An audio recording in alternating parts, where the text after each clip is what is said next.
Ready together. End of you. I'm with you now. Forever. Now, orders down.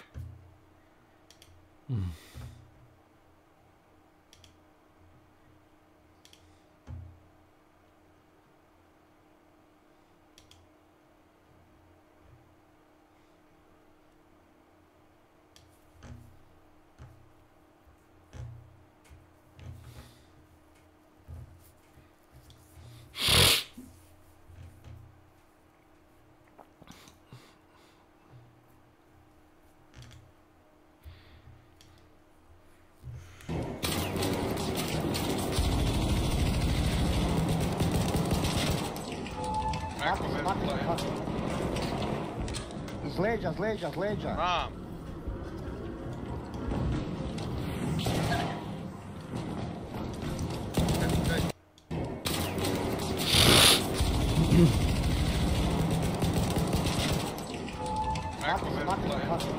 Nightbot. Welcome to my channel. Streamlaments. Welcome to my channel.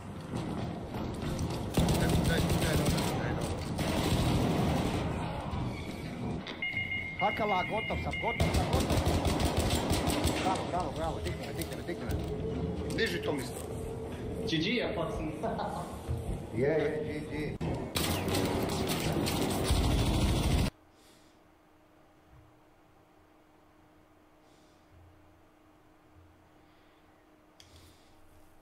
Firearm that could be used as a basis for something. Is that plausible? I don't think so. You'd have to go 100. Well, let me ask the question: how far in the future are we? According to the law, I don't know what the current year is, but in 2180, that was the year the Earth fell and people started to retreat underground. Okay, so we could be a couple of 100 years out. You'd still be finding rusted guns. Even if you could do nothing with them, you'd be using those. Welcome to my channel. Something that does the same. Don MQ. I don't quite get that. Welcome to my channel. So they seem more like far future. We don't even know what a gun is, but they have had to relearn it. It absolutely works on that level. I'm just kind of professionally overthinking it, which is why I'm here. But yeah, I couldn't really. All I could say about that in terms of what does it look like or what could it be inspired by is like 20th century assault rifle, probably. You can find a longer, deeper, extended version of this episode over on our Patreon. And over there, you'll also get early access to next week's episode. Patrons get early access to all of our future episodes, as well as other Patreon exclusive videos. But whether you join the Patreon or watch along here on YouTube, I want to say thank you for watching, thank you for supporting us, and now I'll get back to the video.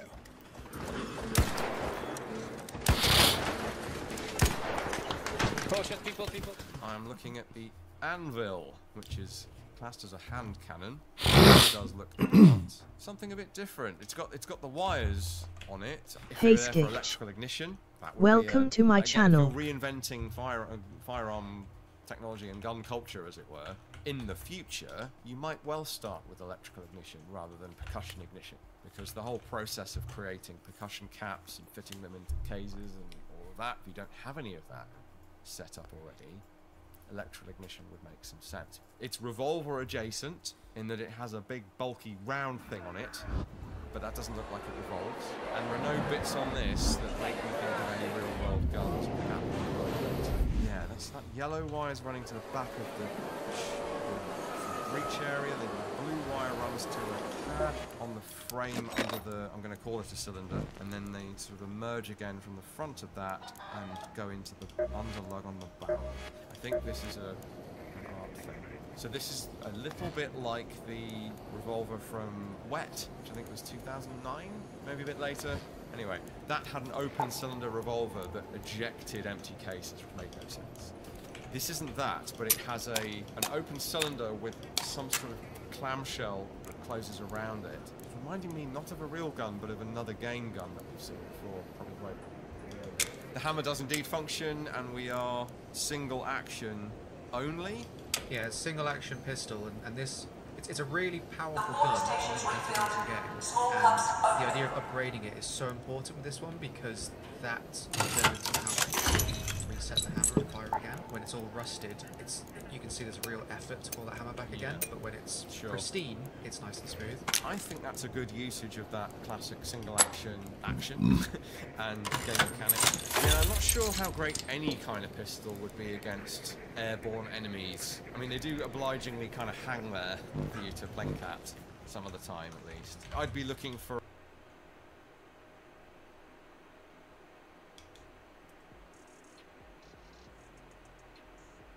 safety. By the end, what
for like a buttstock attachment for this. Is there one? The revolver. It's very much a... I mean, see. That's me thinking more game-wise. You've got to have that pistol, handgun slot, really. And if you upgrade that to the point where it's as one of the rifles... Just realised why it's called Anvil. Oh, have you? It's got a hammer. You're operating a hammer. Probably, yes. I was going to say it's intuitively a good name. Also hard hitting. Yes, yeah, that's more what I was going for. But you're quite right. It does. It might be the only gun in the game, for all I know, that does have a hammer, which would make it being called that for that reason more likely. It's definitely the only gun where you operate the hammer. Yeah, I'm going to go with both.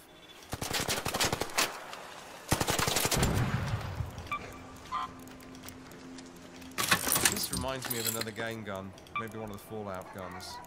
I can't think what. I like the design. Side-mounted magazine, obviously. Looks almost like a grease gun or some kind of a tool. But again, can't tell you what it might have been based on. It looks too kind of factory-produced at its core to be Stitcher. Is it meant to be based on a nail gun?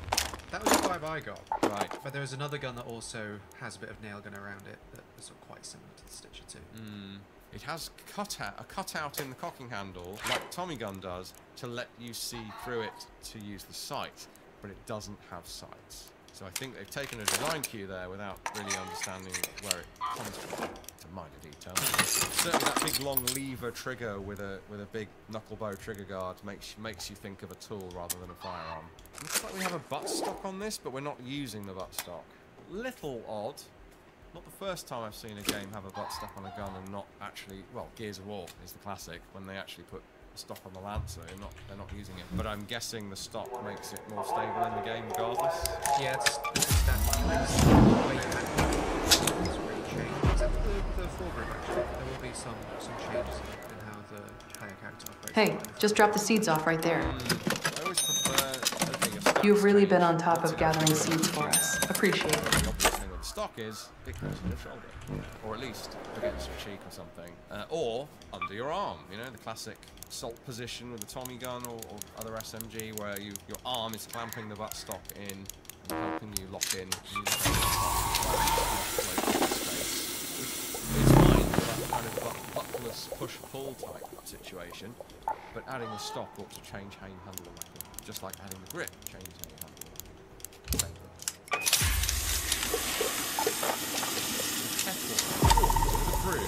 That's a Pavlovian response to the word. Get one on for me today.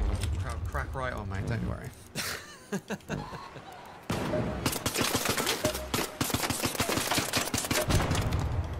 Right. Right, okay. This is another bit of a... Frankly, these are all slightly head-scratchy for me. This does again look like it's been fabricated from sheet metal and tubing and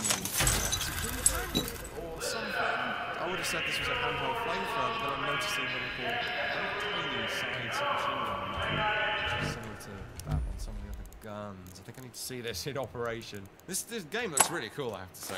It's very easy to get lost in the nitpicky detail and not comment on the game itself, but it looks really... Pretty's the wrong word, but another really nicely realised apocalyptic ruined world. Oh yeah, that's absolutely nailed the setting and aesthetic. It is a really great game. Weirdly, this is one of the couple of guns that I felt like had the most real-world inspiration. Oh, okay. Are you thinking Calico? It's only just hit me. That armature bit at the front, if that's even the right word, bracket, that accepts the, in this case, like an air tank. Let's just get a Calico, shall we? I've grabbed the first Calico I found, it might be the wrong one in that it has a bracket for a sight bolted through and this doesn't have the buttstock. Well, that's easily fixed. We'll throw that away. I mean, you might argue throw the whole thing away, but but here's what we're talking about. So there's that almost A-shaped bracket there. The general proportions, I would be stunned.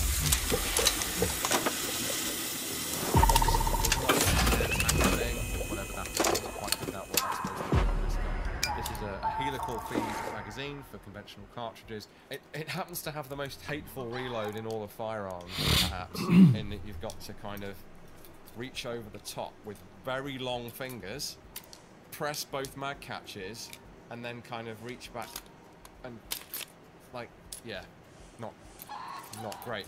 And you can't just slap it back in, you've got to latch it down at the rear as well. Needless to say, a lot easier without the sight bracket on it. Most of them don't have that, so I'm being a little unfair. What you'd normally do is just come in over the top, pinch, pull, and lift.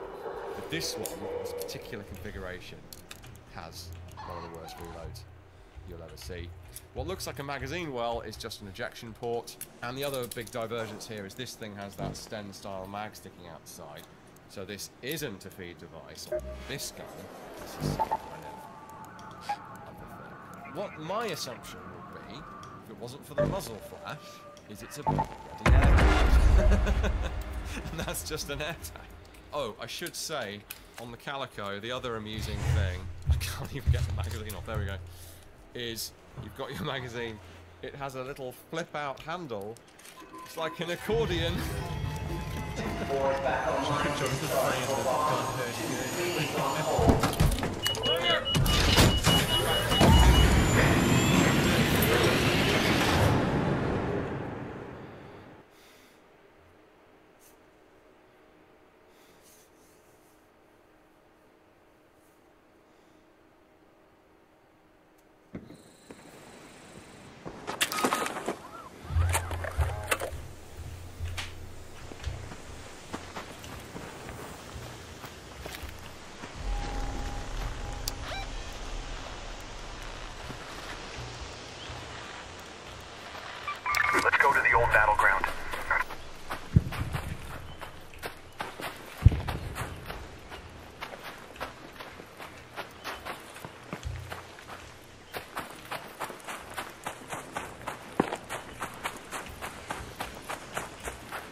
Holmes.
Orbiter is en route.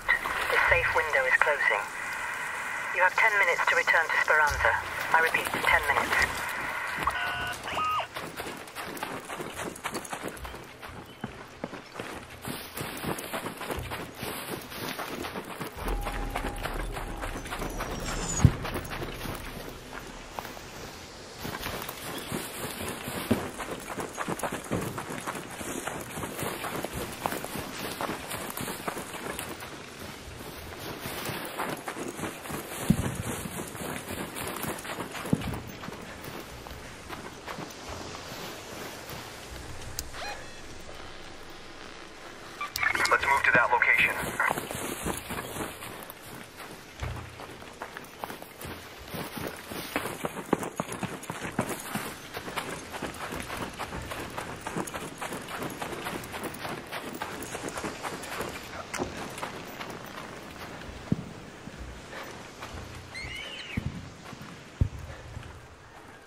All raiders, we have Ark on screen. 5 minutes left. Go find a way home. I repeat, 5 minutes.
Last warning.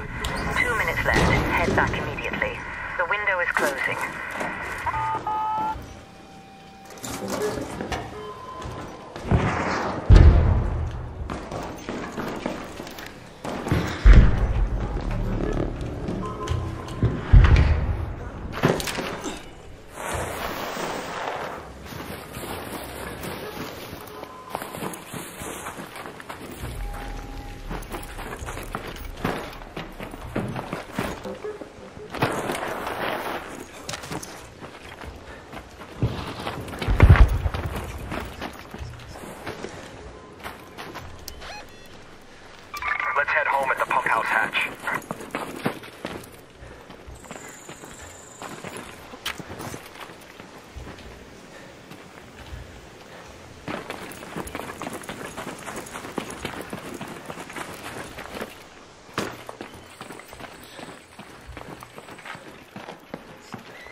tune-up.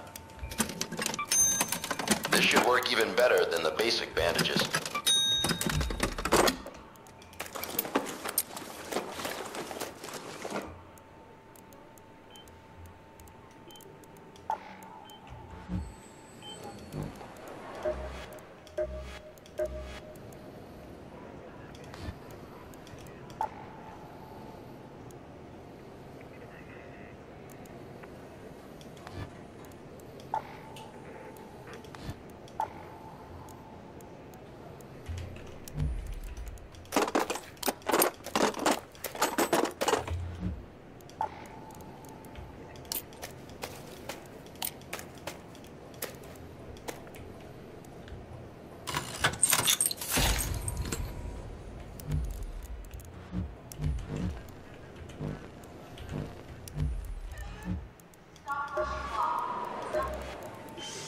Forgot something.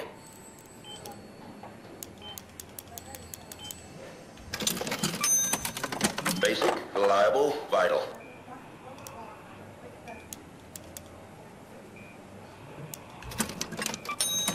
A working shield keeps the bullets away from you.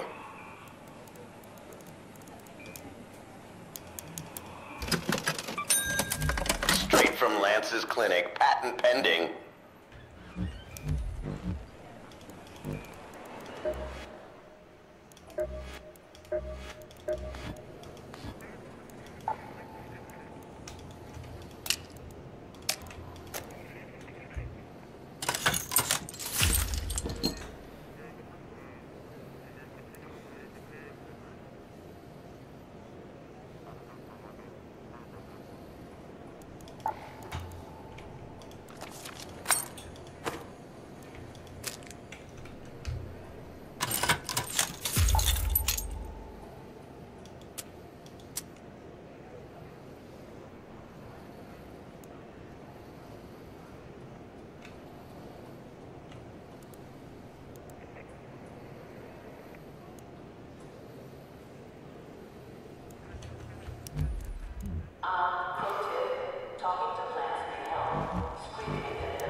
You can have it on the gun to some extent, although the sling swivel stops it. That's a shame. If you unscrew the sling swivel, yeah, it doesn't rotate, unfortunately, then we could literally gun hurdy-gurdy this thing. Well, not literally in the sense that it doesn't play music, but, you know, through the magic of editing.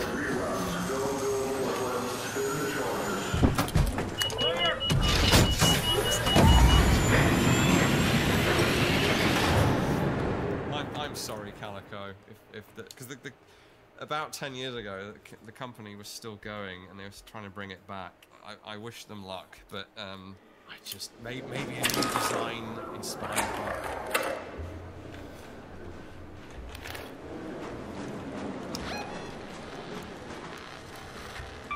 Go to the library.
Let's go to Plaza Rosa.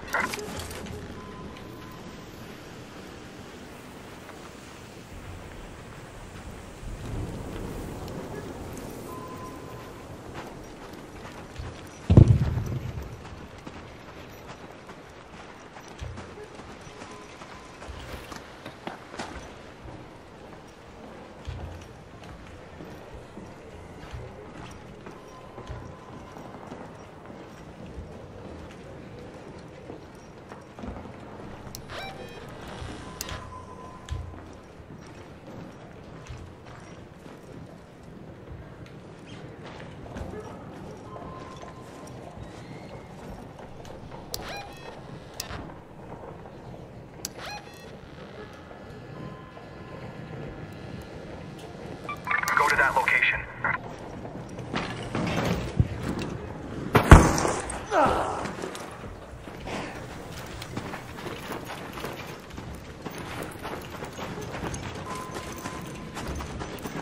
Hey, Raider! Don't shoot! Want to go together?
to that location.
Hey there.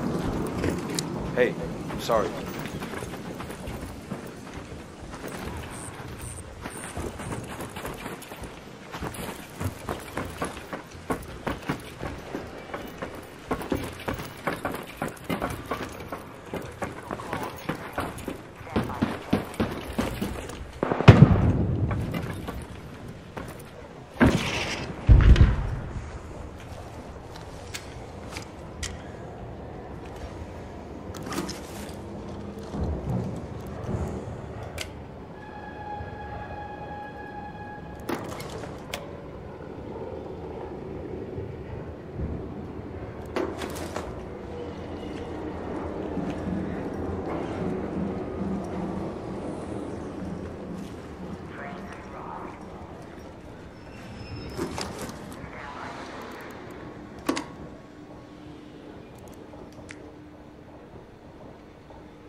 that location.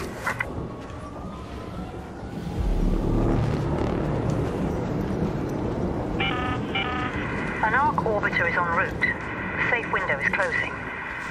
10 minutes to get out of there. I repeat, 10 minutes.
Hide Calico is the way to go, because the original Calico is just not great.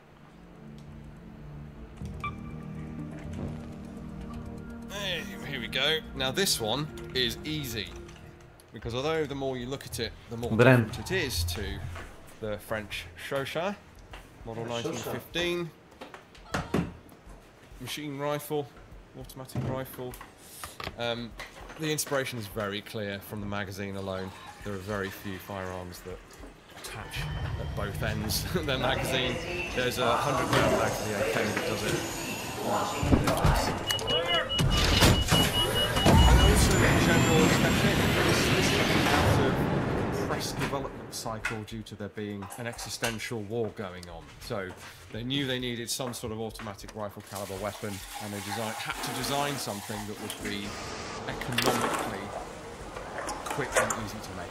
And so they went for sheet metal, a big tube, several big tubes in fact, and that's why we end up with this it really is quite post-apocalyptic looking, I think. So a great choice for some inspiration.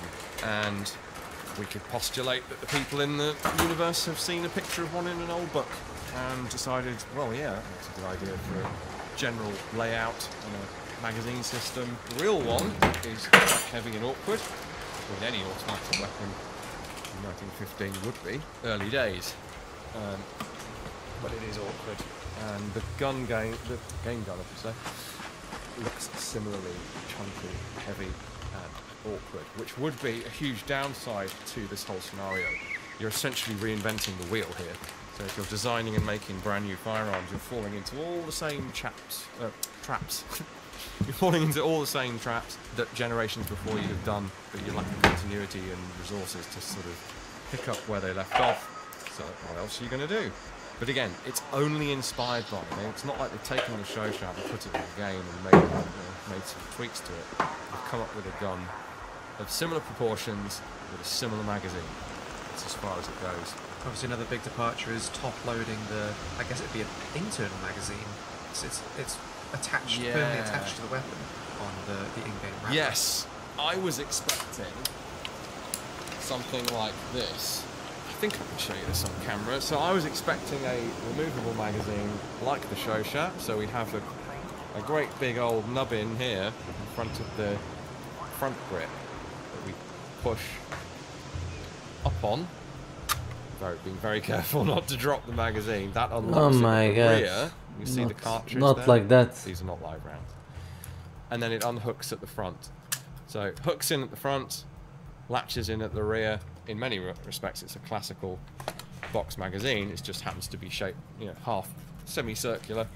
There's a reality where the designers went, actually, we want the ability to load this on the weapon, or we even make it a fixed magazine, and we load it from the top. And that's what we've done with this fictional kind of other attempt at this idea. So that in itself isn't implausible. And actually, if resources are tight and you don't want to be making tons of difficult to make sheet metal magazines, just have one mag per gun, and the advantage of that, of course, is you can top it up on the weapon, and you're not doing an awkward reload with what is, quite frankly, an awkward magazine.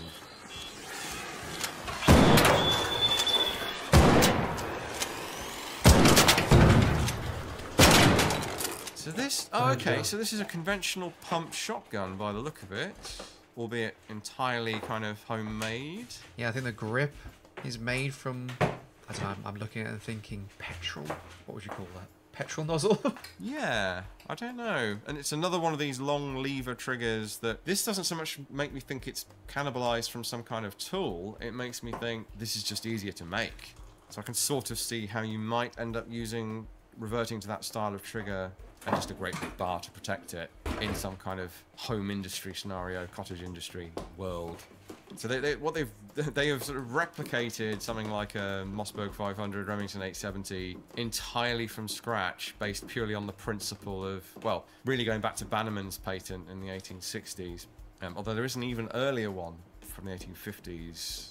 by a British chap called Bain, who came up with a slide action firearm. Having a rusty version of this thing is a real detriment as well, because it slows down how quickly you can pump into the next round. It's a great gun in game. It hits like a bull.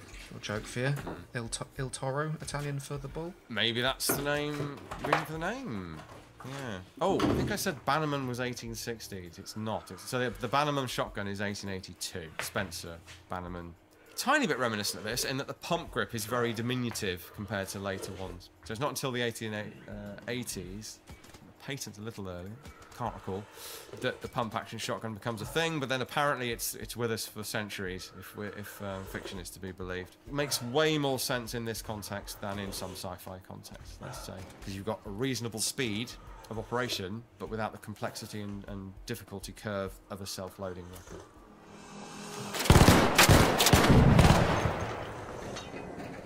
Right, another pistol here. A double barrel pistol. Yes, reminds me of the old double 1911 that Arsenal came out with. The Jeweler? The AF 2011? AF 2011. I think they called it Jeweler as in duel as well. Anyway, looks nothing like that, so at most they may have taken inspiration from a gun that fires 2 shots at the same time from twin barrels, but they could have looked at some percussion pistol from the 1860s for all I know to get that idea. This does look very slender to accommodate a feed mechanism from 1 magazine to 2 barrels. I think that would be hard to do, if not impossible. Unless there's something in there to sort of alternately feed one chamber and then the other. It quickly became my favourite pistol in the game, especially when I upgraded it to have the drum magazine and the foregrip, which I took out once, died and lost immediately. Oh no.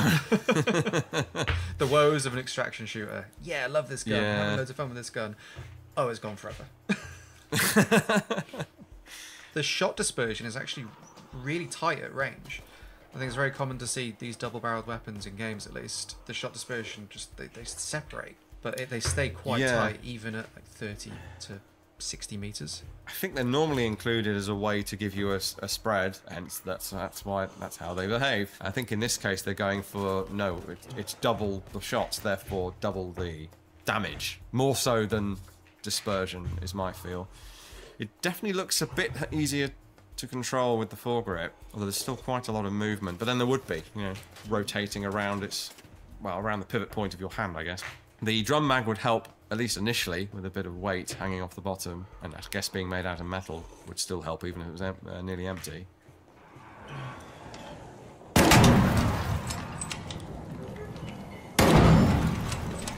Oh, funky pseudo bolt action with a lift-up flap. Interesting. It looks like it's maybe a straight pull bolt at the back, but it's hidden under that little cover. I guess. I didn't know if he's flipping up the lever and then yanking the lever back. As in the white bit is what's actually being used. I don't know. The scope is interesting because it has a very factory-looking reticle with range estimation, and that feels like that would be quite the reach. I mean, I'm not saying it should be the Fallout rusty screw sticking up inside a faux telescopic sight tube, but maybe it's a bit too sophisticated. I'd have to assume they found some optics and rebuilt them into a housing. Since I'm able to fight from a longer range with this weapon, it's a great opportunity to shout out the sound design because the game sounds great.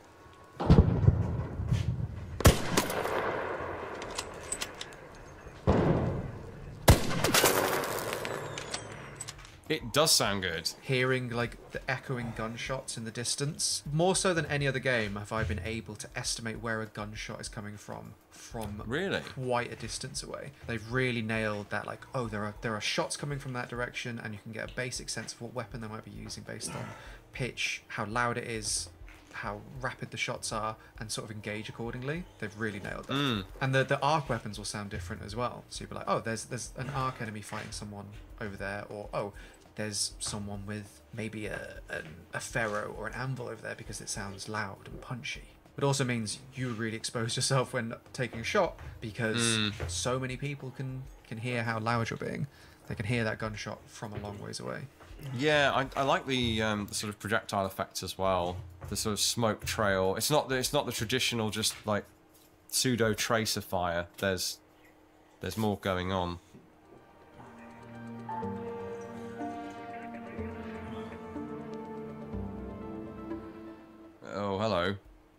Large ammunition capacity. Does it though? I'm getting MG42 from the cocking handle and the kind of barrel casing.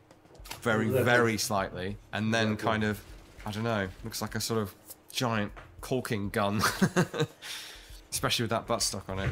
Yeah, from the top there's definite MG42 feel. It's like the receiver of the MG42s that envelops the barrel has been sort of stretched vertically. And the rate of fire, to some extent, but it's still not quite high enough for that, I don't think.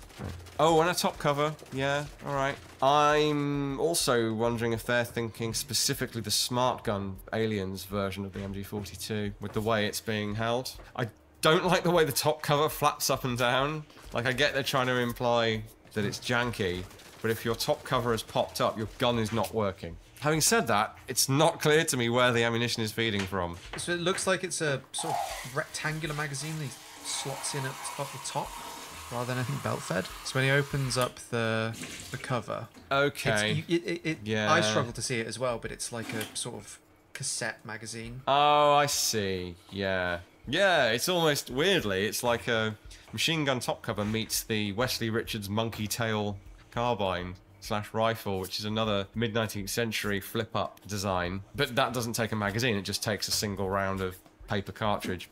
It's, that, I think it shows how far I'm reaching when I'm kind of coming up with something that's so far removed. But that would explain to... Okay.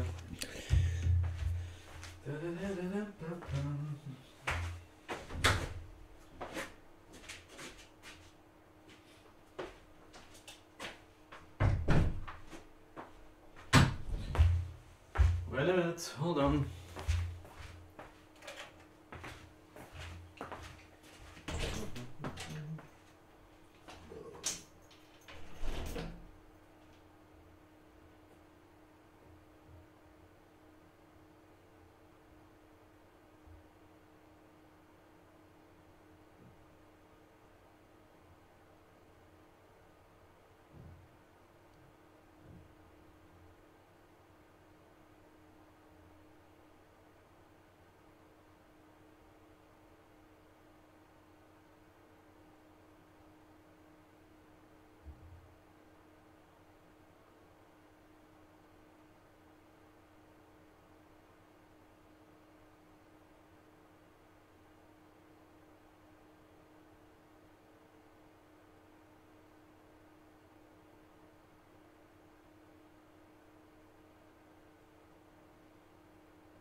to some extent, how top cover popping up is not a showstopper because it's not in place feeding a belt through. It's really just a glorified magazine catch / retainer. Say, Dave, I hear people ask, how come all this gameplay's on the firing range? Well, that is because I found one of these during my time with the game. We're recording this on the 4th of November, so I've only been able to play the game for a few days. I found one and was trying to extract, and someone was hiding in a bush and shot me in the back while I was waiting to leave, and I was so angry that I forgot to even record the gameplay. I just pushed myself away from my desk, turned around and walked away. So you just get firing range footage for this and you'll be happy with it.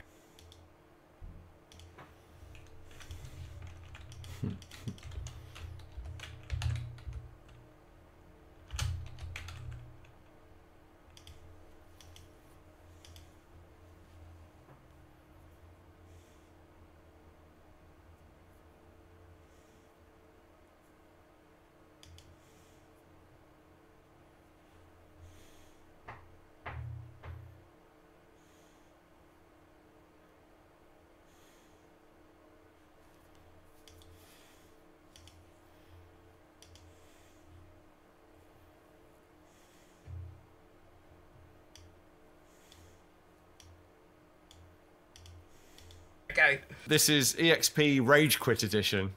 I was like, I'm fuming. Absolutely fuming. It didn't quite look to me like the bullets were penetrating the road sign. No, there's no penetration mechanics in this game. Well, that's very disappointing, Dave, I have to say. Oh my.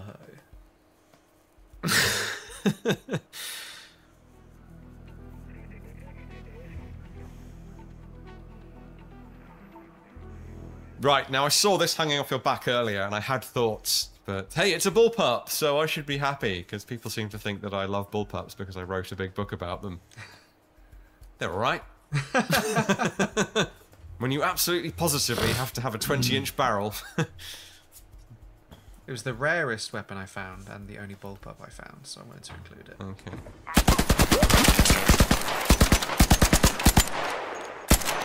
And that guy you saw me shoot at the end. Mm. If you see this, I'm coming for you. Because this guy, right, this is the rarest weapon I found. I'm going on a rant. It's the rarest weapon I found in 20 hours of play. And I was so nervous to bring it back, because when we're doing these episodes on extraction shooters, if I find a cool weapon, I'm like, great, I've got to get it back to the hideout so we can then talk about it. Because otherwise, it just doesn't exist. It's ethereal. It never mattered. So I'm skulking back to the extract, calling the elevator, bang, shot in the back. I try and run off, and all I'm thinking is, I got to get this thing back. I got to get the Tempest. I got to save it. I run away. He's still hiding in a bush. Bang, hits me again. I'm recharging my shield. I think I've got the gameplay. I hide in a bush for easily 8 to 10 minutes. To the point you can see him looking for me and walking past, and I've got like not a lot of ammo, I'm all out of heals, and all I'm thinking is I've got to get in this damn lift and extract this weapon so I can feature it on the episode. He gives up eventually. Someone else calls for the extract, and when you do that, there's a big alarm that alerts people that the extract is coming. He then goes and shoots that guy in the back. So I've snuck up to him at this point. So he's now distracted, and I shoot him in the back. And I get out and I get the gun away. We get it in the fire range. I never took it out again because I was like, well, I'm not losing it. It's my only purple. So I had the gear fear all of a sudden. But I was like, you're not getting away with this. So if that was you, I saw that other guy take you down and loot you, and you deserve it. All right, I got out. You got nothing. You get niche today, not for me. Okay, I feel better now. I just wanted to get that out. Oh, amazing. What a great story and a great rant. I love the idea that it's almost like the Matrix. You've got to get to the phone to get your consciousness out. I was you had to get that gun out. Because I'd already lost the machine gun. The Quality of Life Initiative, commonly referred to as the Health Chapter, was the idea of the Dead by Daylight developers to delay content to bring more quality back to the gameplay and fix the longest standing issues the game has. While the initiative is not totally over yet, thanks to several delays with us having seen the last major patch of 2025, I think it's safe to say already that the Health Chapter is a total failure on a lot of levels, which I want to discuss in this video.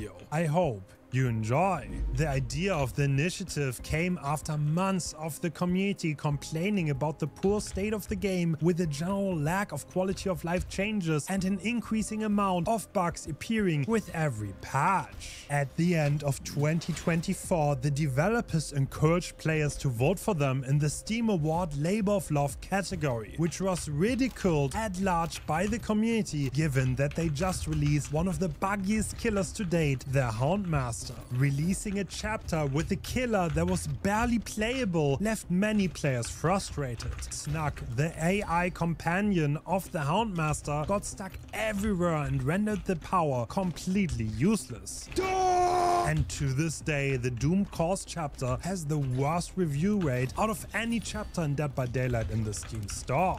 But the Houndmaster was only the tip of the iceberg. Every killer had major bugs that rendered them close to unplayable, and spoiler alert, they still have many of these bugs in the game to this day. The outcries for less content and more quality of life became unignorable, and that's when BHVI announced their plans to delay new content and focus on the game's health throughout 2025. The reality is, when it comes to the quality of the experience of our players, we understand that we are simply not where we want to be. Yeah, we've been closely tracking all the discussions about this recently in the current state of the game, and we agree that now is the time to tackle these issues head on. And to do this, we have made several decisions. So first, we will be delaying our upcoming release by 3 weeks. Beyond that, multiple other releases and events in the 2025 calendar will also be impacted in order to give us the opportunity to truly make this quality of life push a priority. Big plans were made to make the game more enjoyable for its players over the course of the coming year. And since we just witnessed the last PTB of 2025, I can already tell you this initiative was a huge failure for several reasons.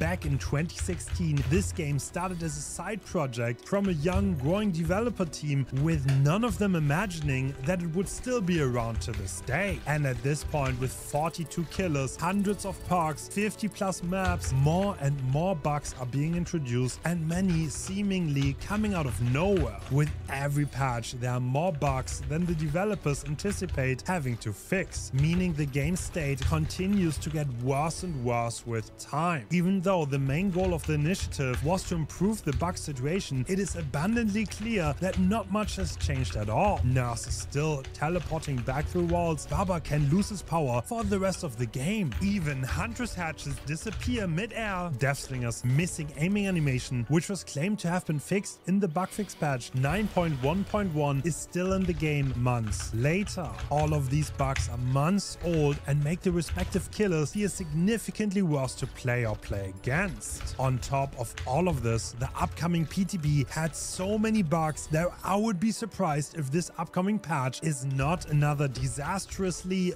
buggy release that adds even more issues onto this incredibly extensive list. In this regard, the health chapter has failed and showed how hard it is to seemingly change the state of affairs given the rotten base the game is built upon. Dead by Daylight is suffering from its spaghetti code. The code base is so bad it seemingly breaks out of nowhere randomly. Some of the bugs that are haunting the game are absolutely bizarre. Take this one as an example. Every time you crouch as Pig, it would show you the calm spirit description instead of the ambush button. The technical depth that Dead by Daylight has acquired over the years is seemingly crushing down on them, and they will have to go back and fix the rotten base in order to change this. Band-Aid fixes just simply don't do it no more. Let's go over the bullet points of the initiative and their problems. The abandoned feature looked absolutely perfect at first glance and brought a lot of quality of life to the game in some aspects. It allowed players to abandon a trial without receiving a DC penalty, in addition to maintaining their blood points, match XP, challenge progress, and emblem scores, under the condition that the match was pretty much over or unplayable for one reason or another. Killers would be able to abandon if generators hadn't been completed in 10 minutes or if all survivors remaining were bots, and survivors could abandon when all players were slugged or bots. This had a hidden drawback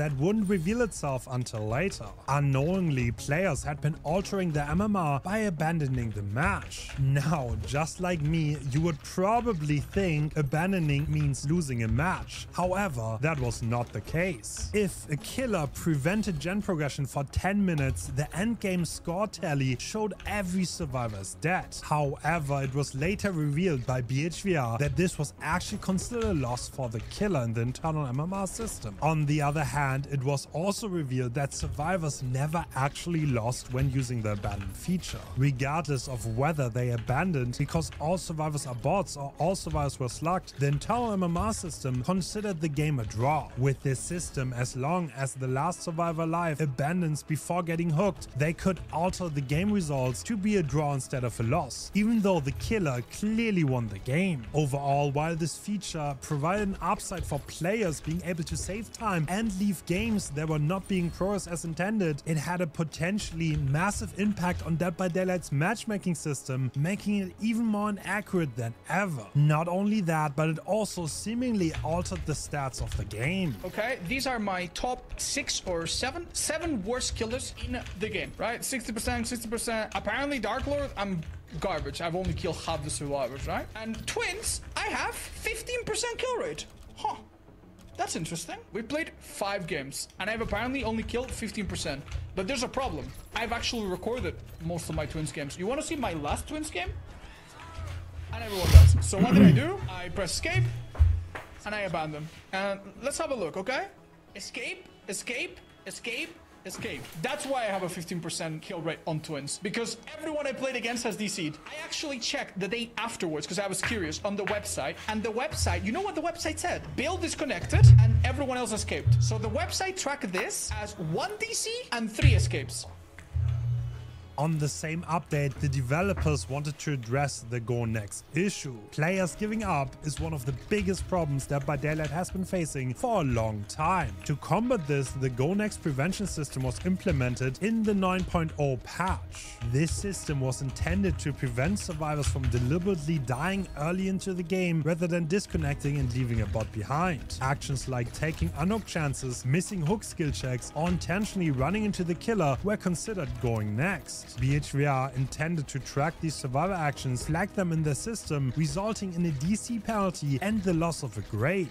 With this update, the ability to self-unhook was removed. Survivors could only take chances on hook if there were 2 survivors remaining, if they had perks like Deliverance, Up the Ante, Slippery Meat, or if they had a luck offering. On top of that, they removed the ability to die fast on hook by missing skill checks. There was one huge issue though. The system was falsely flagging players who were getting tunneled out of the match and did not have an opportunity to contribute to game objective outside of chase. The game considered them as intentionally dying early, and after having faced an already very rough match, they were presented with potentially a DC penalty and a message that their behavior was very suspicious. Talk about rubbing salt into a wound.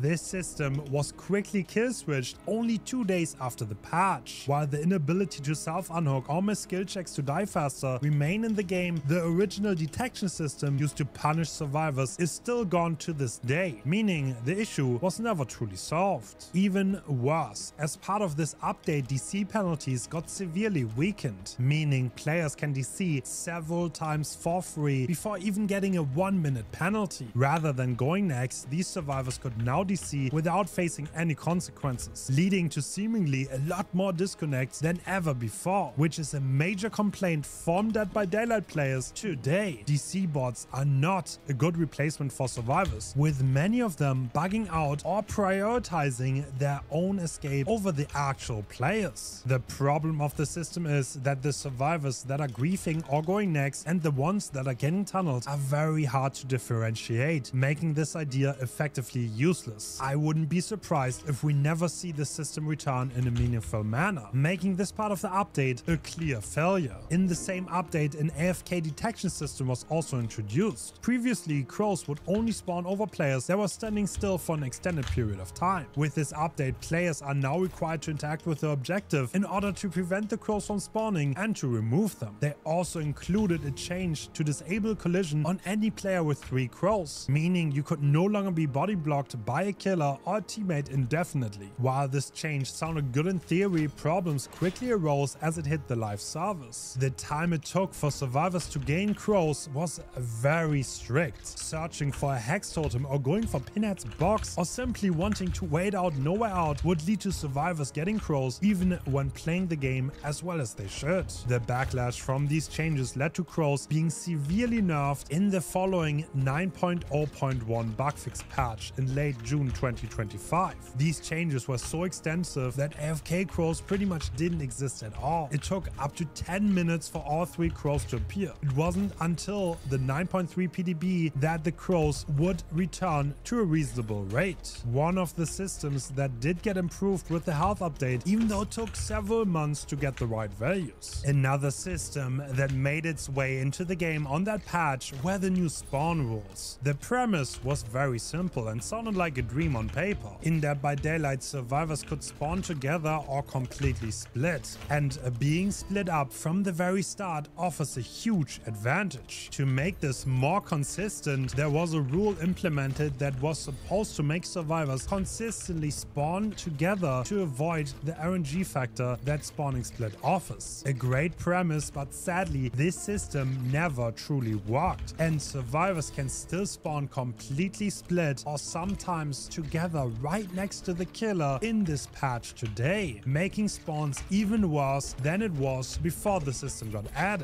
Just like many other things, this broken system never got revisited, which is incredibly unfortunate. Great premise but lackluster execution, which is sadly incredibly common with Dead by Daylight and one of the reasons why the community wanted the health chapter in the first place. And now let's talk about the elephant in the room, anti-tunnel and anti-slug. Both of these features have huge issues that make them unfeasible in their current form. Let's first address why they're even here. In the recent livestream, the DBD developers have said that tunneling and slugging is supposedly the #1 reason people give them when they uninstall. Face camping, tunneling, and slugging were in the top 3, top 5 reasons for people uninstalling the game. In my opinion, that survey is very lackluster and does not give enough reasonable options. Now, almost nobody will deny that both of these strategies can result in very boring gameplay, especially for the survivors, but the approach does reveal a certain bias. There are obviously way more survivors than killers in Dead by Daylight, given that a game needs 4 survivors and 1 killer. This survey also did not really give any selectable answer that might resonate well with killer players. And the anti-tunnel and anti-slug system also both completely ignore why tunneling and slugging is happening in the first place. Let's talk about anti-slug first. The system in place here does not really help in cases where it should kick in, while being extremely good at punishing killers that are forced into slugging by survivors. I actually have tried slugging Blight and Billy on the PDB, and to nobody's surprise, I had zero problem 4-man slugging survivors. By the time the anti-slug kicked in, the survivors were close to being dead already, and it just dragged out a lost game. But on the other hand, I have played a game of Doctor 2 weeks ago against survivors who were actively stopping me from hooking by sabering my hooks and trying to save each other using flashlights and flashbangs. This effectively gave me no other choice than to slug. Given how many tools there are that prevent a killer from hooking, slugging is sometimes a necessity. I did not go into that game thinking I would want to slug, but in the end, since I have 13,000 hours, I did end up beating them in a dragged out game that felt horribly for me. And after the game, they stated how skillless I am and how this would not work anymore when anti-slug comes out. If you truly want to address slugging, you need to do it from both angles. Empowering killers to pick up safer when threatened by methods survivors have to prevent the hook, not just punish killers who were threatened into the situation. The approach of the problem is lacking nuance and shows a lack of understanding why things are happening and overly punishing one role. And the same can also be said for the anti-tunnel changes. While there were definitely tries to compensate the killer, they all fell flat for one reason or another. The latest version was toned down to giving the killer Bloodlust 1 up on a hook to help them find a new chase faster. This bonus went away when using the killer power or when entering chase. This meant some weaker killers like Ghostface did not profit from the Bloodlust at all if they wanted to get undetectable from Night Shroud, which is an essential part of their power. It also made killers moonwalk the chase in order to keep the Bloodlust, leading to very artificial gameplay for a minuscule bonus that was hardly worth it in the first place. Survivors got great bonuses that could actually help them in situations where they get tunneled, but also greatly enable them to use these strategies to gain tempo for their team. Taking hits after coming off the hook gets especially strong when the threat of getting tunneled afterwards is weaker than ever. The elusive status effect also makes it incredibly easy to stick around for pallet, flashlight or flashbang saves, since there are no scratch marks or sound to further punish the killer. For this system to be healthy and work long term, it will need to reward killers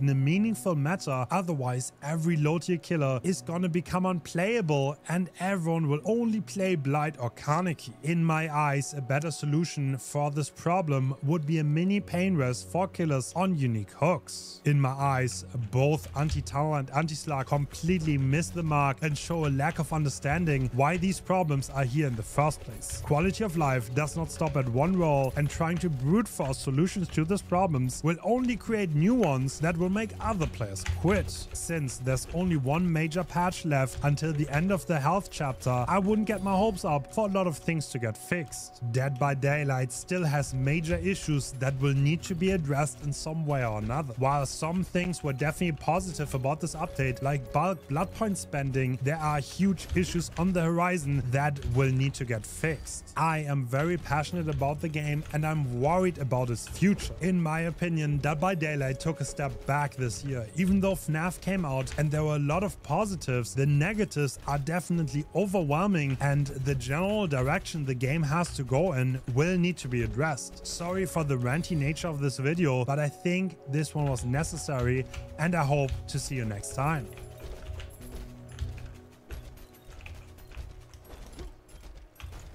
No, it's fine.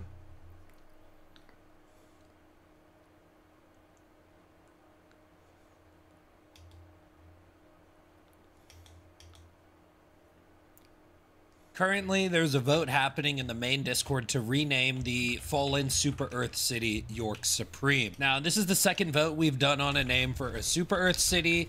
The fallen city Remembrance was renamed to Gun. It was pretty much given a meme name, but lots of people flock to these sort of names, especially one just named Gun on Super Earth. And we can see the votes for this city are as follows. New York Supreme, which is currently in first place with 50% of the vote. York Undying, which is another very cool name. Vengeance, Libertasium, Torch to the Stars, and finally Bernard. Now, I wanted to talk about this vote for a second because Bernard was actually winning on day one by at least 5 to 10%, and it had me a bit worried. And I wanted to talk about this because some of you might be thinking, oh, you know, I just don't want a goofy Super Earth name that breaks immersion. I've seen a couple people say this, but there is actually some history with this Super Earth city that I just wanted to remind you guys of. Now, to get into the history with York Supreme, we have to go all the way back to the Super Earth invasion. All the way back, I think in like August or May or something of this year, when we were defending Super Earth from the Illuminate. The Leviathans were invading. It was getting pretty hectic. And this is where we started to see a lot of influence from the Chinese player base. There was this very popular clip of some Chinese players taking down Leviathans.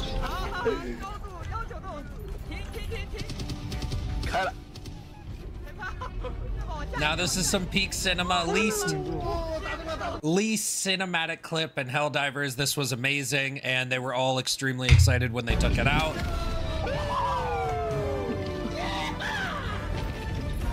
I love the woohoo and the yeehaw, but there was an actual real life impact between York Supreme and Equality on Sea. Now, York Supreme and Equality on Sea were two of the three last standing cities. I believe the last one was the one over Sweden, and that one was not being attacked by the Illuminates yet.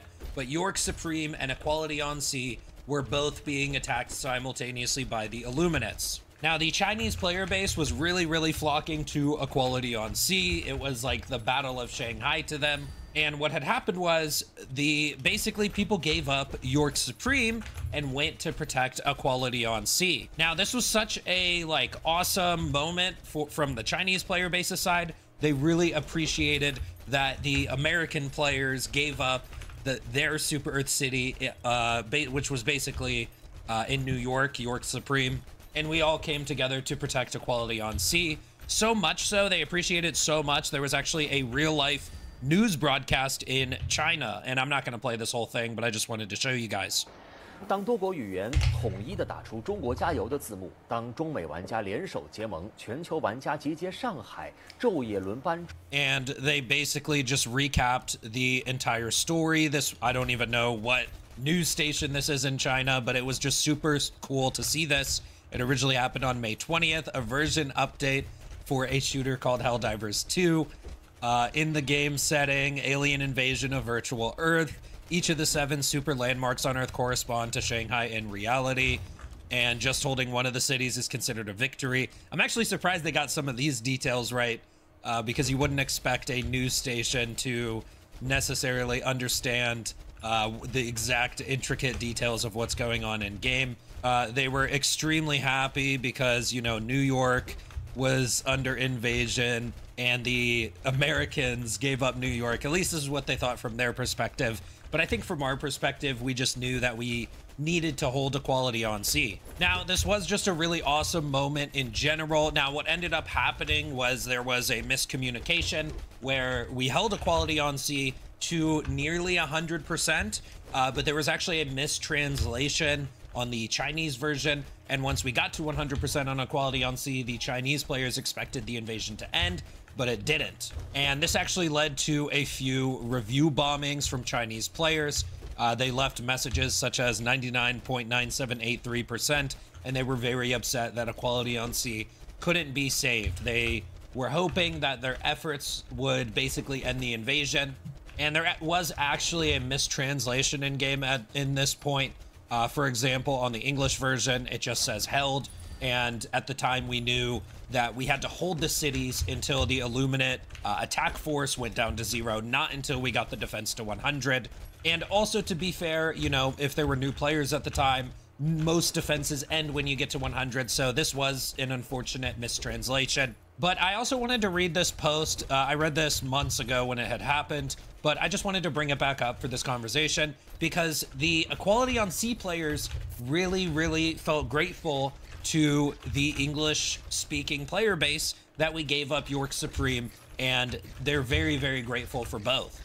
So this was the situation, explanation, and analysis regarding to the current Chinese community drama on EOS and review bombing. As a level 150 Chinese Helldiver veteran who both played the first and second Helldivers, I would like to explain the current ongoing drama and situation to the English-speaking communities to let you understand about what is happening in the Chinese community at the moment, and why did this turn into somewhat of a controversy. Please keep the post civil. I don't want to see people trying to claw each other's faces here. Firstly, the situation regarding to the EOS defense campaign. It has drawn a lot of attention in the Chinese gaming community and even outside of the gaming community due to the passion of the Chinese Helldivers, who are now proudly fighting side by side with Helldivers coming from everywhere, including the US and European countries, despite IRL political differences. However, as the campaign has drawn in a lot of attention, there are some influx of new players who do not fully understand about the game, who only cares about defending EOS till the final victory. Such excitement did not go well when they find out that EOS can't be completely retaken, as it is a defense campaign to finish off the Illuminate invasion fleet. To add on to that, the Chinese translation of the game on the defense percentage makes it seem like the city can be completely taken back from the invasion, which is certainly not helping. Not to mention the communication barrier between the communities on the internet. Well, if you know the reason. So a lot of rumors are floating around and began to brew inside the Chinese community which makes many think that this entire thing is Arrowhead trying to make every global city fall, including York Supreme. Many Chinese divers are pretty upset about its falling and are suggesting to rename the DSS as the DSS York Supreme or DSS Yorktown.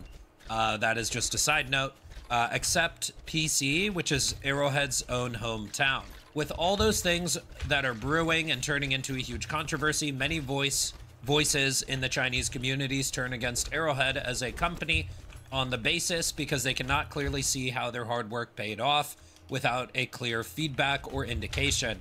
And as the communication from Arrowhead is not exactly clear about the final result, the current popular saying is that Joel is trying to force the player base to have a brilliant last stand in the peace and prosperity city instead of respecting the player's hard work, effort, and choice on Equality on Sea, which led to the review bombing.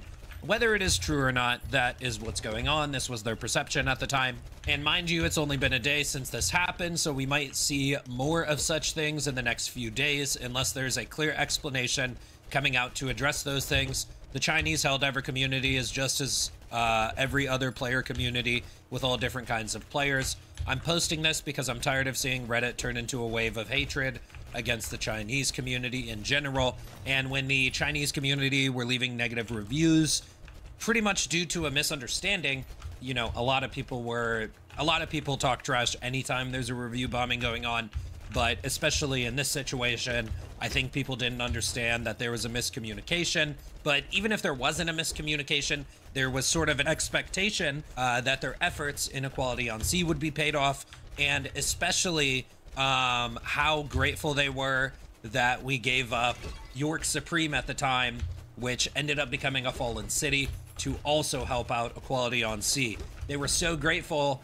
If you don't remember, the DSS was destroyed at the time, and we even went on like a little side quest on with a bug and a bot major order to rebuild it. But they were so grateful that they were saying we should rename it to the DSS York Supreme or DSS Yorktown. So this was a poll on Bilibili, I believe the website is called, and all of the same options are in order here.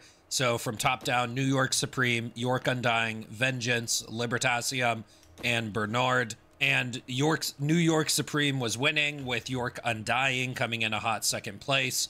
And then the middle two options were whatever. And I guess 12% of Chinese players thought that Bernard was pretty funny. But there was a comment under this post that I had translated. So it translated to, I really dislike the Bernard memers. It's not as funny as Gun, but more importantly, York Supreme was the last megacity to fall right before dawn. It sacrificed itself in exchange for Shanghai's survival. It deserves commemoration, but it's getting memed on instead. This makes me more upset the more I talk about it, and Ace agrees too.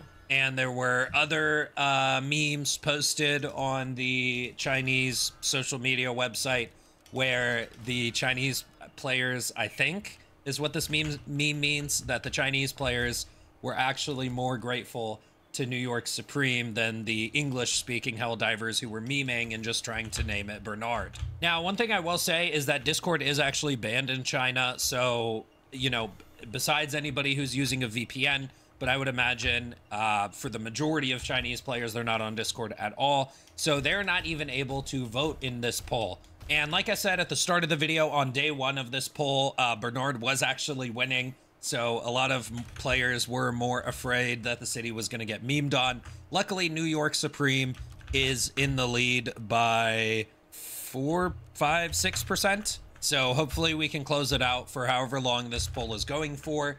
If you haven't voted in this poll and you want to cast your vote towards the Chinese player base and myself, I also hope that New York Supreme wins, because I thought it was really cool that there was like a cultural breakthrough regardless of the politics, and it actually made a Chinese news station talking about this as well, and it was a valiant sacrifice during the battle on Super Earth. So I just wanted to cover this topic because I wanted to remind people of this and let you guys know a little bit about the Chinese Helldivers, which are as much a part of the community as the rest of us, but they are on their own social medias and they do play this game and they have their own opinions. So that's it for today. See you guys next time. I'm out.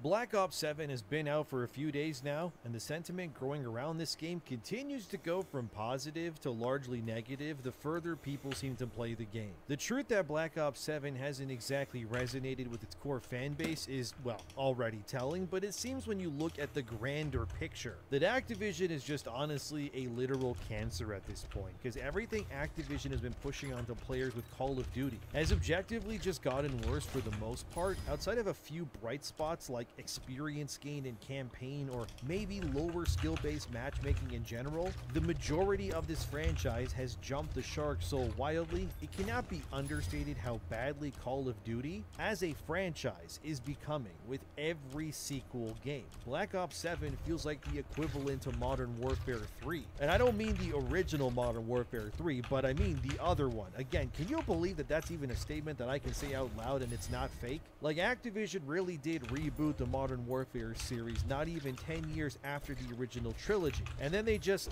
named it the same thing again. So now there's 2 Modern Warfares, 2 Modern Warfare 2s, and 2 Modern Warfare 3s. It's kind of insane that Black Ops is also starting to now reach Final Fantasy level of installments too, but like I said, Black Ops 7 truly is the Modern Warfare 3, as in like the second one of that series now. Because yeah, the campaign is, well, it's a mess. I'm almost done it myself. I think I have 2 missions left. I admit I did stop playing it last night for a bit to go play Marvel Rivals instead because I really wanted to try out Gambit. Sue me, okay? I was getting irritated by the cacophony of stupid that I was witnessing on display with its campaign. And as someone who's almost beaten that campaign, I can't even really still tell you what's going on either. The characters just keep magically slipping into these fake worlds out of nowhere, and each main character has a level dedicated to their backstory, which is putting that lightly, because none of them make any sense. One has twisting highways as you run towards a burning Los Angeles. The other has the 50-50 character who's like a Maori lady with the robot arm that has a mission where the team is suddenly in Japan, I think, and you're just running through corridors shooting literal robots, and the only time that you actually have to stop to think for a second is when you need a random door pass code, but that 50-50 lady just forgets the password conveniently. So now you have to do a mini game to make a board light up with numbers and then find the answer on the board. That's about as tantalizing your brain is going to get playing the campaign. Although, funnily enough, I gotta say, the best mission in the campaign is actually where you don't play as the main Spectre 1 team, but a separate team where the leader is this guy named Razor. So his squad, I gotta be honest guys, they have way more chemistry, and they actually feel kind of funny and like a dysfunctional family between them than the actual team that you follow for the majority of the campaign, which is pathetic. Because to be real with you, the main like cast in this game, the 4 of them, there is no charisma, there's no cohesion, there's nothing. They don't even feel like they know each other. But again, that one mission I played with the Razor guy and his team was honestly infinitely better than the rest of the campaign, and that's sad to see. But because for one, also that campaign mission was in objective reality. There's none of that mumbo jumbo where you're falling through the floor and stuff. You just crash the boat map from the multiplayer game stuff into like a pier, and then you parkour up some buildings shooting guys as you go until you blow up a giant, airplane, ship, hovering craft, whatever, and then you EMP everyone into oblivion, and that's pretty much it. Like, if the entire campaign was like that one mission, maybe the campaign wouldn't be so terrible. But unfortunately, it isn't that, and it following that mission, it's just back to the stupid shenanigans like you've previously seen. What I can say now, having confidently played more of this game, is that Black Ops 7 truly does prove that AAA gaming, they just don't care anymore, man. Like, what's even sadder is how even the developers behind this game are also worried that people are starting to realize that this series really was slop all along. As Game Pressure reports here that Black Ops 7's campaign has united the internet against a common enemy. That's actually a good thing. Everyone is pretty much hating on this game at this point, and rightfully so. The fact also that Black Ops 7's promotional campaign does not state anywhere that it has AI generated assets, that is also getting rightfully flamed too, because players are now actively showing online that they are indeed just straight up refunding Black Ops 7 because the game did not disclose the use of AI content anywhere, which I think is the right thing to do. One website reported on this so far is seen here, but as you can also see here, Bricky, who's a YouTuber, has also gotten a full refund for Black Ops 7 as well. Bricky stated that he told Valve in his refund section that, as it reads here, the game constantly utilized AI-generated options that were not present in the marketing for the game, as well as videos and screenshots of the material, and then Valve agreed and issued them a refund. Here's another user confirming that they too have refunded Black Ops 7 because it uses AI-generated assets that are not disclosed by Activision. Here's another user again stating that Black Ops 7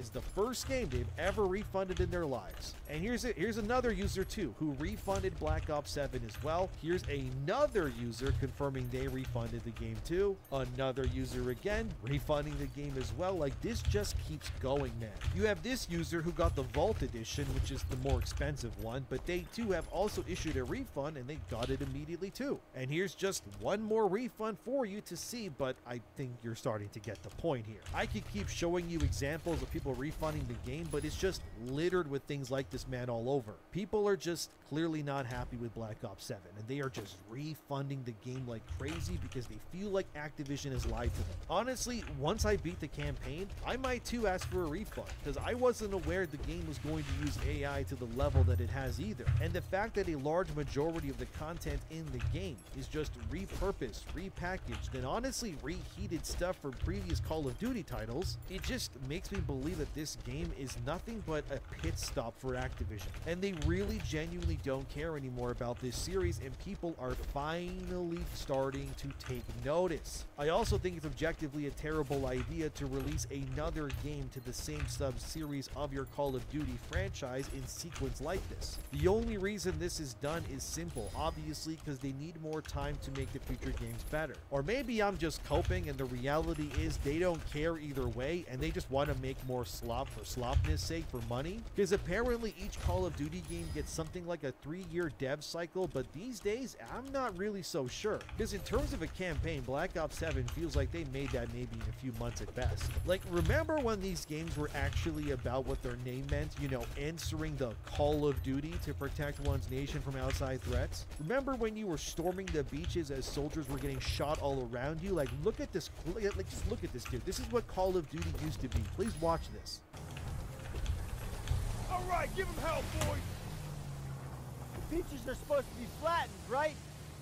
Sounds scared, Private. No, sir. You should be.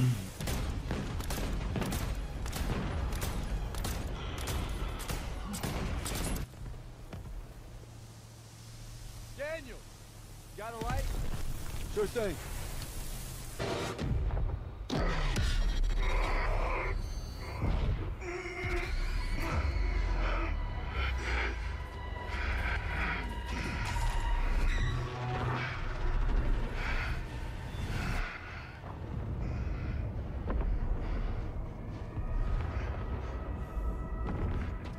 This isn't possible.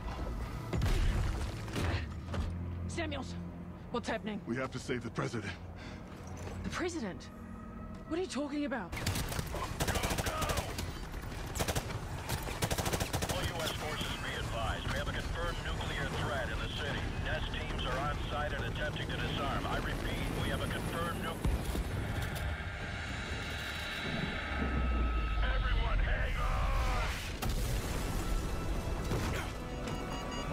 I was here in 2025 when Indians launched a drone attack on Los Angeles. Tried to assassinate the president. Watch out! This is the command center of the USS Obama. 10 years ago. Told us out to Menendez! Ow! Ow! Ah! We're gonna have to pull off! No! Stay on mission! You're taking us in! We want some drifting! I can't see the landmark! You heard the lieutenant! Full speed! It was assigned to protect him. All I could think about was saving my own skin. I remember that day too. There's no time to dwell on it. We're still on mission. And that right there is our mission.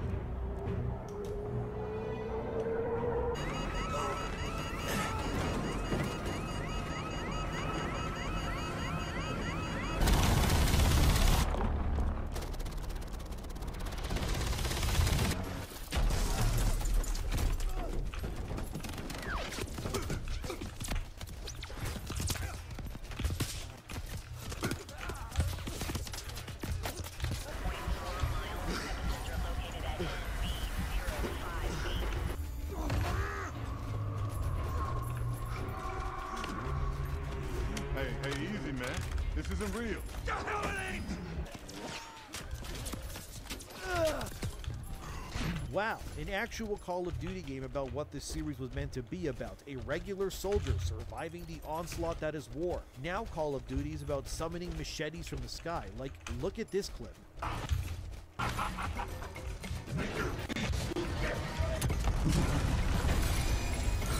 That it? Bro.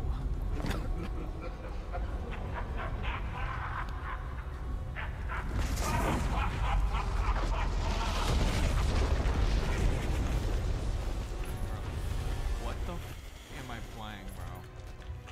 How did we go from what we had before to now? It's got to be because Activision has just become far too greedy. And if you asked Activision just mere months ago, they originally thought people would just eat the slop up no problem, no matter what. And if you want more content, by the way, consider subscribing and liking the video and all that, thank you. But like this article from thegamer.com in August 2025 titled says, Battlefield 6 reportedly doesn't scare Activision because Call of Duty is too big to fail. So Activision higher-ups believe that it didn't matter what they released, that people were going to buy it in droves anyways because it's Call of Duty. And while I'm sure the game is still selling to some degree, I gotta be honest, man, I wouldn't be surprised if it doesn't hit the sales targets that Activision was looking for. But Activision probably thought history would just repeat itself here. After all, from PC Gamer is seen here. Black Ops 6 was the biggest launch in series history, but again, it was releasing not immediately following another Black Ops game. And it's interesting how Black Ops 6 came out and did what it did when the previous game before it, Modern Warfare 3, was so bad reviewers, cratered that game's Metacritic score and claimed it was a useless cash grab only meant to siphon money from people's wallets. And then following Black Ops 6, we're just back at where we were to begin with. Is this just how it's going to be now in the future? You're just going to get one, I guess, real Call of Duty game, I guess, maybe every single 2 years, and then a filler DLC slop game next so that they have the extra time to make the next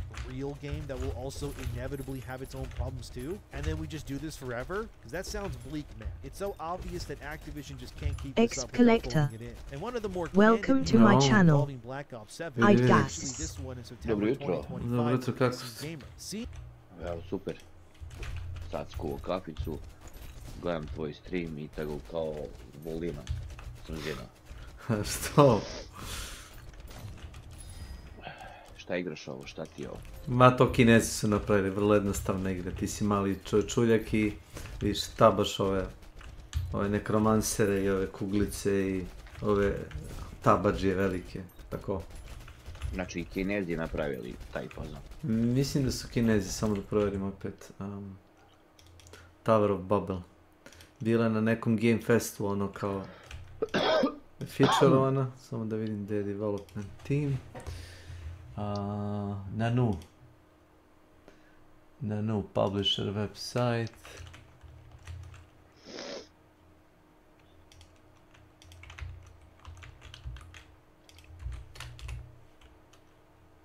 Continue.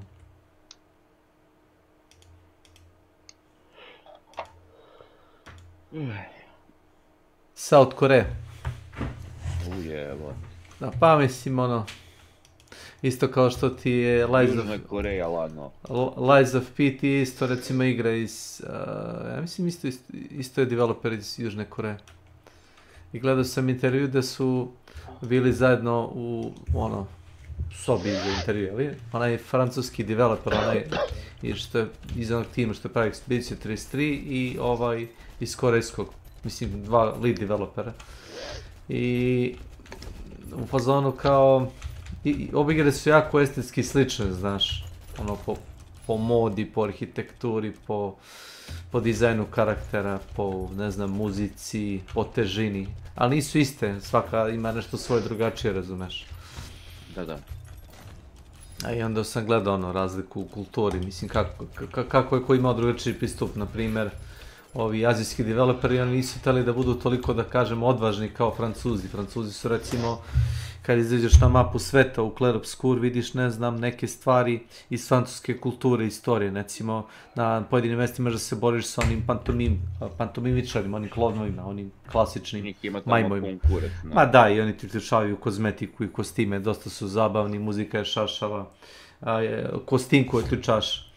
Određeni pantomimičari ti ključavaju kao onaj kostim gdje karakter nosi na leđima bageta francuske i nosi ono kao umetničku kapu, onu crvenu, znaš, na glavi, tako te neke šašave stvari.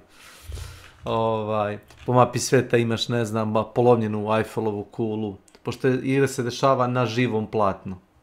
I onda su dali sebi dosta umetničke slobode Francuzi. Onda kad je rekao azijski taj kao lead developer, rekao je, kaže, volio bi da su oni znali da mogu da budu toliko hrabri, da stave stvari koje su recimo njihove kulturi bliske, kaže, bez bojazni da će neko, da se ne daj Bože uvredi, razumeš, ili neko da bude ljut.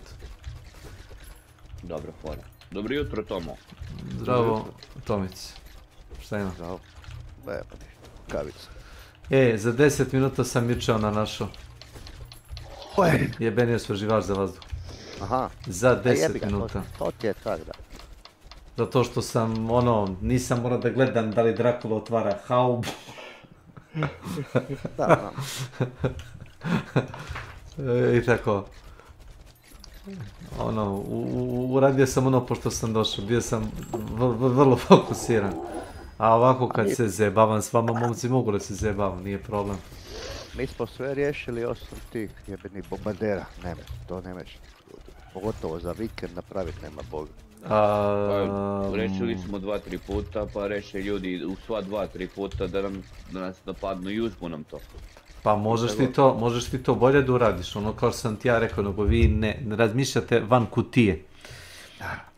Bombardera obično vidiš na pola mape, ili tako daleko? A znam, vidiš ga pomoći zbog ona dva slična sniču koje lete iznad njega. Jest, možeš da ga pukneš sa prigušivačem iz nekog oružja, s pola mape možeš da ga pukneš, ako ga pogodiš 2-3 puta, on se naljuti i dođe do tebe gde god da si. Gde god da si dođe. Ali nije problem to, pa mi smo njega ubili.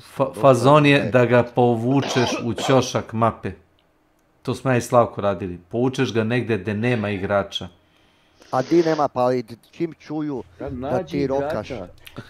Ne znam, ja i Slavko smo povukli onoga pauka s pola mape u močvaru i tu smo gubili, izlutovali i otišli. Niko nije stigao da dođe. Ali bombarder je druga stvar. Bombarder je što hiće te rakete prema tebi, čim se čuje da ga rokaš, odmah dođe hrpa idiota. A moraš ga jako brzo biti, ne možeš ga tući pola sata. Veoma brzo. Ubili smo ga mi jako brzo, samo jebi ga, došla ali jako brzo su je stvorili ljudi. Da, a jebi ga. I jedno što sam ti rekao, Slavko, jedan luta, dvojice ga pokrivi kad su takve stvari pitanju, a ne svi lutaju i onda razumeš... Pa niko nije došao do njega, šta ti je? Kako niko nije došao? Nismo ni došli, pa niko nije došao do njega. Ja krenem da idem da nađem, razumeš, sel, pripucao se na mene, ja nazad i oni od skrova, jedan skrova, jedan drugi skrova. A gde je pao? Nam iza leđa. Gde je pao raketir? Malo dalje od crkve dole, prema nama. A vi ste gubili u Berit City-u? Ne u Berit Spaceportu. Ne u Spaceportu, nego u Blue Gate-u. Blue Gate-u je. Pa našli ste gdje ćete da ga ubijete, samo to da vam kažem. Berit City još gori, znači Berit City ti je okružen sa 4 zgrade, a on je u sredini dole. Što ga niste ubili u močvari? Gdje god padne u močvari, padne negdje u džbunje. Govorimo o... Dobro, ja znam, ali pitam, a bombarderu? Ja sam razumio roketir. Raketira smo jučer ubili 5-6. Dobro, bombardera teško. Bombarder onaj u stranku što hoda Nilija dole. Znam, bombardera teško lutuješ. Znaš kako ide isto, to smo ja i Slavko probali. Moraš ga ubiti pred kraj meča, kad skoro svi ljudi izađu s mape ili su mrtvi. A da, jedno to. Ispod 10 minuta, pa ideš okolo, igraš regularno, lutuješ i skupljaš. Zapamtiš gde je, to smo ja i Slavko radili. Samo što smo mi se precenili sa vremenom i sa eksplozivom, nismo uspjeli da gubimo na vreme. Dvojice. Spamati se on, ako ga neko i ubije, on se opet spama. Svakih, ja mislim da 10 ili 15 minuta se spama. Pa dobro, kažem, sad čekaš to sam gledao. Pred kraj meča. Evo, ja sam napravio još jednog full krakera. Evo sad ću ja da palim, samo pušim cigaru i ovu kapu da popijem. Jebite se, čak i malo. Jebite se futboleri. Ja sam... druga smena, ne znam kako ste vi s vremenom. Isto, hvala. Ali ja nosim dek. Ja mislim da to mi... Ja sam doma danas. I sutra. To sam pogodio. Čini mi se da Toma ne radi uopšte drugu smenu. Aj čekaj, jedan telefon. Baš čovjek gospodin, šta ti? Osim ako ga sad ne zovu s posla. Pazi sad. Ja sam i danas doma, ja sam ti povezan. A, vidjet ćemo. Ovi tiška to je. Jesi vidio? Onda to ovi jederi, Jesi vidio? Dobre nekog da ci ima s posla, ladno. Ma kaki ugaciš telefon, samofon. Ja bi... Ma povezao sam ja... 2 telefona, jedan samo za familiju, drugi za ove... Aj bog. S posla, znaš, i na taj se ni ne javljam kad sam slobodan, znaš. Pa da, pa najbolje. A ne, kad me familija zove, ne javljam se nikom, jebi ga. Ne. Imam kontakt telefon samo za ove poslovne ortake. Na taj sam nedostupan za uvijek. Kad je bio remont u firmi, ja sam ugasio telefon 3 dana, znaš. Ono, kao slobodni smo, kao u fazonu. Nisu nam organizovali smene, dođite kao u petak, tad vam pada kao baš ono prva smena. Po rasporedu kao. Da. A ono kao 2 dana smo slobodni, kao free, off the hook, a 2 dana je remont. I ispada kao da 4 dana ne radiš, međutim nije istina da ne radiš 4 dana. Ne radiš 4 dana zato što oni nemaju trenutno plan kako da te rasporede. A ako umeđu vremenu, znaš, nešto izmisle, ne boj se zvaćete. Ako recimo fali radnika, recimo neko ne dođe od regularne postave, a ti znaš da radiš posao, njima treba čovjek, zovnu te, nije problem. Ako se javiš, zovnu te, ako se ne javiš, nisi tu, jebi ga, napustio sam državu na 3-4 dana. Tako ti je kod mene slučaj. Da. Ma, kod mene nema to kurac. Tu se može eventualno zameniti smene i kad si na bolovanju si do tad i to je to. Ma kod mene ti je firma u banani. A ja sam uostalom još sam neko kratko vrijeme šef pa me boli kurac. Ali sutra ti kod nas neki praznik, tako da sam se onda zato povezao. A od srede tak idem dole, idem traži da me makne sa mjesta šefa. Tako da me boli kurac. Da te maknu sa šefa, pa ja tomu predloži mene čeće budem ja šef. Nije to tako lako. Oni ti ne daju da digneš noge u vis i da odmaraš, a ne. Pametan budi, ja sam ti gore, znači ja sam do sad bio kontrola izlazne robe i utovar ponekad. Sad sam znači i kontrola i utovari i šef i pičke materne, znači tebe jebu za sve, jebu te radnici, jebu te dole referenci. Samo ti daj više posla odgovornosti. Jebu te šefovi, odgovara za sve, pazi, to ti je ogromna firma za izvoz željeza, mi radimo sa viljuškari dižu po 8, 9 i 15 tona limove, ne daj Bože da se neke dogodi. Ja odem u čuzu, ma taj stari, a plaća mi je veća 140 eura. Ma daj, doviđenja. Toliko odgovornosti za ništa para. Makar nisu čak ni bitni novci, boli me kure za novce, neću, razumiješ, ne treba mi taj stres u životu i to sve. Stvarno mi ne treba. Hello guys. Ne mogu da verujem čovječe da jedan čovjek izgleda i razmišlja pravilno. Tomo, svaka ti čast, ti si moj idol, sine. Pa zato Slavko što se ne isplati, ljudi misle... Ma razumem te ja tebe sve čoveče, ali... Ljudi misle joj ti si šef, ovo ono, stari, samo imaš puno više odgovornosti. Pazi, ja imam 14 ljudi na sebi, razumiješ? Kao moj šef, tako nešto, da. Druga stvar, to ti je koje recimo bivše jugo firme, znači imamo dvojicu alkoholičara koji su svaki dan pijani, pazi, takav čovjek meni vozi viljuškar od 8 tona i utovariva robu. Znači više puta sam govorio šefovima, oni ne mogu ništa napraviti, stari, pa jebite si mater, razumiješ? Da. To da je neka ok firma, da je to sve posloženo, pa ti veliš, ajde šef sam, i ono, ma ne. Stari, to, džabalaja to je, ajde be. Rekao sam, ne zanima me to, hvala vam lijepo. Dobro, pošteno, to je ljudski, šta ima. Bio sam 5 godina zamjenik, onda sam postao šef.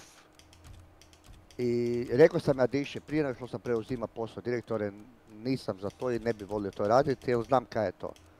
Ali jebi ga, ispalo je tako kak je ispalo, nije imao ko, bilo je sve pod mus, rekao ajde budem. i vidim da se i dalje ništa ne mijenja. Znači ja pokušavam neke stvari da se promijene, razumiješ? Ništa se ne mijenja. Na bolje što se kaže, da.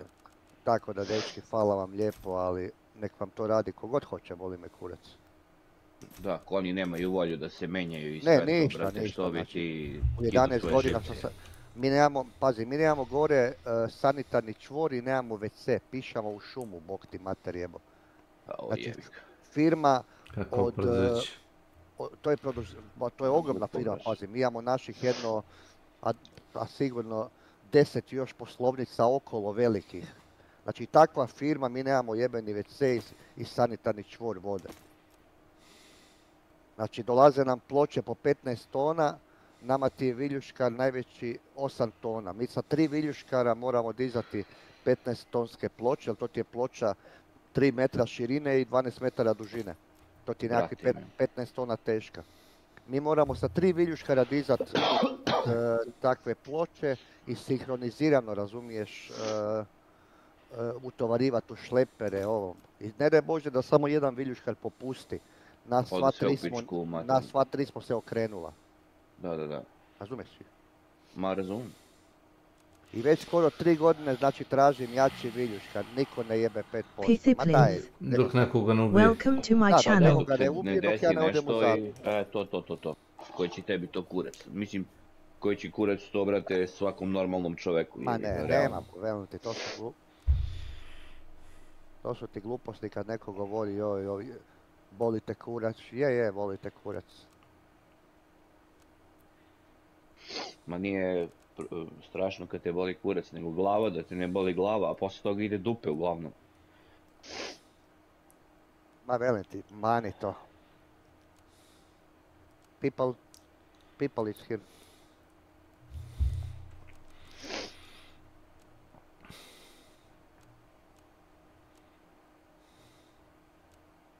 Neko zavuku u jebeno žbunje.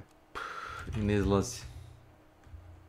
Da nije Boris, dupe jebem zaspo tamo noću. Sa snajperom u žbunu. Veš što bi? Prodaj to, Ilija, prodaj sve tako to. A nije, prebacio još iz stasha, iz item baga u shop. Lele, Ilija, vidi ga čovjek, bogatit će se. Ne, ovo iz ruku. 4,5 ljeta.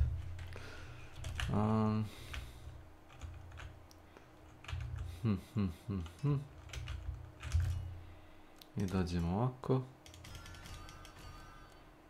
I kažeš sive lubanje silom, ja imam moć.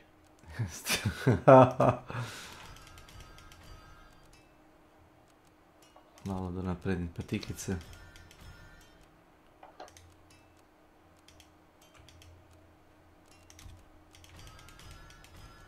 Toma direktor, sad ću ga zovem direktore, šta ga jebem, gdje šefe.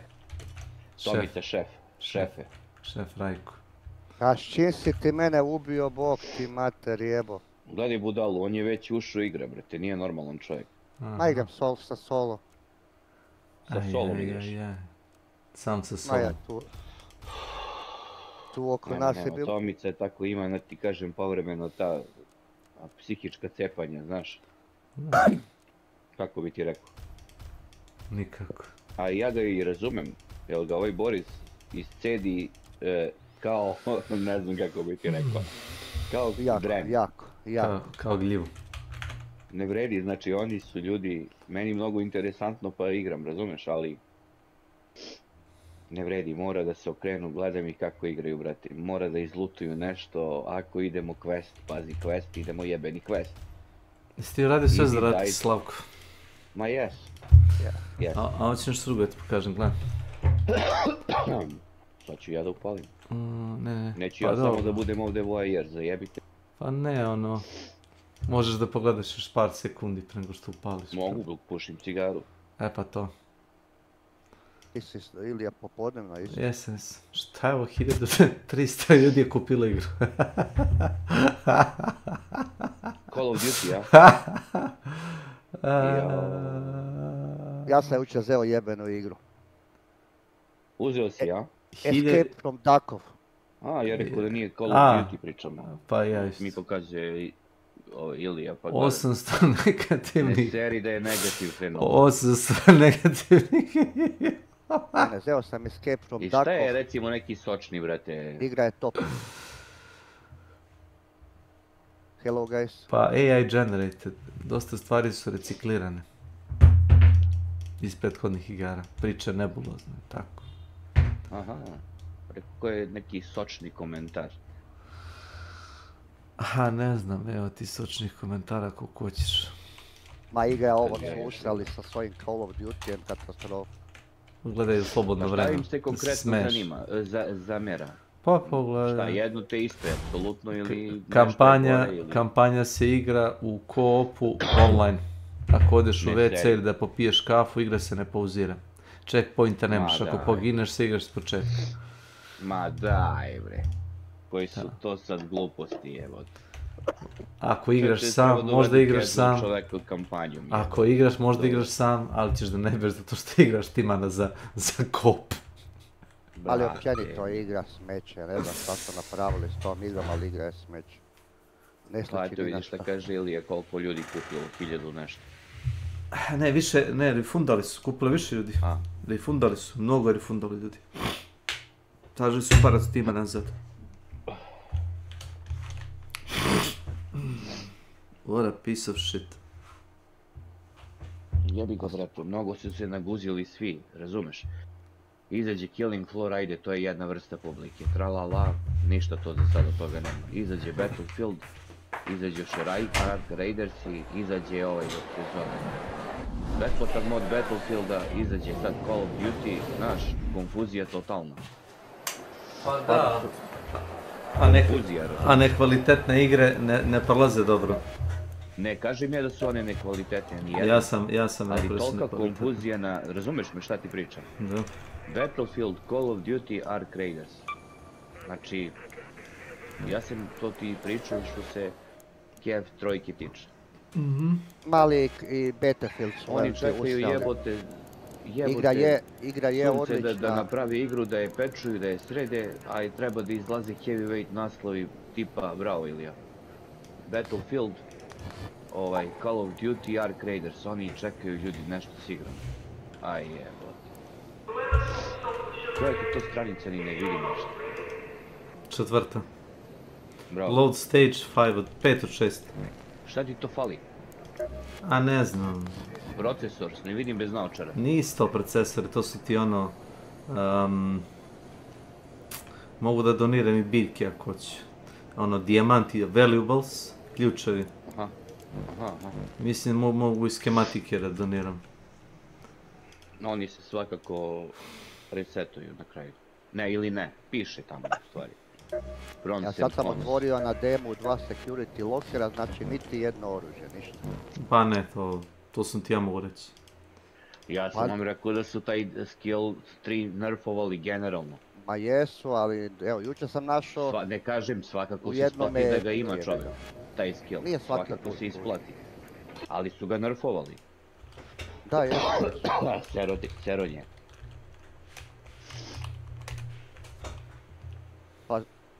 Pa nerfovali su i XP-ove od bossova, sve su nerfovali, a jebi.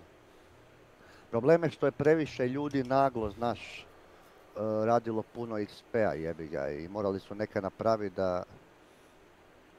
A možeš sad da zamisliš tomu nove igrače koji sad probaju recimo, pa jure samo za questovima, kao mi do pre neki dan. A dobro, ali rekao sam ti... da bude cirkus. Ali igrati zato meče, razumiješ, tipa ako si ti novi igrač, onda te meče većinom sa novim igračima i sa slabijom opremom, znaš, nije da te meče s menom koji ili s Ilijom 75. level. Sa Ilijom ostavljaju tamo, brate, Kineze i Talibane i ove Ruse, ne vredi s njim. Ne vredi će da ih preobrati na svetlu stranu.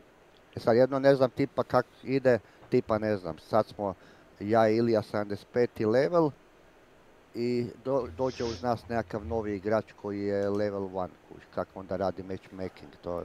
Ne radi zato što ne igram s takvim.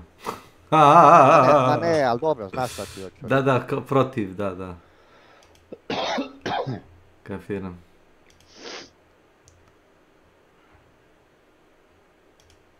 čekaj da upali Mark Raiders, ako pušim i pljugu i dalje, pa me ti pozovili. Oći. Igramo šta god hoćeš. It's enemy here, or? Ne znam šta da ubacim za proviziju.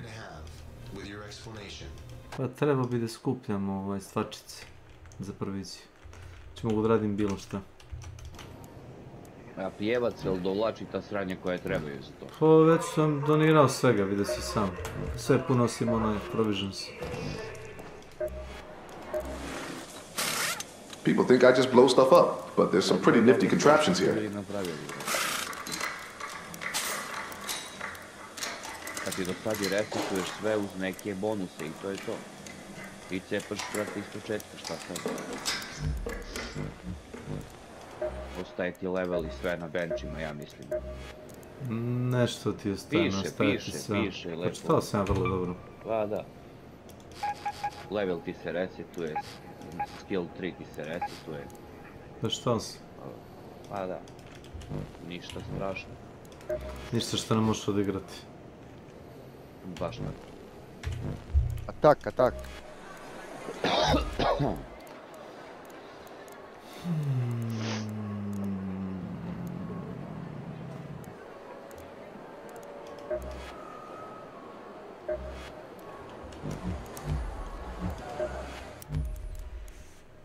Ajde, organizatora.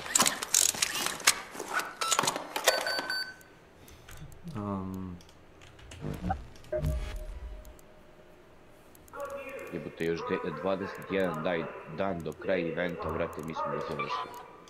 Zato što su ga vezali za XP, a XP nije, ako igraš igru nije problem nauči XP.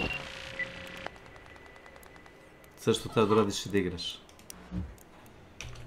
Pa da.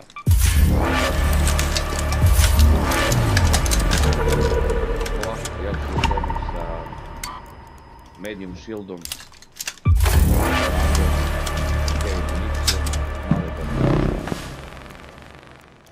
Šta još mogu da stavim iz quick slota, generalno ništa pametno.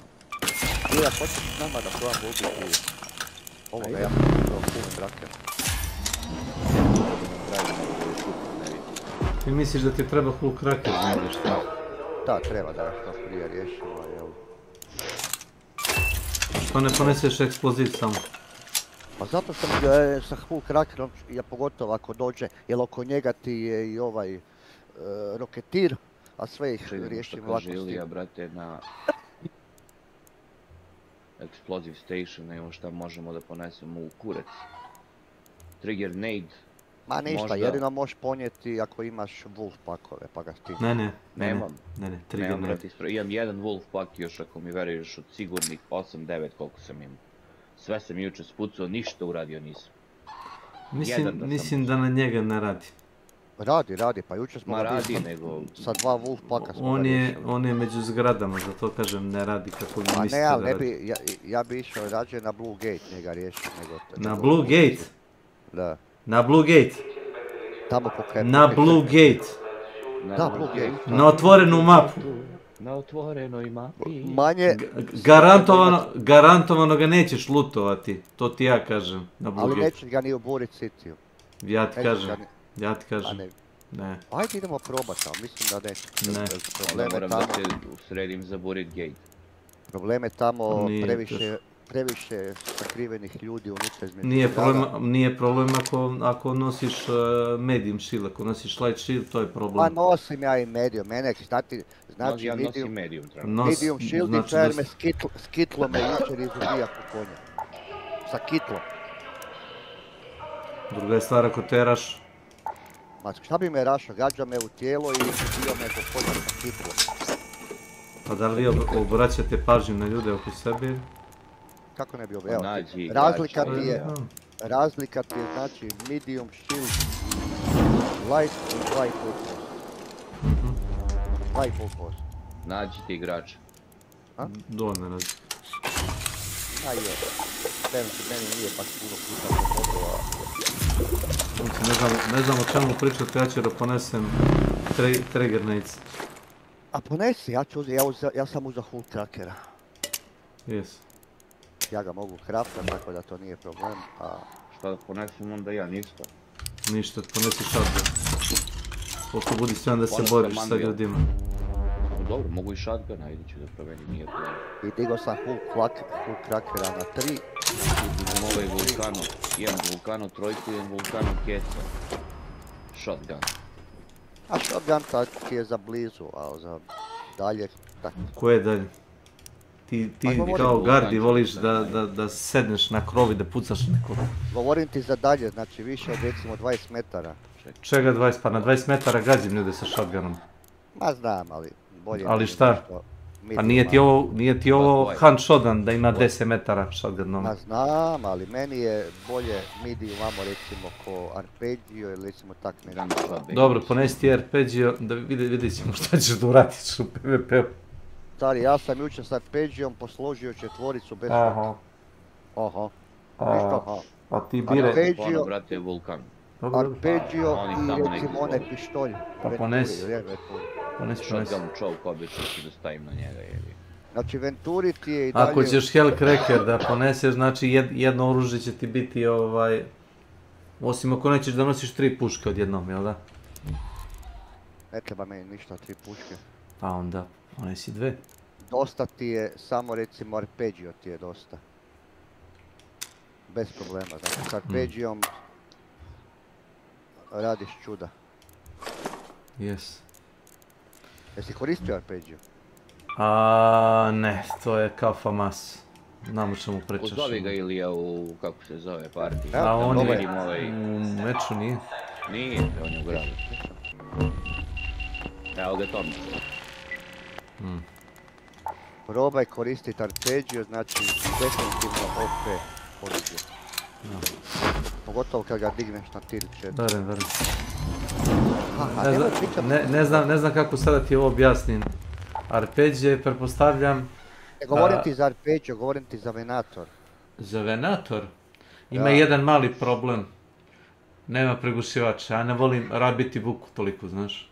Ma dobro, to me ne jebe. Ja ti govorim što se tiče snage pištolja. Meni snaga ne treba, ja ću biti to što ti ubiješ, kažem ti, sa venatorom. On će da mu pređe iza leđa, razumeš, da mu stavi... Mogu nema šta priđem s leđa, priće on i meni. Redano se dešavalo da me... Je li juče bilo da su nas dvojica startali prvi u... Sad je jedno razlika što možda, naš je, toliko ljudi nije u igri, ali rade. Ne znam. Možda. Vidjet ćemo. Pa ja ću s posla zdravlje, Bože, dan. Jučer smo 2 puta išli tu, to je bilo, znači, 3 ekipe oko bombardera, 3 ekipe. I šta ćeš uopće probavat ga pucat kad su 3 ekipe na krovovima? Gdje je bio? Je li bio ispod bolnice? Ili destinirali na Blue Gate? Ne, kod parkinga u bolnici. To je pored bolnice. Parking ti je između bolnice i između Space Travel Agency. To ti je odmah pored bolnice. A u bolnici nemaš ga šta tući ako je tu.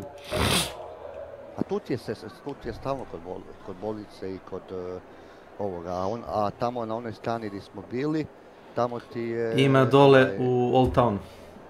Nekad. Da, ali većinom ti je Bastian dole. 3 put smo bili učer, bio je Većinom, samo što čini mi se Slavko smo ga tukli kod, gdje je bio, kod Town Hall. Tako nešto. Bio je kod Town Halla, nestalo nam je vremena, bilo ispod 5 minuta, nema šanse smo ga mogli biti lutovati, ja sam rekao Slavko samo uđi u sljedeći meč. Baci je bio Wolfpack nije radio ništa. Ili se zabio... Mi smo ga jučer sa 2 Wolfpacka ubili odmah. Prvo je bacio Slavko jednoga. Zavisi kako ga baciš. Ako se zavuče iza zgrada, može Wolfpack granata da se zabije. Ne, bio je na otvoren nam je bio. Ja sam jednom bacio Wolfpack granatu previše nisko, pukle u pod, bukvalno i ništa ne izletalo iz nje. I samo se rakete zabili u zemlju. Moraš baciti iznad njega. Pa bacio ti je jučer, mislim da Gardi ili ne znam ko je bacio na Lipera, isto se samo u pod. Moraš baš iznad njega baciti, da stigne od pod. Ide gaz. Ali ne znam koliko uopće bombarder izbaci tih 3 ili više. Ako imaš onaj Lucky Looter ili Looter Zlak, a imam Lucky Looter pa mi ovaj... Bude jedan, jeste. Bude jedan jedini. Evo, tu smo, odmah. Ajde. Sad ne znam, je li hoćete da ga odmah rješavamo ili... Odmah rješavamo. Ajmo tu unutra u zgradu da nas ne može jebati. A vi ćete se odmah jebati. Evo, tu je bombarder. Ali prvo morate riješiti ove lečeve kod njega. Jer onda on može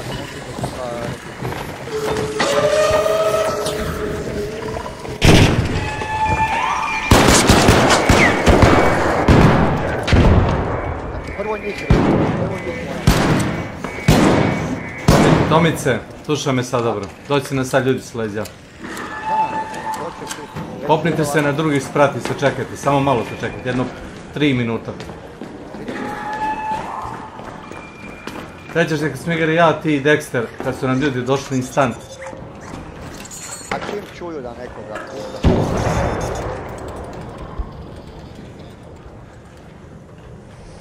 Ide pa oko tebi ili. O jebe.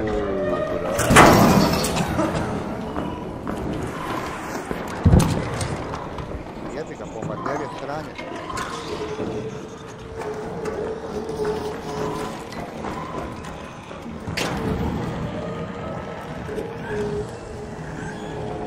Jebeni ti ključ.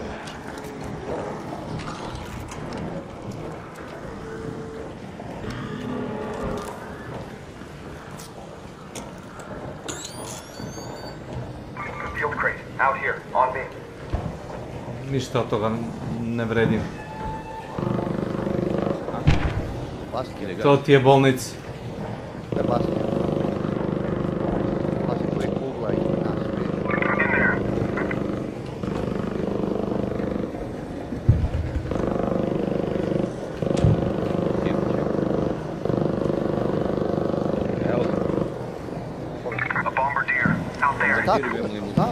Znam je bombardir trupa, jebo ga ti.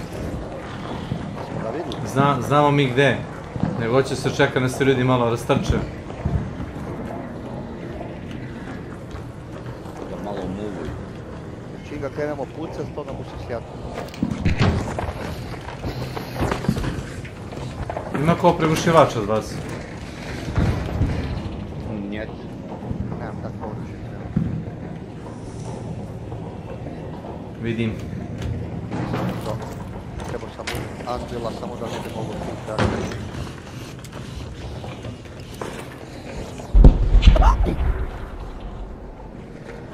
Samo pazite da vam sleđa ne dođe. I ja gledam.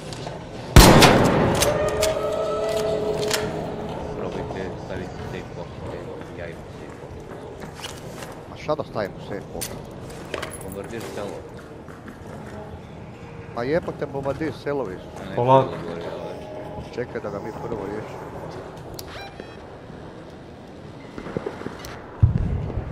Jedino kako bi on moglo da se uradi da se prebacimo iz bolnice negdje drugo na trg. Da ga ne bijemo ovdje. Ovdje nam lagano mogu doći s leđa, na drugim delovima mape ne baš. Gdje se letiš? Pa dole, to on kažem.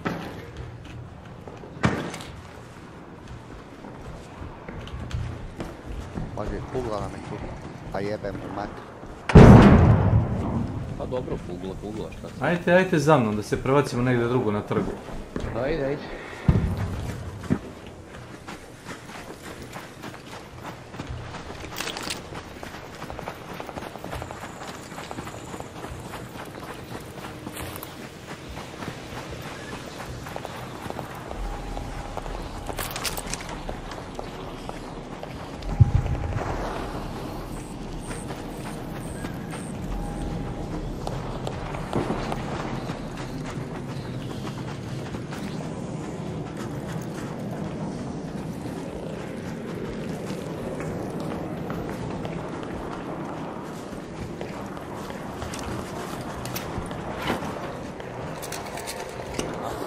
To, čekaj nek dođe gad vam.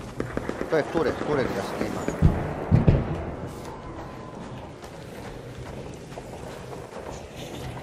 Koga hoćeš, ovoga snića, slično. Ili hoćeš bombardirati? Bombardier, over there.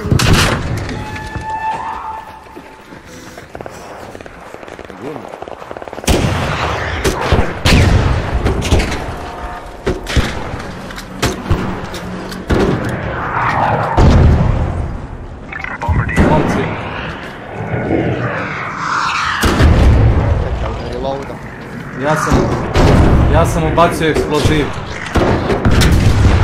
Čujete li me?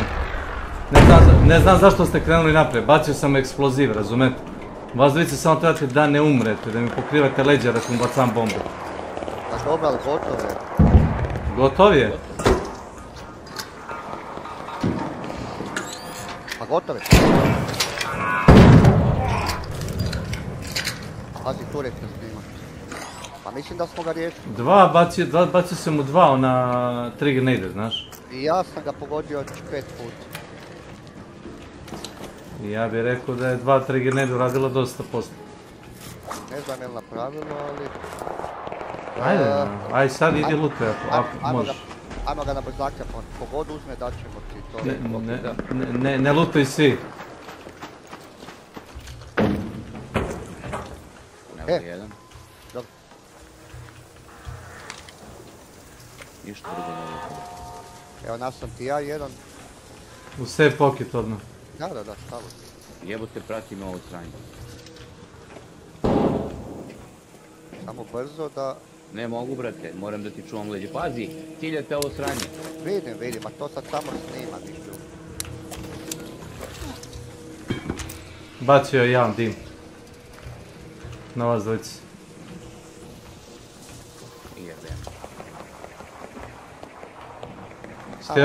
Hoćete još dima, vam dosta to? Ne, ja nisam još našao. Jebem u mater, jednu sam našao. Tomica je našao 2. Koliko misliš da možeš naći? Možda je 20. Ajmo, gas. Idemo gas. Ajde tu odatle. Slavko! Bjež odatle. Ka nama. Idemo dole. Da, dođi Slavko. Ajmo Slavko. Evo, već su došli. Lešinari, svi idemo. Ajmo Slavko, idemo.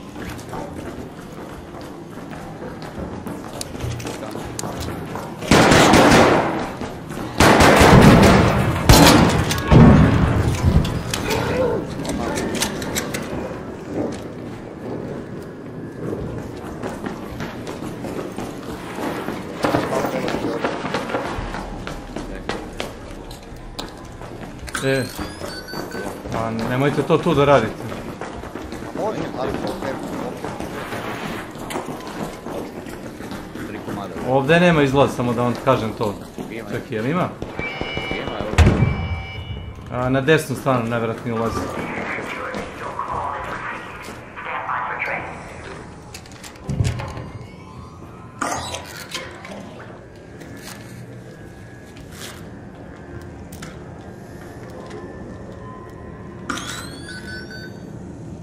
Treba jedan put upiti, to je to. Mislim da ne daje više od 3 sekundi. Dovoljno još na jednom i to je to. Jučer ga jebim mater ceo dan, ništa neće i gotovo.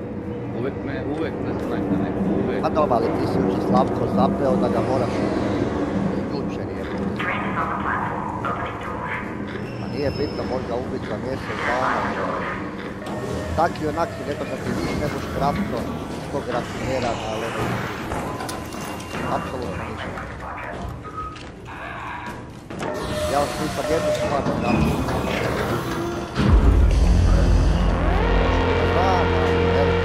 Ne treba to.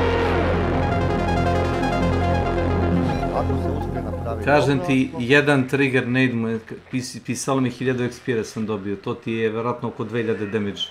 I imam ga trigger nade. Da, ali moraš znati kako ga baciti. Bukvalno sam zalepio na njega. Ja mu ga bacim na njega i onda pobegnem i onda ga aktiviram kad sam u cover. Ne bacim ga dok gledam u njega da mu ubijem.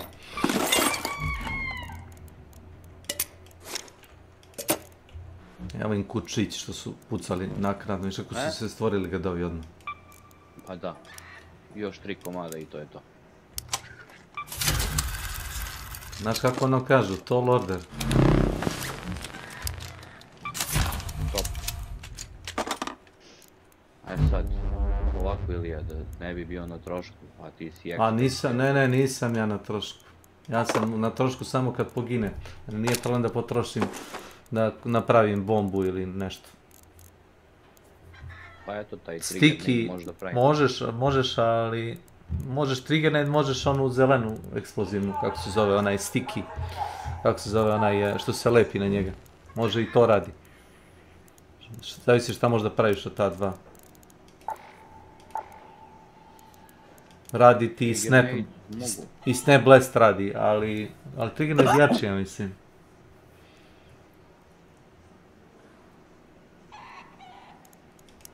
Ovo radi 70 damage, ovo radi 90. Napravim dve. Pa ako napraviš dve, daću ti ja, nemoj mi davat. Neću toliko eksploziva da nosim. Dobro, ćeš jednu da ti dam.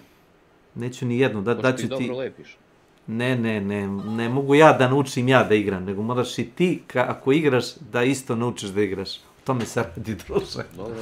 A koliko je meni potrebno? Dve da ponesem? Dve ponesi, da ću da treću. Imam neparnu jednu. 3 ti idu na slot, daću ti jednu da imaš 3. Stavite dve na quick slot.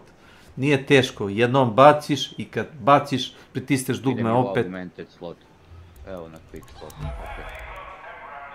Što ide u augmented slot, jebo? Zato što bombe idu u augmented slot. Ali ide i ona na quick use kad je u augmented. Na quick use, slušaj me sad šta ti pričam. U quick slot idu svi predmeti, i bombe, i consumable, i sve što se koristi ide u quick use. A augmented ide samo bombu. Augmented ne može staviš zavoj, razumeš. Ni shield recharger, ni onaj recitation. Onda će da bude na quick, ako ne bude ću da ga prebacim, okej. Augmented ti služi da stereti taj jedan quick use slot, ako imaš, na primjer, kao ja nosim ove, ne znam, ono za dizanje, onaj špric, nosim dimne bombe i tako te stvari glupe koje niko ne nosi, znaš. Jer ja volim kad padnem da dođete da me tapkate po guzici da ustanem jedno 10 sekundi. Jer niko neće špric da nosi. Znam! Ceronja se. Tužite me. To se rekao Drakuli. Tapkaj me po guzi, Drakula, tapkaj me.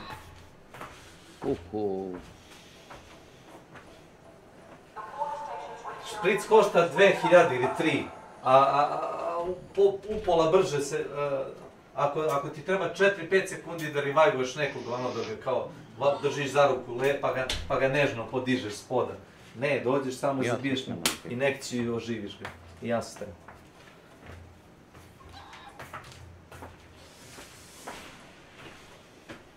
Zato i služi kad ti bio saigrača da ga odmah odigliš.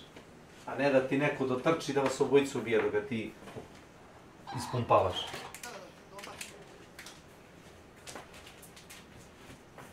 Pazi, ovo je super ulov bio, realno. Za vas da. 3, brate, komata, mašala, još 3, čao.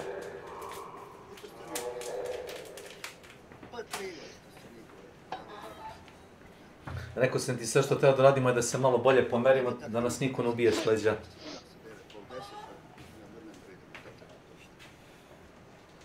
Dobro smo mi prošli u bolnici, da ti kažem, realno. Mogu je neko da leti da bude na heftavanje. Tebe su već počeli da heftaju. Dobro, Tomica se pomerio, tebe su počeli da heftaju, ja sam ti bacio dim da se povučeš tamo.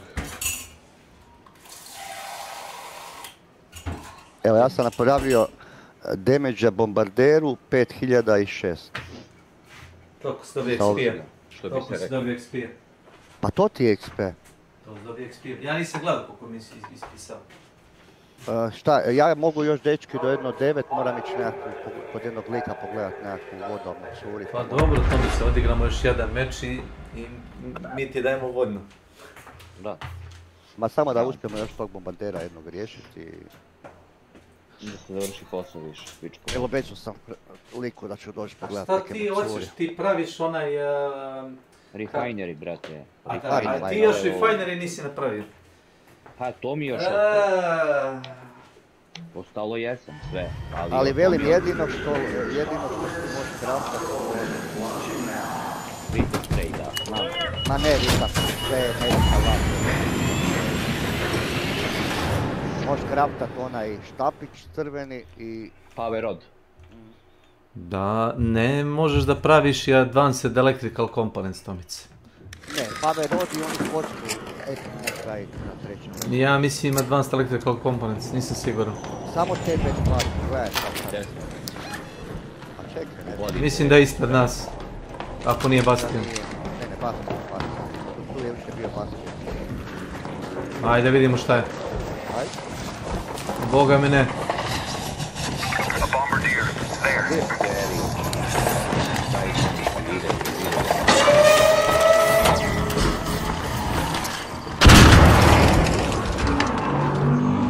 Mrtav.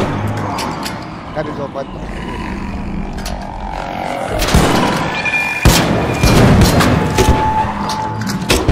To je to. Slavko, gotov je. Ajde, Slavko. Neću, samo radi. Ma dobro, ima je radi toga ako one stigne sve u... Čoveče, ne treba neko da osmatra umjesto vas dvojice. Dobro. Samo uzimaj, ne uzimaj, nego uzimaj to bojice. Čekaj, ne vidimo od ovog jebenog... Imaš use, uvijek ti ponudi use. Ma sve da punimo, da. Da bi ne stajali delovi u pravu ili... Sve uzimaš.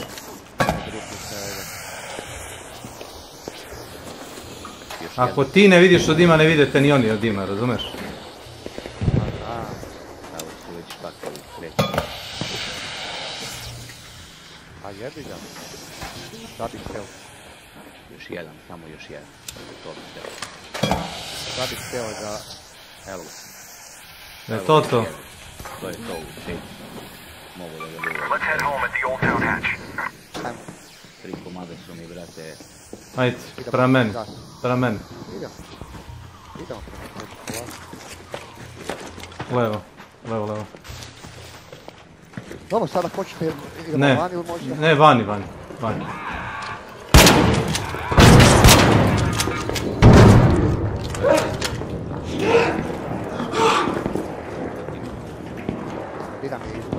Odmah tu. Odi Slavko. Pa sponovali se pored njega. Užila sreća da smo se tu spanali. Nećeš da pogledamo onu zgradu. Boli me briga, neću. Meni je ovo safe pocket, pa hoću. Mislim, nema šta da briš. Ulazite unutra, odmah. No, šta se dereš, majke? Zašto su ljudi tu, čujem ih da lutaju pored nas. Pa dobro, ubit ćemo ih. Sijup! Zato što su došli ljudi tu da lutuju. Čuo sam i da trče gore na spratu i da otvaraju neke sanduke. Ljudi moji, koja je ovo perverzija bila? Ne mogu da verujem. Pa nema šta bude perverzija. Kaže Tomica, to je onaj... Bastion, nije Bastion, znači i ovdje zna da se spawnuje bombardijer u sred mape. Ali jučer je 2 puta bio Bastion. Ja ti kažem da sam ga ovdje pucao jučer, sa Drakulom. Nismo, 2 puta, tu 2 puta bio Bastion. To je vaš. Jedan put jednoga, i onda nam je isto. Jes. Opet nam je došla ekipa i opet smo se borili s njima. Sad smo imali sreće, jebi ga. Nisi imao sreću da igraš sa mnom. To ti je sreća bila! To ti se kaže, hvalite me usta moja. Pa nego me hvalite. Pjevat samo navlači to već. To je sti, rekao sam ko ne. Neki navlači, rekao sam ti 1000 puta da ga upgradeaš. Dobro, kukat ćeš poslije. Mogu da kupim hatch key. Okej. Pa mogu si i do sada ga praviš u toku zadatka. Znam, samo gledam. Samo se zajebam.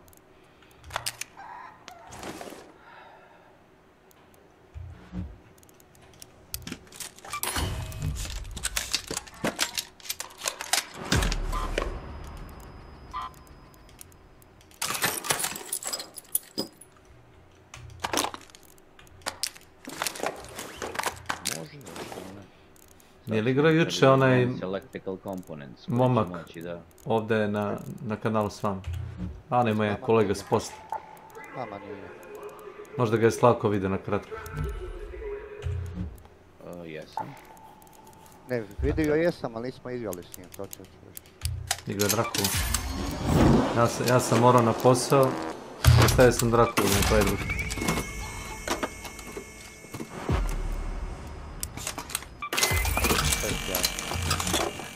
Vrlo. Advanced Mechanical Component. Jeste, to sve možda praviš u refinery. Eto ga. Make sure you sleep well. Pazi, ako se smiješ da kažem master component. I know you're here for the reward, but know that you're making a difference all the same.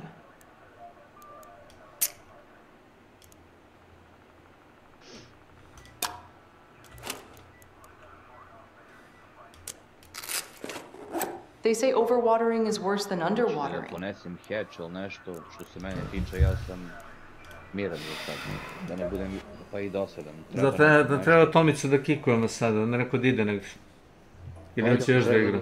Će još da igraš? Toma, jes. U 9 idem, da. Dobro, šta, ja sam sve za Ratko radio i sve sam gledao. gledao. Dva humidifiera i Liper Pulse Unit za projekat, treće stranice, na primjer.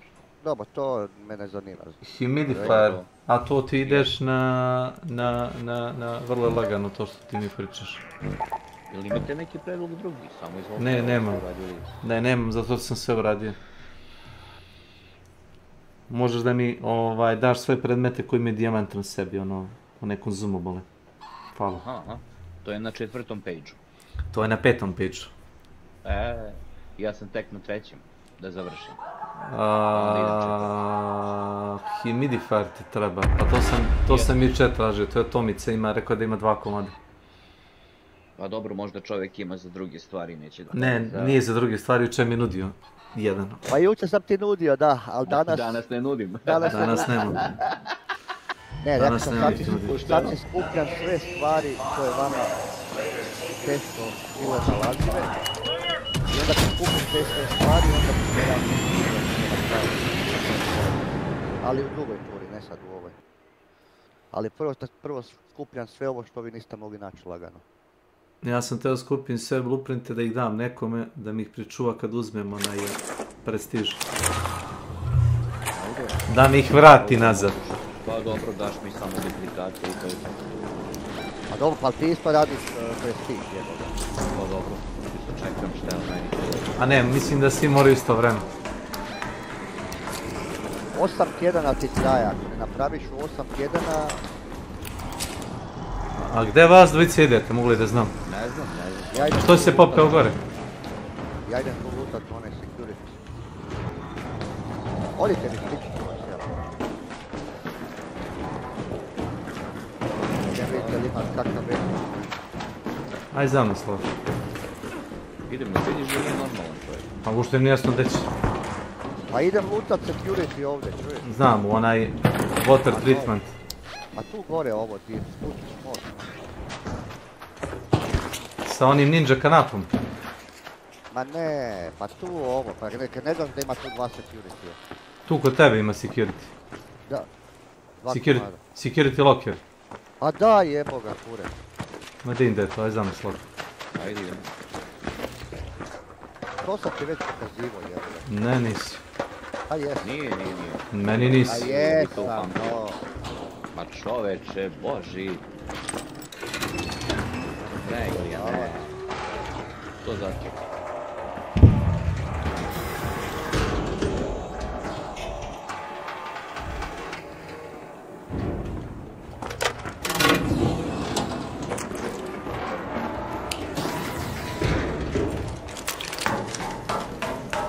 Gdje ovdje sad to nije?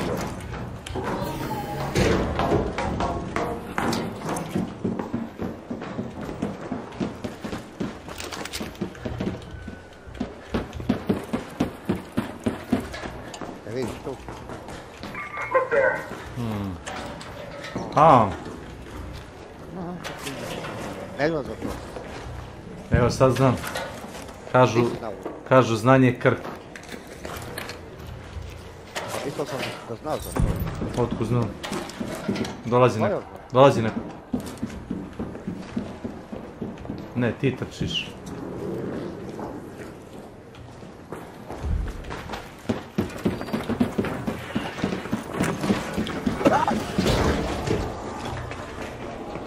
Diži to, Slav.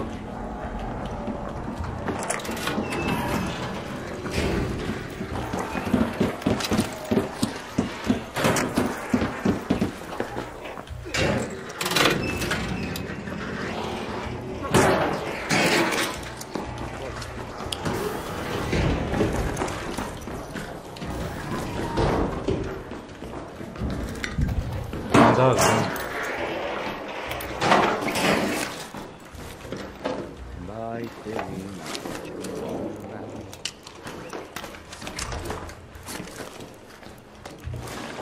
Nema ništa pametno. Nema niš. Pac. Bullpuck sam našao. Pa dobro. Ide u security ako nekom treba. Uklonit ćemo za sav trud. Šta to? Ne treba, hvala. Sam kažem Bullpuck. Donirao sam 3 komada, ali veriš?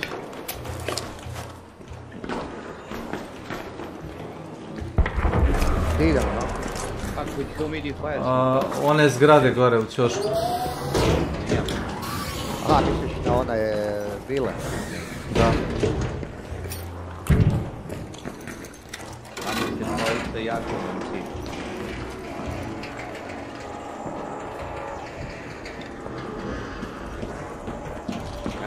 Jedno su ljudi. Down there.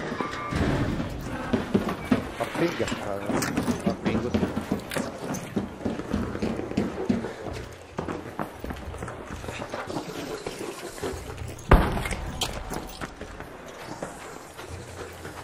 Ide gas.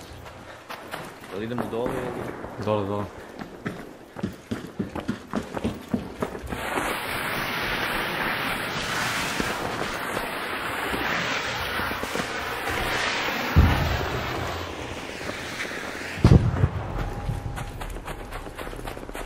Ljudi ispred nas. Čujem.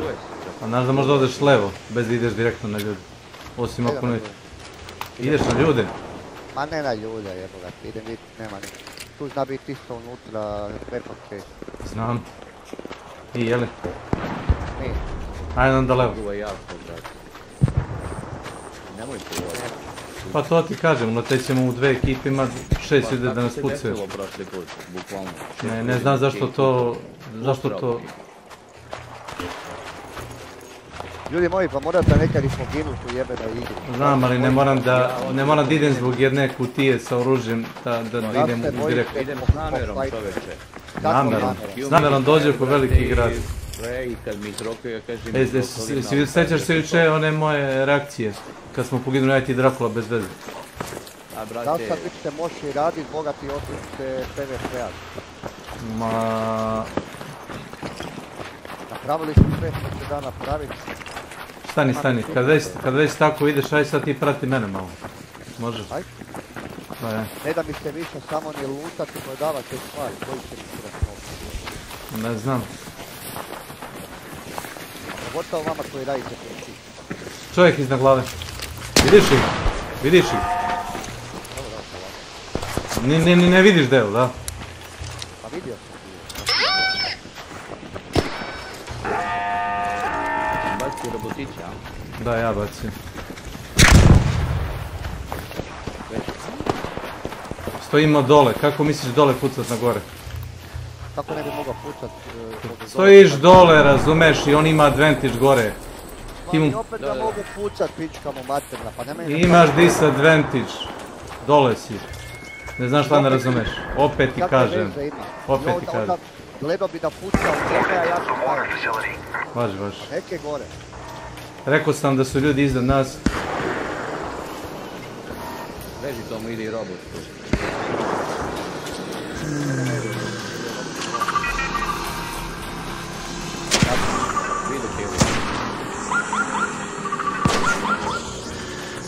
Boli me ovo. Nek zovne plaćanje.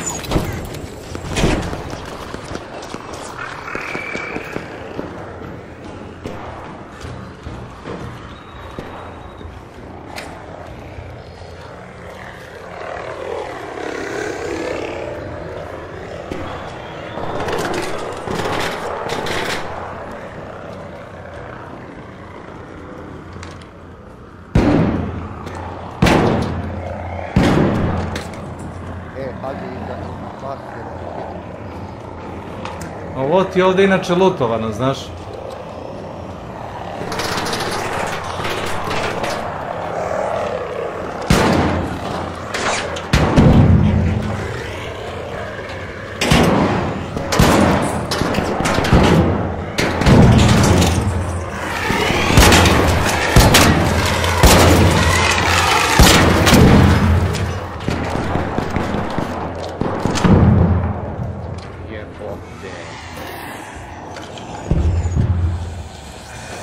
Dalje prema gore, prema ovome ili putem se tu? Let's move to that location. Ajde za mnom, Slavko. Nema tu ništa, Slavko. Ma, brate, ići sve sam. Jasno je meni da nema ništa.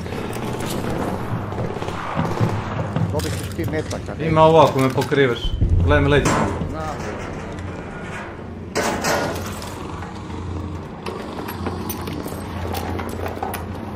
Ajme. XP, ali ne možeš ga uzeti, ajmo. Ajde, ajde.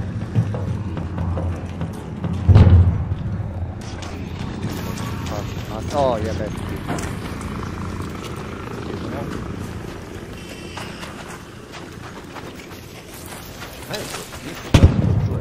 Bombarder iznad glave. Ne znate više praviti razliku između arkova. To ti je bio bombarder. Ko ne zna praviti? Onaj roketir, nebitno. To je dobro, okej.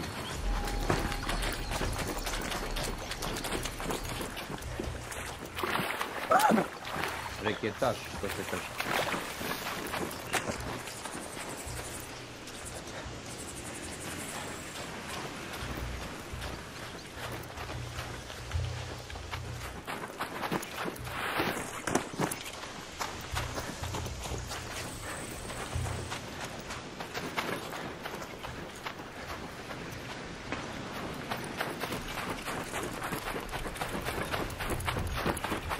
Znači, šta se dešava, kako si rekao, Tomica se pikne onom, znam, kontao sam čim si tražio 6 bombardir salova. Sve benčevi i pjerci. Jebote, 2 dana i jurim za pjerci. Beše neki od nas ovdje samo cepaju adrenalin šotove, jel? Neki, da. Da, i nalete obično na ekipu, jel da? Pošto su predaleko svih ostali. Tome je odlučio na zgradu. Ne znam ja ništa. Juče je Drakula tako sprinto malo napred ispred svih i poginuo. Ha, to je Drakula je. Dobro, to se samo njemu dešava. Drakula i Kesić trče napred ko stivonje.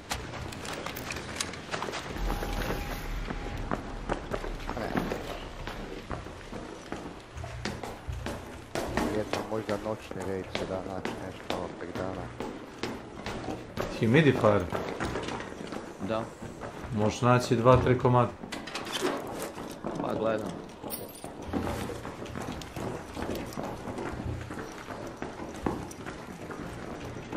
Imaš 5 zgrada ovdje po 2 sprata. Pa znam, ali tu imaš samo za lutovat novce. Znaš šta je zabavno? Novceke. Samo to mi treba. A meni novci ne trebaju jeboti. Ne treba mi radi novaca, nego treba mi radi valuables. Treba da ne kupim... Ne. Znam, isto kao što je Slavku trebalo 6 bombardir selova. Idemo vamo. Gde ovamo? Imaš gore jednu zgradu iznad nas. Vidiš? Tu.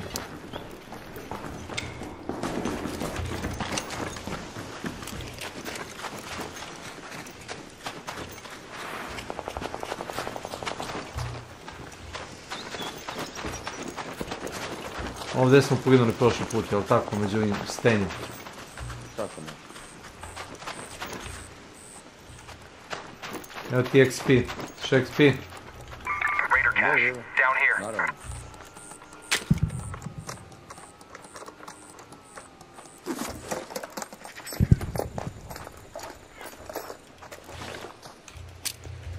Dobro. Hvala. Meni smiješno kad mi jučer ispisalo 23.000 experience-a, a ja sam level 75, bukvalno mi XP ono u mjestu stoji.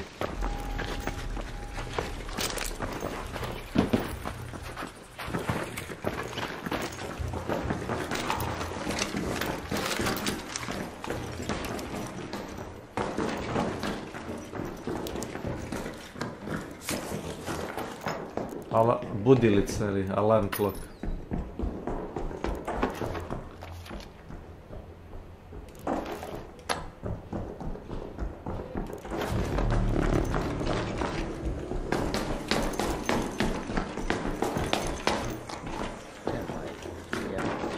Nema 3 sprata, samo 2 slota. Svaka ova zgrada ima 2 sprata.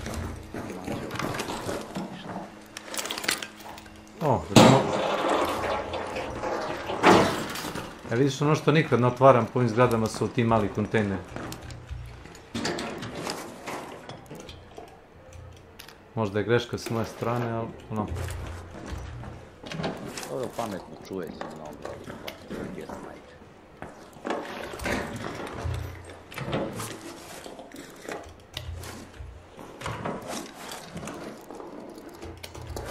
Tri kettle sam našao.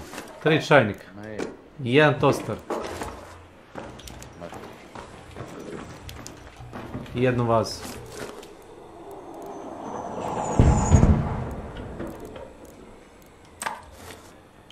Šta se dešava sa tom?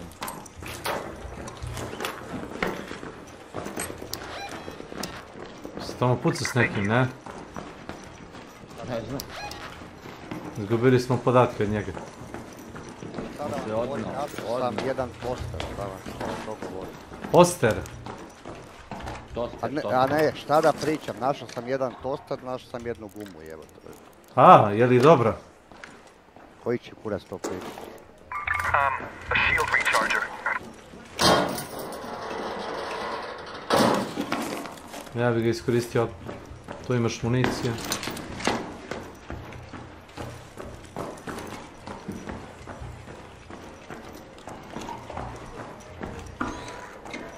Ja bih rekao da ovdje niko nije bio. Ne znači da neće, ali da sad niko nije bio.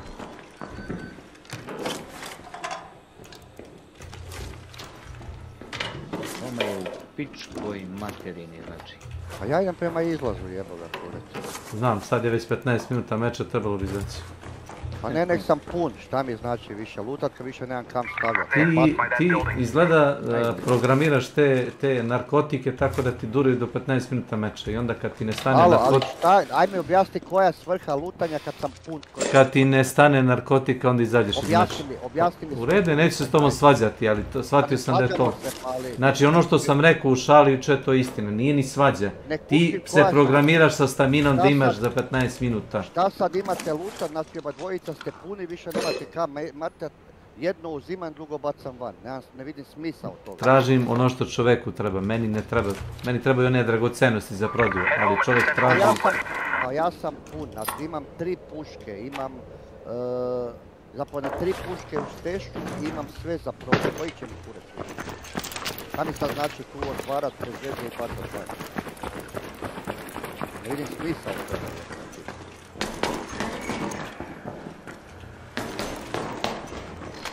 Lutajte vi jebate, ja sam preput. Tražimo jednu specifičnu stvar za njega, za Slavka. Pa dobro, tražite koma šta govori jebate.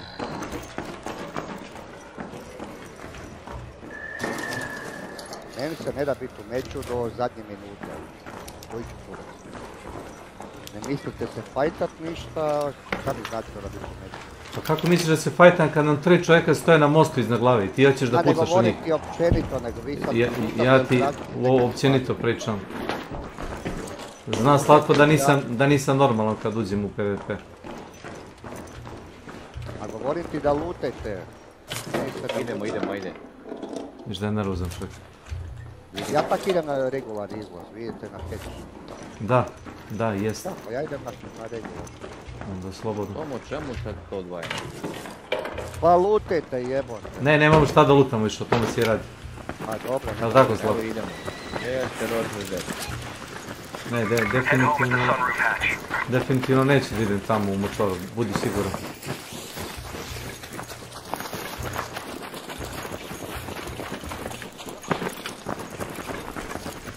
Imaš catch, to je. Ajde, tamo mi polako.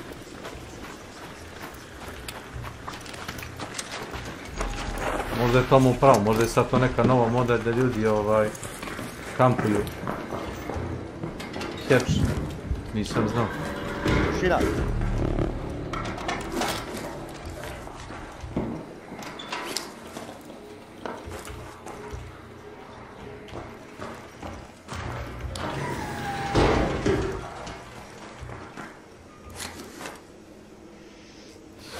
Čovjek ima obavezu u 9, čuo si ga.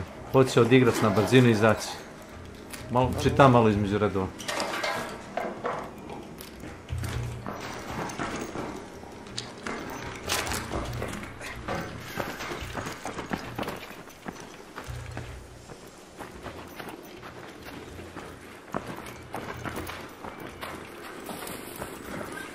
Neko je pozvao. Ma on je pozvao. Viš gde? Tu se čuje ovdje. To se čuje ovdje. A znaš gdje se čuje još? Čuje se u 300 metara u krug. Pa jebote, pogineš. Nebitno, nebitno. Ako ti je gušt da te radi adrenalin minut, da ne znaš hoće li te neko nagnati tu, neću, ovo nije svađa, samo ti kažem. Ako te radi adrenalin, mene ne radi. Ne radi.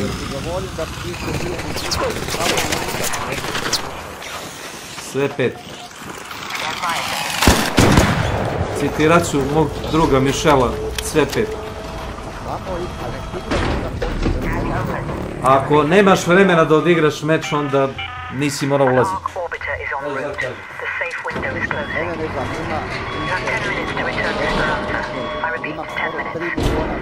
Izuzetno si težak čovjek, mene ne zanima novac. Čovjeku treba humidifier, razumeš? Ne znam zašto si ušao u meč. Ako speedrunneš. Ali ja sam već maksimalni level i sve sam unapredio. Igram da čovjeku učinimo nešto. Ti hoćeš, nemaš šta da lutuješ, hoćeš odmah izaći napolje. Ja sam čovjek učinio više nego što treba. Upravo si. Ovu partiju sam tak išao samo bez veze. Pa primetio sam da si išao bez usta. Tako da... Sve 5. Dobro lagano bre, opušteno. Uopšte nema tenzije, sve je u redu. Sve opušteno. Jeste, ko u pormić. Bez svađu.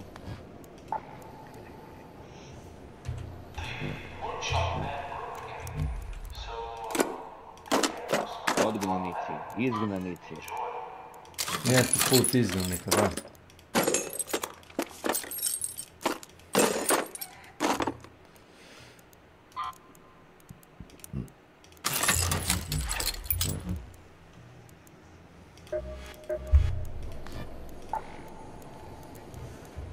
Neka bi tako razmišljao šta meni valja, šta je dobro za mene uvijek. Bilo bi vrlo dosadno. Ja ti opet govorim, igraj kako ti god što Igram zato što, znači, do sad nisam uopšte bio igri, nego je Slavko teo da odigra koji meč, ali ja više nemam šta napraviti trenutno. Ja sam išao sa Slavkom samo da ubijemo bombardira. Jeste, isto tako. A što se tiče pomaganja za ekspediciju, to mi uopće ne. To sam i ja rekao i onda ajde kao nema veze kad sam se napravit ću to. Ne, mene ne zanima pomaganje, ni ću ikom pomagati za ekspediciju. Jesi vidio? Ovo sam pričao čovjek pre neki dan Slavko. Ja ti govorim kako neko je to bio, to sam ja rekao. Ja kad ću raditi ekspediciju, isto ću je raditi potpuno sam, tako da... Pa ne znamo ćeš li moći sam. A kako ne bi mogao? Ne znam. Ne sekiraj se. Ja ti kažem da se sekiraš vrlo. Ne znam da ima stvari koje... Dosta! Dobro, evo čutim, evo.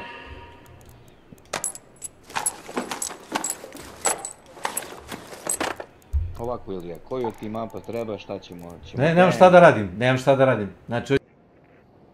Znači preporučeno za... Najbolje, idemo na Blue Gate free loadout. Dobro. To ti je najbolje. I ako izađemo, ako nađemo. Ako nađemo, bilo bi dobro da se ekstraktujemo. I oluje traju, to nisam do sada igrao, znaš, još 18 minuta. Čega? Blue Gate? Čekaj, ti praviš ovo, pa daj Blue Gate stavi. Electromagnetic storage. Može, pa čekamo do zadnjeg minuta. Ako izađeš odmah budi siguran da će te neko sigurno iskampovati. Nisam ovog igru do sad, znaš. Ja kad kažem da Tomica su nervozi kad sat udari 15 minuta, si misle da ja jedem govne, a ja kažem istinu.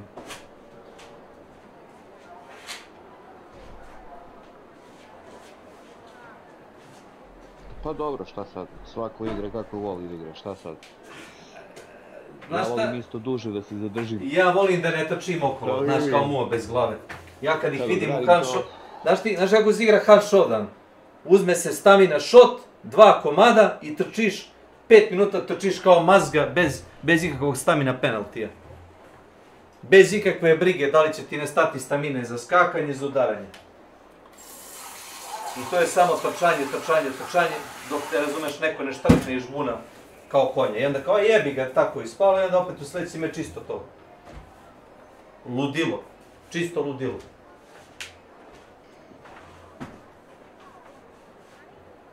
A meč traje 40 minuta. Traje sat vremena zato što su taj stamina penalti ne postoji u igri, razumeš, meč bi mogao da traje, ja sam rekao 20 minuta u handshotanu. 20 minuta.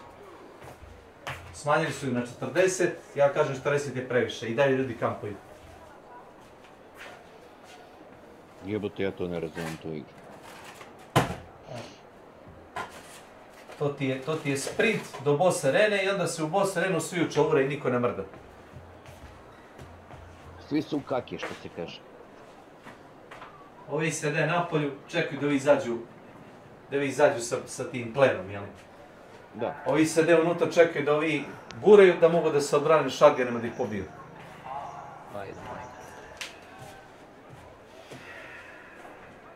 Kakav gameplay? Zašto sam odostao posle 7000 sati? Pretpostavljam da čekam da stave neki novi game mode koji zapravo ima smisla. Pošto ova trenutna forma ne ferca tamo. Što ne igra for developeri su probali da promene neke stvari. Recimo sa zadnjim updateom dodali su ti karticu gdje možeš da izlaz zameniš. Možeš da, recimo, guraš iz boss arene sa tim plenom i iskoristiš karticu i zameniš izlaz. I oni ako su pozicionirani loše, gubit će mnogo vremena dok se preorientiš opet. Znaju recimo da te puste da izađeš iz boss arene, odu na izlaz, tu te čekaju. Ti iskoristiš karticu, zameniš izlaz. Što se ono kaže, reverse unok.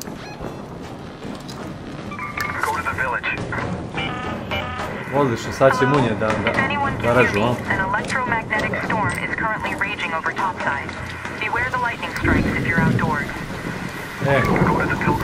Aj sa mnom da vidimo, ja imam retlara, bukvalno trto oružje. I ja imam tera, Pa mogu da nam nađe možda nešto bolje od ovoga što imamo. Bilo bi lepo da smo se pojavili dole na jugu. Ovdje gore nemaš bog zna šta. Dobro, barem po 4 metra. A stvarno nisi igrao puno u mapu, jel? Gotovo u ovim mapovima, ne. Ovo ti je PvP map. Opa, kuka neki hvala. To je sve... A to ti je... Vidimo.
Idu kurac.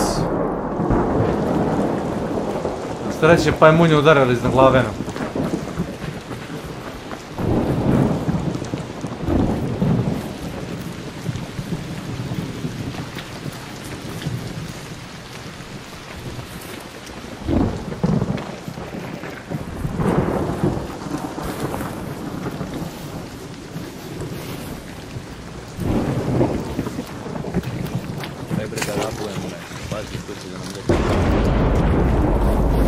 Ako ti kažem da ne volim ovu mapu zbog ovoga što ima mnogo otvorenog prostora, ako hoćeš šaljiti PvP dođeš vamo.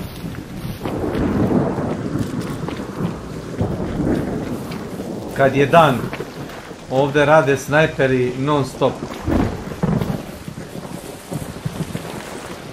S tim što, iako imaš snajper, rizikuješ također da te roboti rastvore.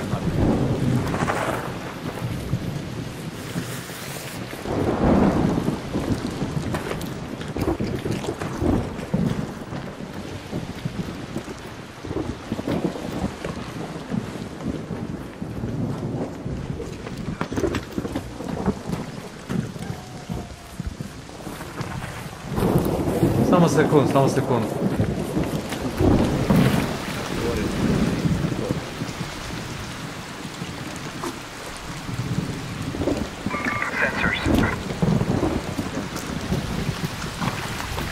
Bilo je luta ovdje, uvijek imaš lut. Oj!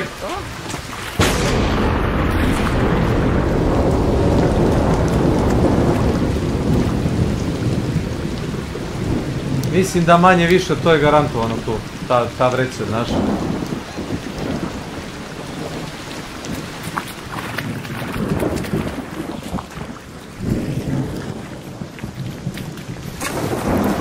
Idu kurac.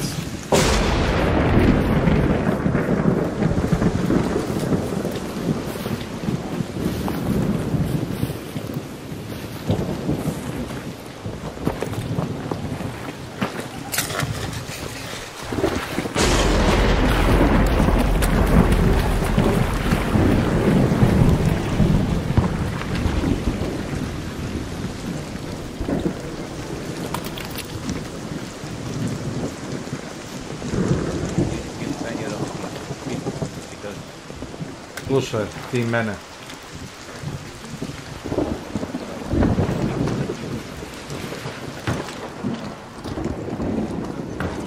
Ajde, gledaj. Orman.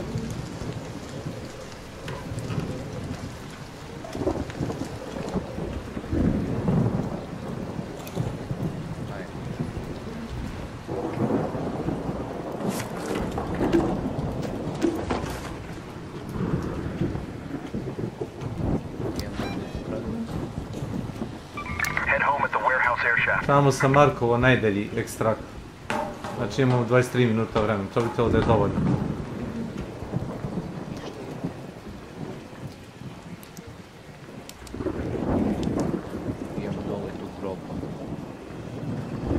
Nemoj drona da lupaš, ne bi to ja radio, hvala.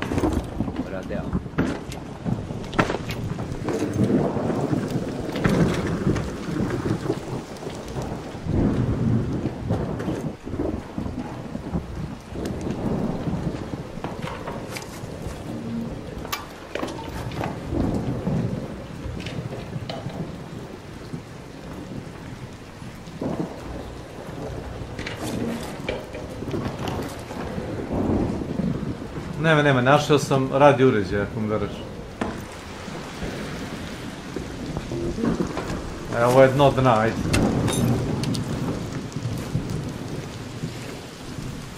Šta ću?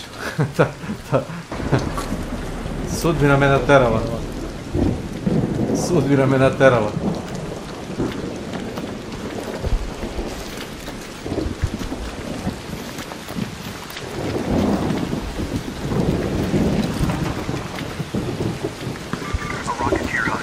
Vidim, nemoj to još da otvaraš. Imat ćeš prilike.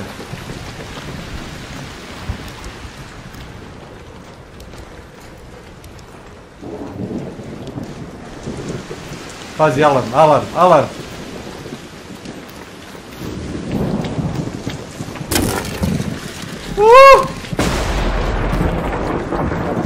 Tamo sam držao naprijed u tom smeru, znaš.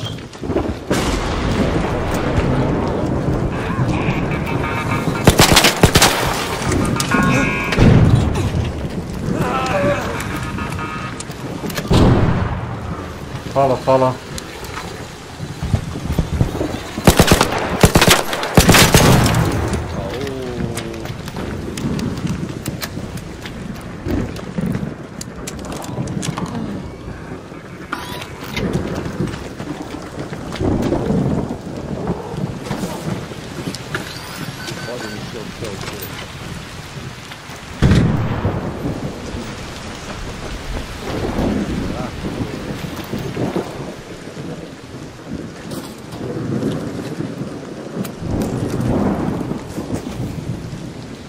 Uzimaj baterije od njih.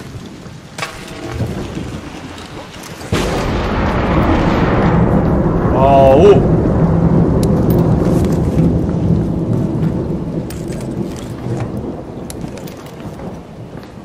Stani, stani, nemoj da bježiš od mene, ne razumem to.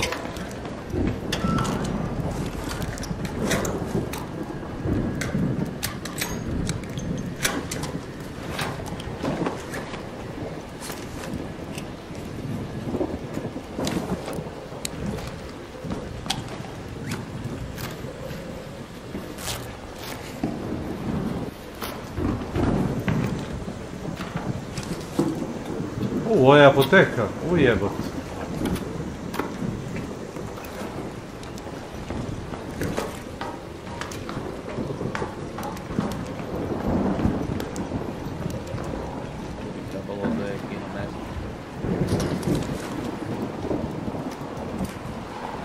Ovo da je duplo, jel znaš?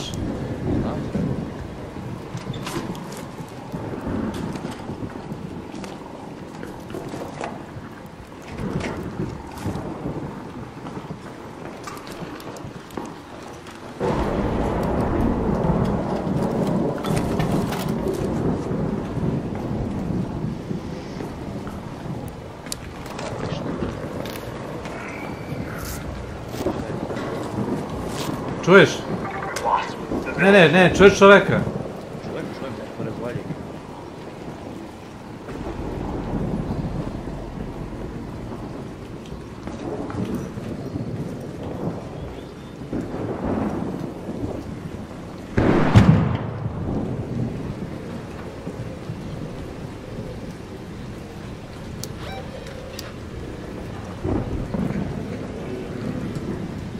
Evo, roketiri na glave. Njemu ili nam? Pobeže gore. Pobeže gore za brdo.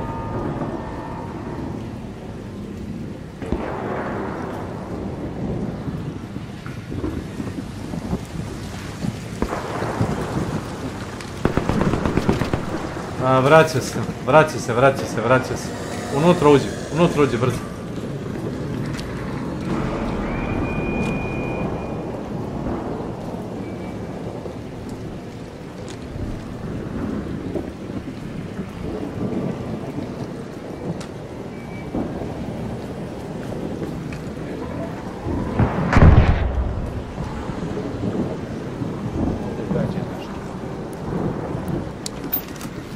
Ne mrde.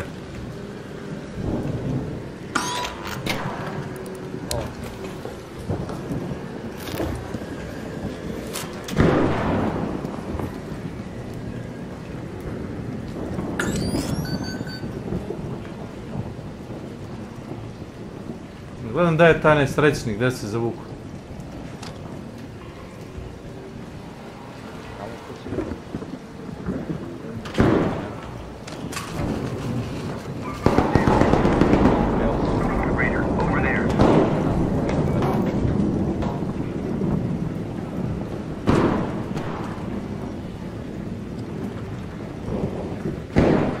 Aj vama na zadnja vrata, levo kod mene, odi.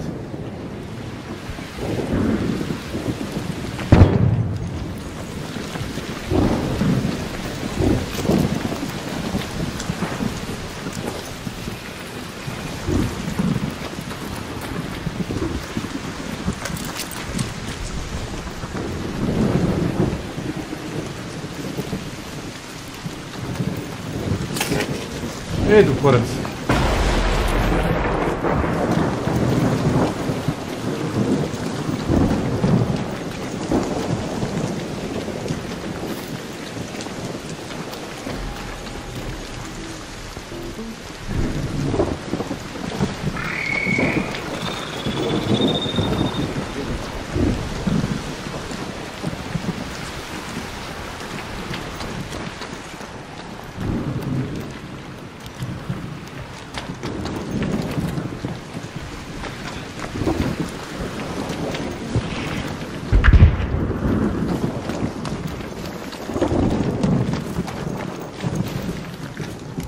Idi gore na spratu.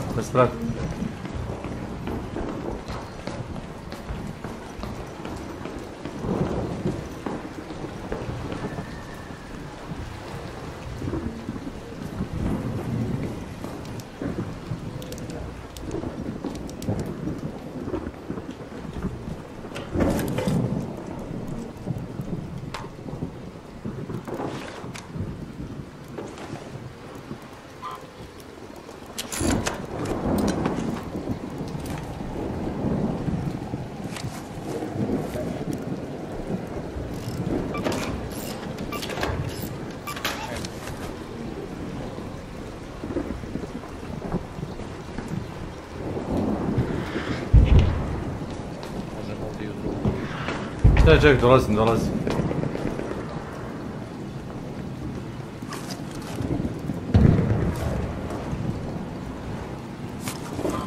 Stable stock 2 blueprints našu koji nema. Jebi ga, nemoj da umreš, ne znam šta ti kažem.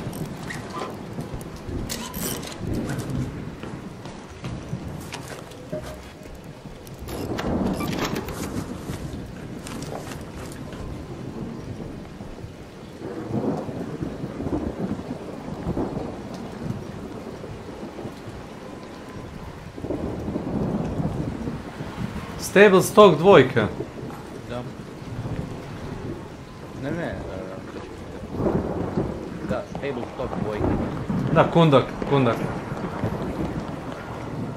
Ajmo da probamo, prebaci.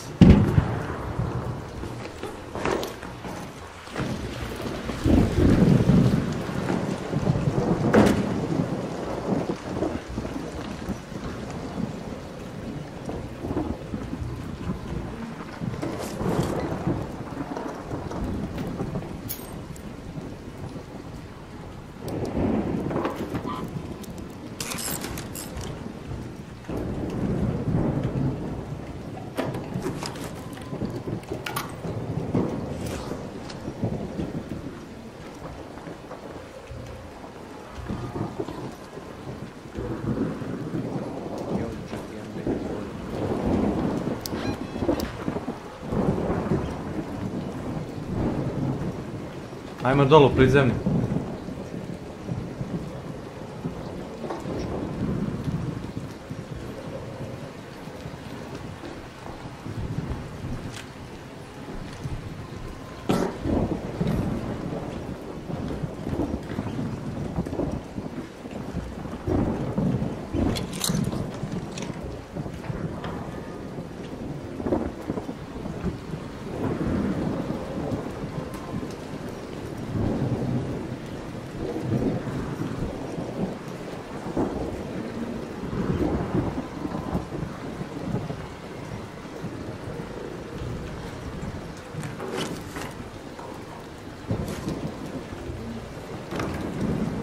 Taj film reel ću da uzmem samo da ga dam, doniram samo da...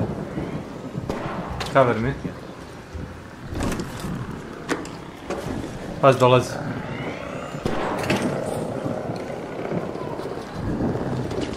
Viš.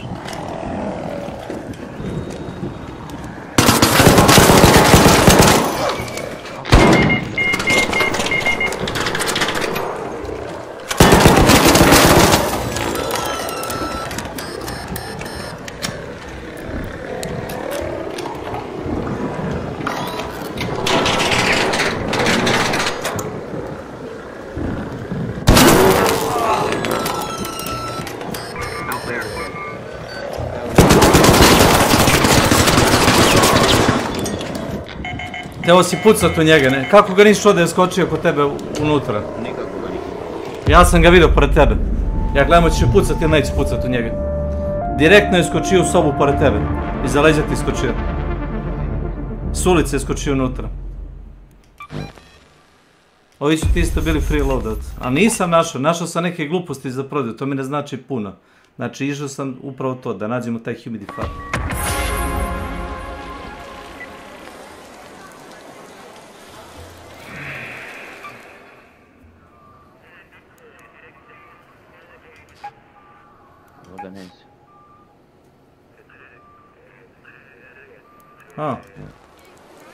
End of the week. Da, dobio sam backpack, čujem mi se, samo da vidim.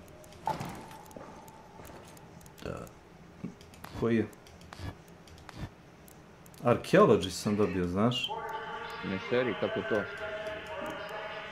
Eto tako. To ti je nagrada, da, bilo. Nemam pojma. Pa pogledaj. Ne možeš sad da vidiš. A ne možeš, ali...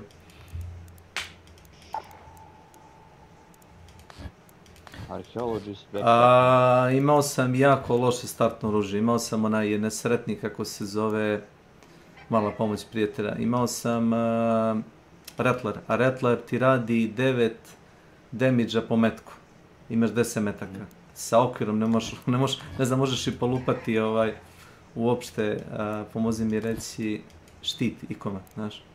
Da. Ti nisi imao ni šanse par tim dvojice, skočili su obojica u sobu pored tebe.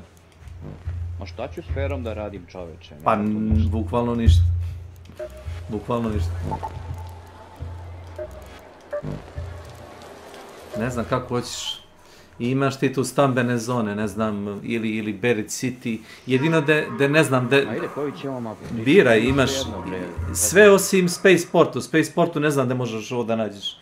Znam na Buried City, znam na DM Battlegroundsu, znam na Blue Gate, pojma ne, možeš... Da, možeš istu mapu po danu čak ako hoćeš, meni je svejedno. Ne pravi mi neku veliku razliku, znaš šta mi je dao? Dao mi je više stvari koje su tipa, ne znam, umjesto 3 žice dobiješ 6 žica, umjesto 8 klota dobiješ 16 klota, dobiješ duplo, ali nisam primetio da ima više luta. Ti si našao taj stok recept i to je to bilo.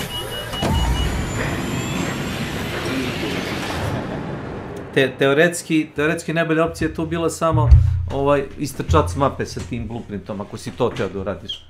Ali dalje ti fali to što si tražio. Tražiš humidifier koji sam ja juče tražio. A to vidiš. Razumeš?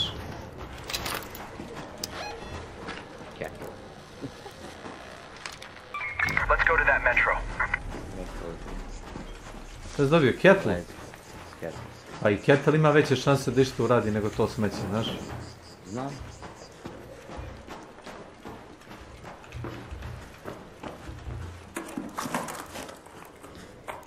Municija koliko hoćeš, izvoli. Ja sam dobio isto oružje kao malo pa. Znaš šta ću da uradim? Skrepovo se ovo govno. Uopšte neću... Idem čekićem. Čim vidi nekog ubit ću ga čekićem. Uopšte neću da ga pucam s ovim govnom.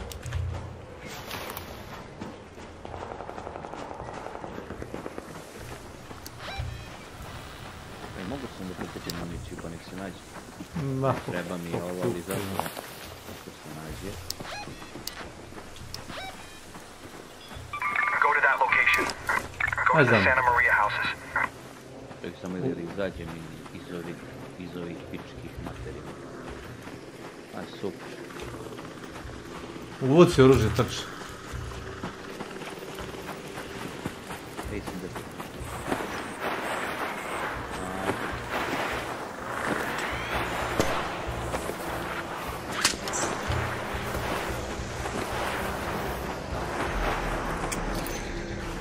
Si vidio ninja potezi, a? Da. Ajde. Otvari sve.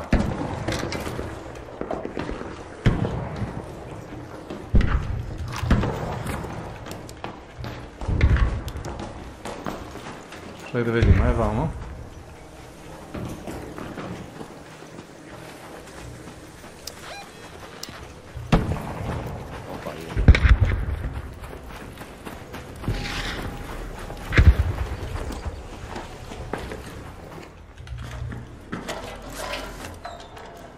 harmonika, gluposti.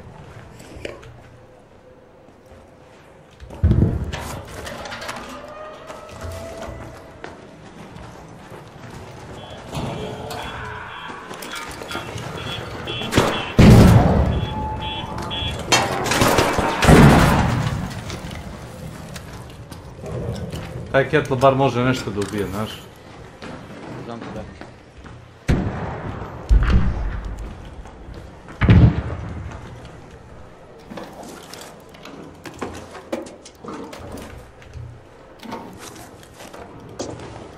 Možda odradim update.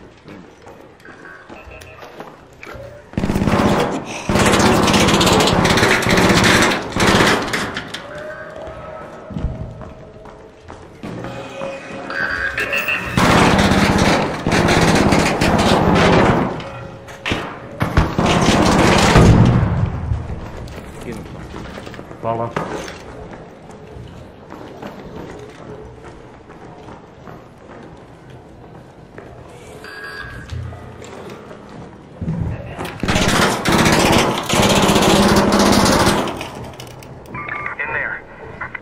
Jesi dole? Ma, skočio sam dole greškom. Još sam se razbio ko pička. Down here. Up there.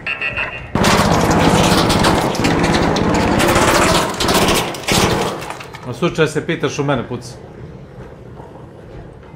I ko tu tebe puca? Sentry, ne praviš razliku između...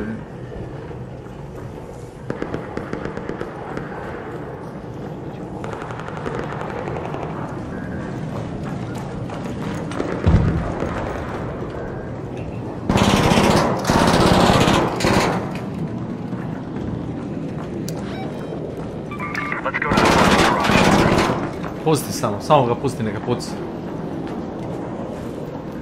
Odi vam.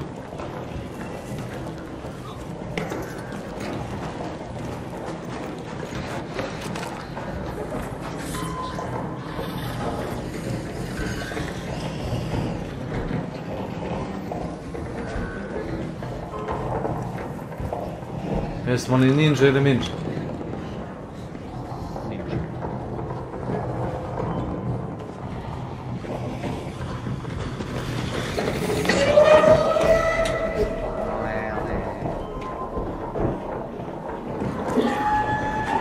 Ovdje je čučnje.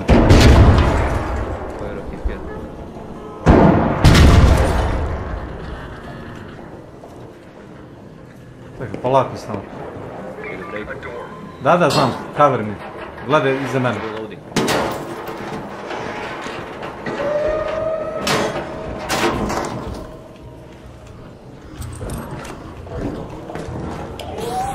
Ulazi.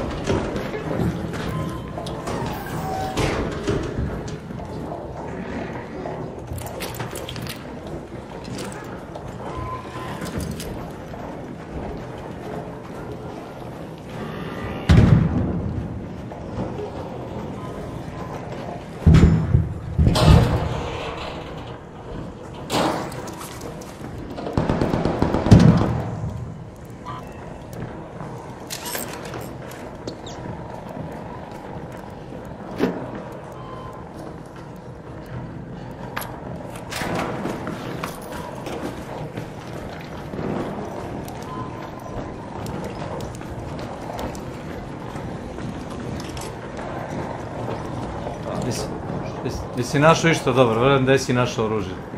Našao sam oružje, brate, Torrente Kets. Odlično, daj baci mi Kettler. Hello man, thanks for aid.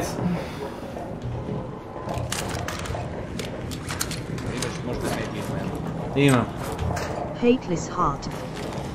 Welcome to my channel. Now you gotta speak English. I gotta speak English. JK. Have fun tonight. Zgrada pored nas, Lav. Ne idem, čujem. Ajmo napolje. Samo ga, za mnom. Ovuda, gledaj.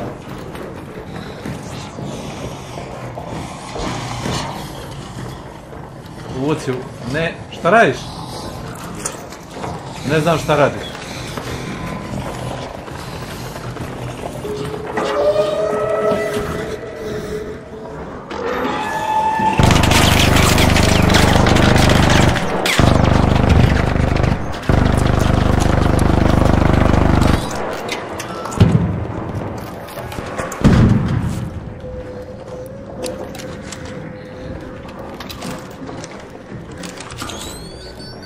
Ako može, taj light ammo. Yes. Pored...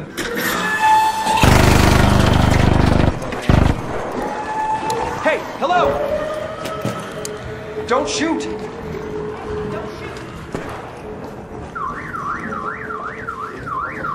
Damn it. Ovo je žica da polomiš. Let's go to that metro. Ajmo, gdje su?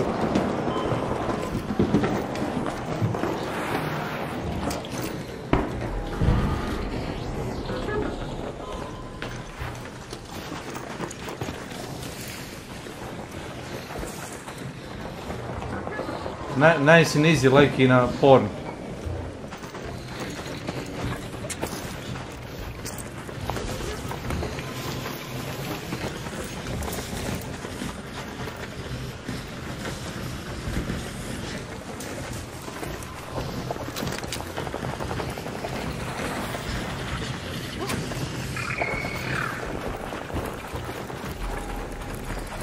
Cover, cover, cover. Yeehaw.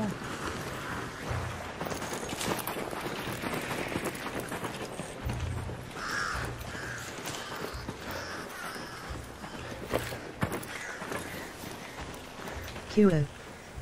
Welcome to my channel. Buka Luka. Welcome to my channel. Buka Luka. McCullen. Welcome to my channel.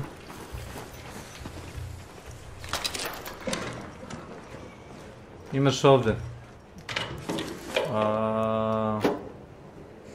Not quite what I was expecting.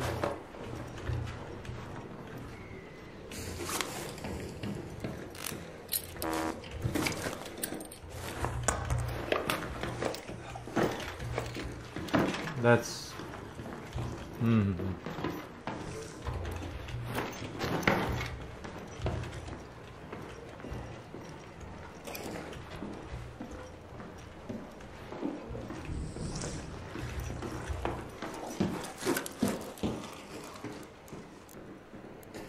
Oh.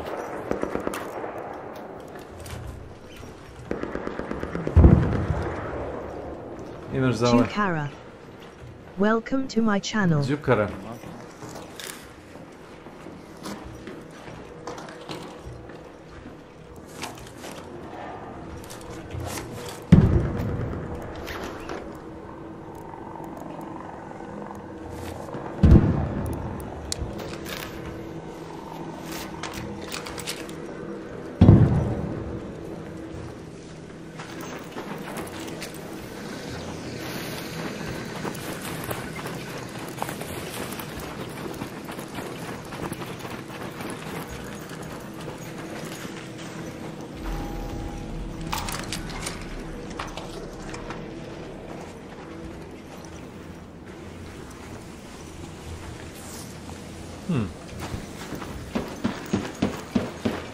Okej.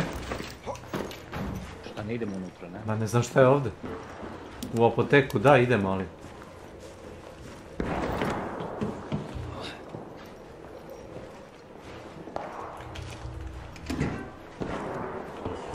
Ha.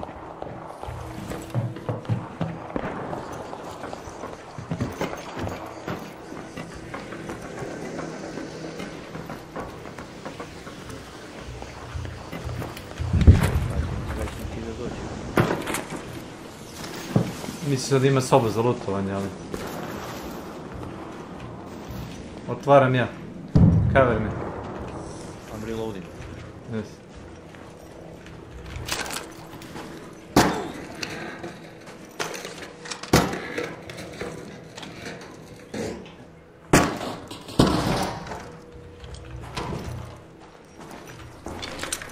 dolazi.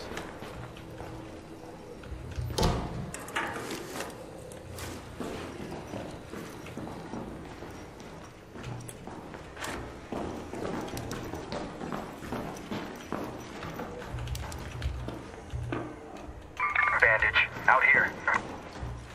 Ovdje imaš... Hey, a fine wristwatch. Oho. Nice. Ok. Znači vidi. In here.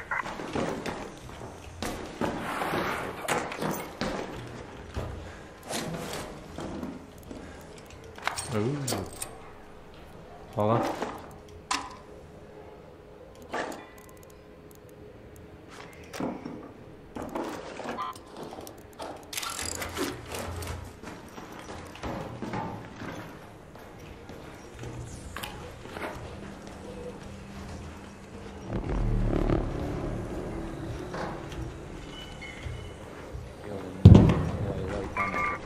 Light ammo, over here.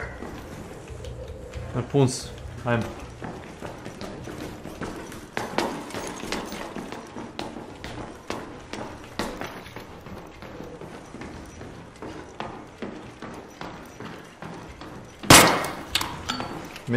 Misklik. Rekao sam ti, nekad miš mi pokrene da mi beži po stolu umjesto da ga uvatim, kliknem i opalim. Extended shotgun mag, Mark II.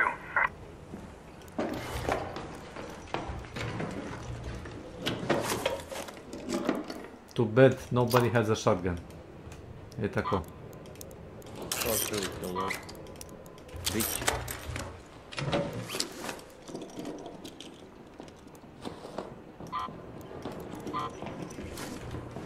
Dolazi neko. Čuje? Hey! Don't shoot!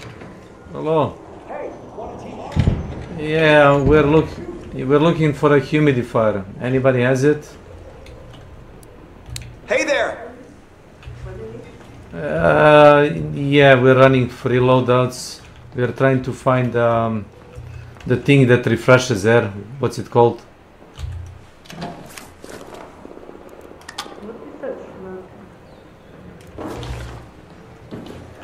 A mi gore ima izlazi.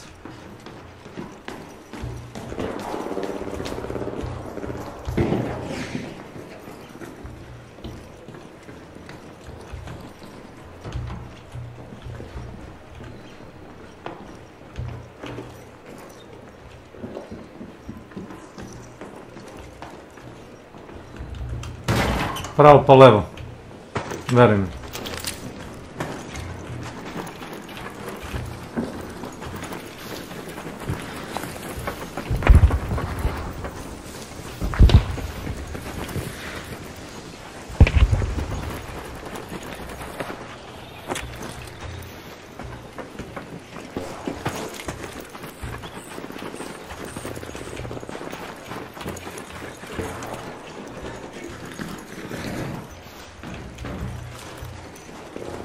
Vidim da je to nešto Bluetooth, ali...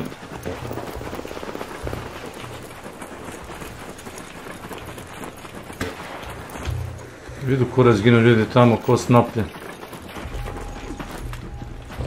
Hoćeš opet da skačeš na most? Ne. Piazza Rosa. Let's go to Plaza Rosa.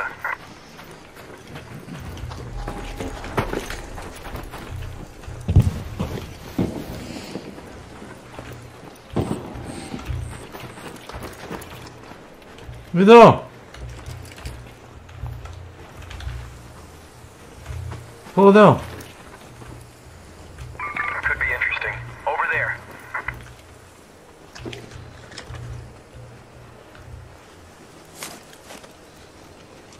Motherfuckers.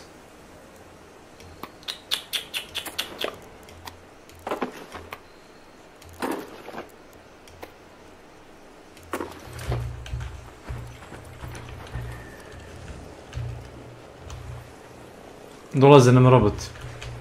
Biti savjetovao da se štekneš ovdje. Ma to se ja izbacio trash. Da prođe.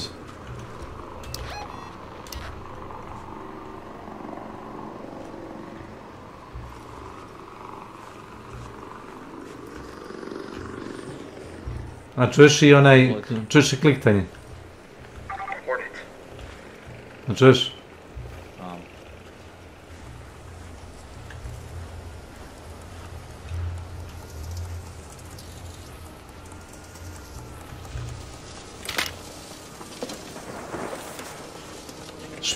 Špijun.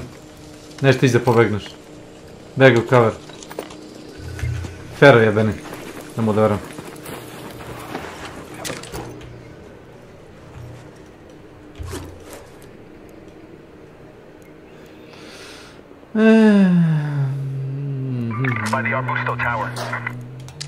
Šta si tago ljude, šta?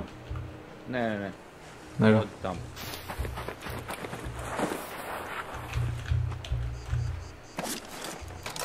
Ljudi kod mene. Dobro. Unutra, ispod, okolo, ispred tebe. Iznad.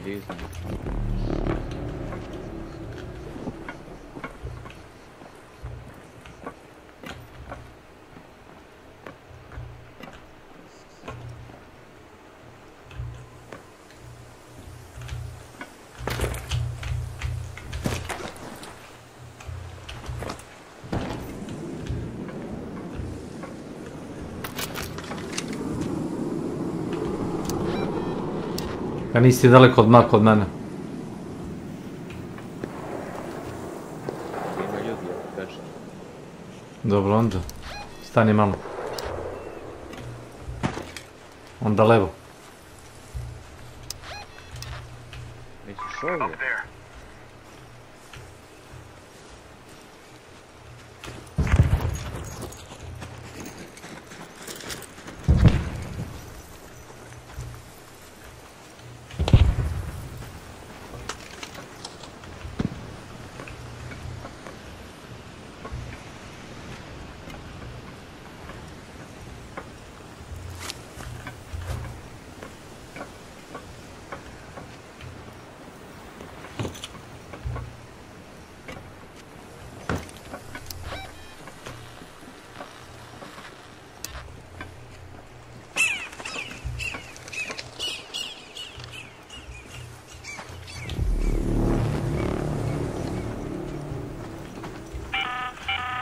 An arc orbiter is en route. The safe window is closing. 10 minutes to get out of there. I repeat, 10 minutes. Posle ove partije udaram ručno.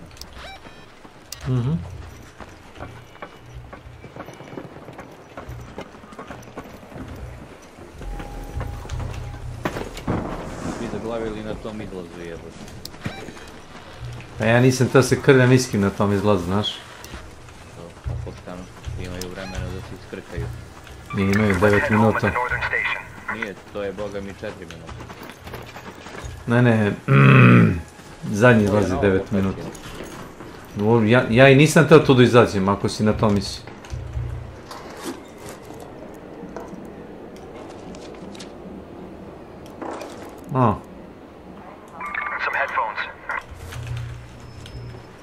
To ti ne treba. Ali generalno...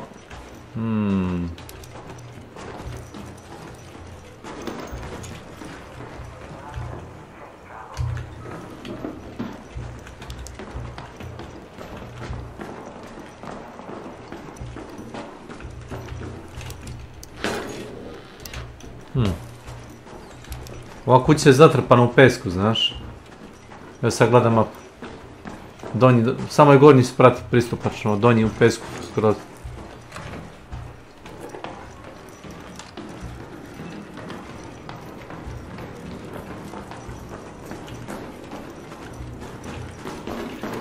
Pretpostavljam da nasumišno može da nađeš par polica. Nekad vjerojatno 3-4 police mogu se lutuju, nekad jedna jedina.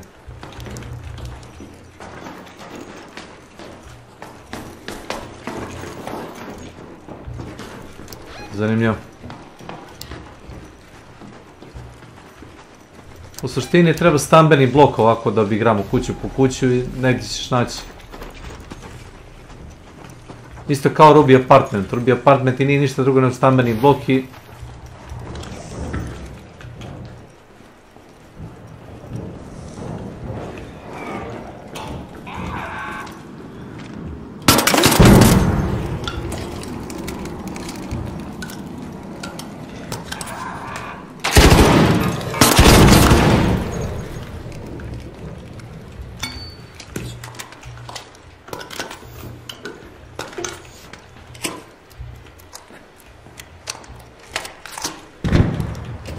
Opa, ide gas. Šta si našao? Ništa, nisam našao, nego čujem napolju, bum. Baterije skuplje od tih robota, to ti je ono dobar savjet. Na koje baterije? Arc Alloy? A ne, ako imaju one Arc Power Cell. Ne. Ovo i ne.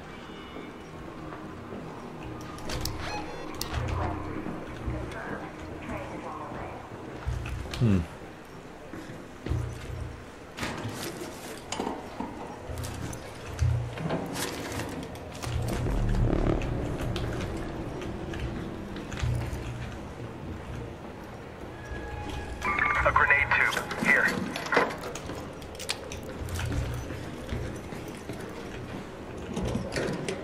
Našao sam jedan senzor zbog nekog razloga.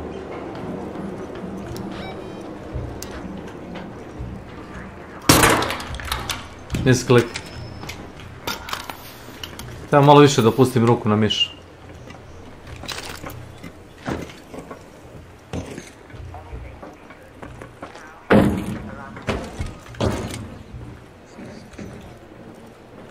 Pogledaj ove dve police, ne verujem da ćeš naći išta, verujem da su dušmani poneli sve, ali ko zna.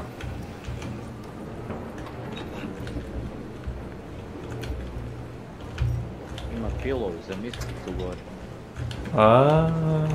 Evo. Found a spot. Here.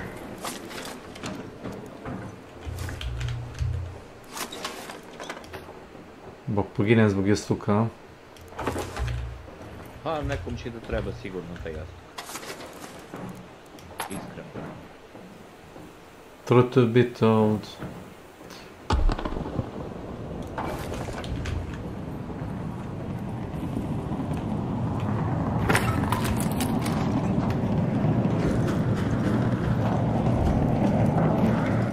A šta je ovo, kao power station, jel? Slavko! Slavko, cover me. Ne, samo, ovo nije otvarano. Tu si ga našao.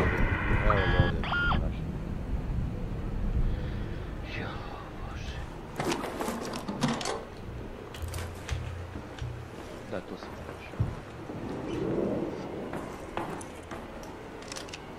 Cover me. Over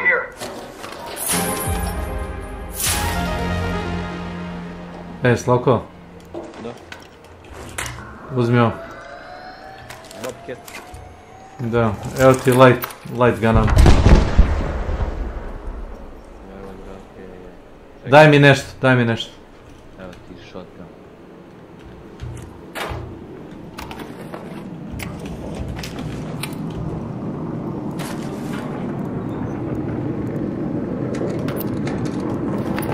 Evo ti light gun ammo.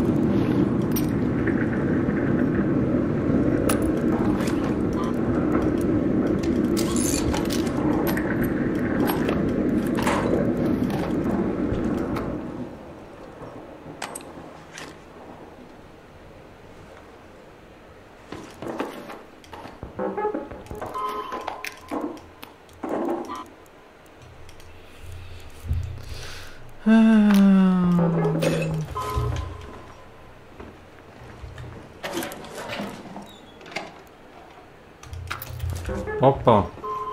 Viš nisam znao da to imaš u Red Toweru.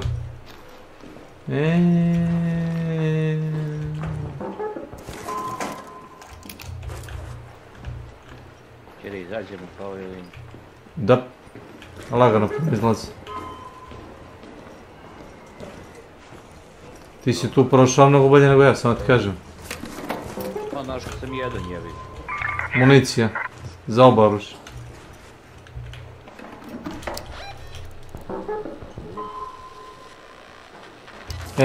Ajmo mi gas. Sprint. Pa i ja bi ovdje. Jesi preopterećen? Ne. A onda si uzeo ono plus 10 kila da nosiš, jel da? Ni ne tovarim si glupostim uopšte, ali uopšte. Pa ni ja, samo ono što mogu da prodam ili što vredi za lutovanje.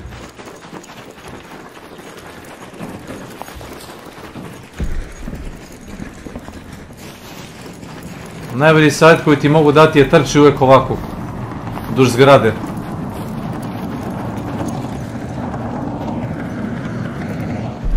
Bolji savjet od ovoga nema.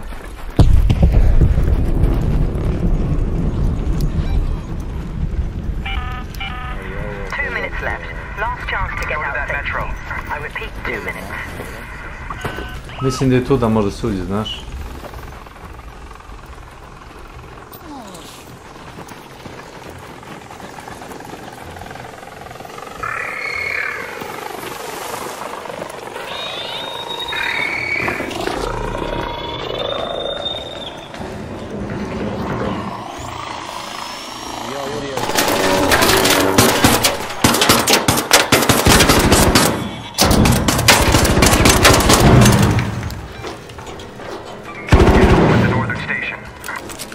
Ajmo gas.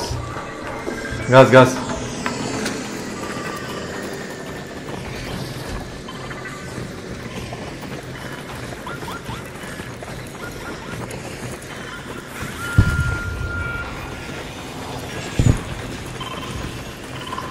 Ovdje, ovdje.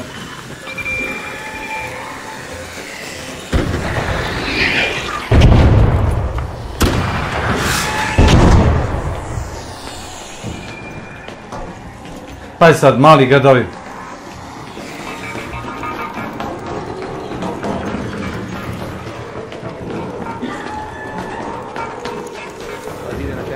Ne interesuje me.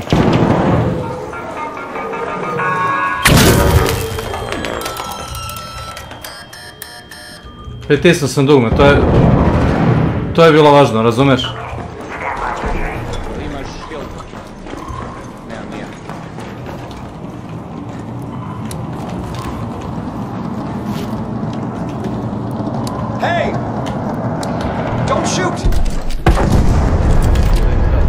Čestitam, umro si. Ne, pa vidiš da je eksplodiralo, gore se gledalo. Ali ne možeš umreti dok god voz dolazi, znaš.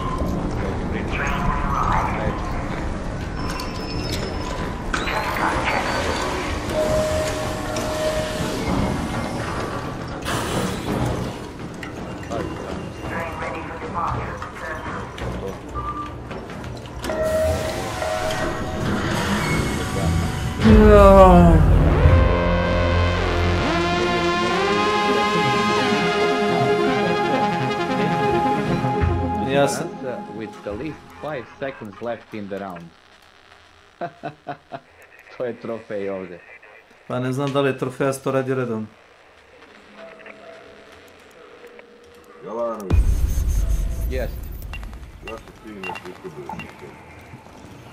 Ja, brale, radim sad u kako se zove, u drugu.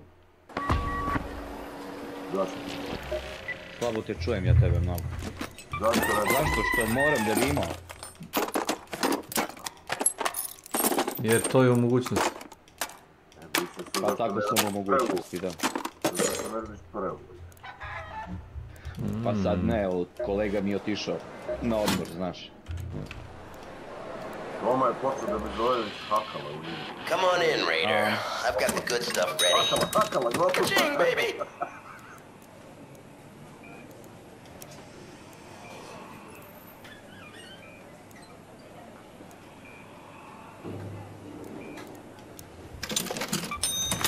Genuine, top quality, land certified merchandise. Nešto je problem, neko podešavanja. Nisam svi, Raiderom, uđem. Bez veze, ništa, nisam iskupio. Samo sam da vidim nešto i odem dole u onaj... This girl at a cantina asked me if I could dance the robot, and I can't figure out if I should be offended or not. Tunela za vod. Vidim kako čuči i gleda, znači, ne ti koliko je planski radi. Ja mu kažem, ej druže, ne igram, možda sam sve što testiram, nemam ništa kod sebe. Ne moraš da me pucaš i ja uđem u vodu, naravno ono odmah, bam, bam, bam. Naravno. Pa ja bi te pucao, baš zato što znam da nemaš ništa. Ha, ha, ha, ha. A znaš ti šta je ono radio? On je znao vod, nije otišao, nego je otišao s druge strane. I da čeka. Da, da. Ti si neiskusan, bori se u tome. Ne znaš kako rade pravi kamperi. Da, da. Ovaj Rusko što sam igrao prekjuče ujutru, kad smo ušli u voz, dobro 3 leša u voz koji je došao. Kako je to ostalo prošli put, to bi je. Ne znam. Pa zato što samo voz kao resetuje, ne pošalje ti novi voz. Ne znam da li razumeš kako to radi. Aha. U toj logici može se desiti onda i u listu da nađeš. Da. Ma brate, po logici ovdje možda uzmeš brdo pare. Najtrek smo igrali sve duplo. Ja vidim tvoj tekući je isto stanje, tako da nikakve veze ove pare nemaju ovdje sa tim. Znaš Jovanović? Da, da. Jesi ti teo ručno da udariš sad, ili? Da, udaram. Pa izlazi, nemojte ja iskikujem napolje. A to je slađi ili ja?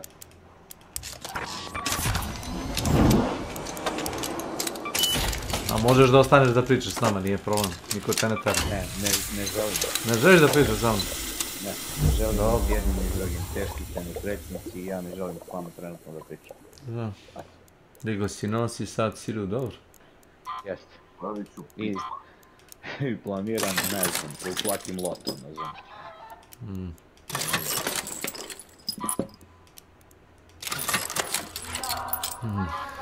Ništa, dragi prijatelji. Hvala vi. Nema na čemu i drugi put. Čekamo posle. Uvek. Aj. Ćao. Ajde, Jovanović.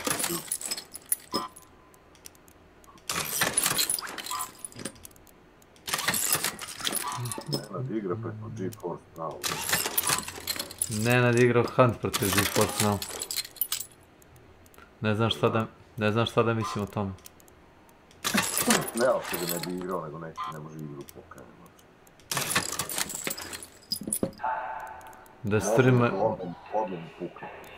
Da streamam igru sa remote mašine, ne, pada mi na pamet. To što ti kažem, ne može uopšte pokrene. Ne može da je pokrene? Čim pokrene, pukne. A nešto tu debelo ne valja. Kažem, prošle nedelje mu je radila normalno i sad zadnji dan uopšte ne može da je pokrene.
Koliko je sati? 9:42. Ja.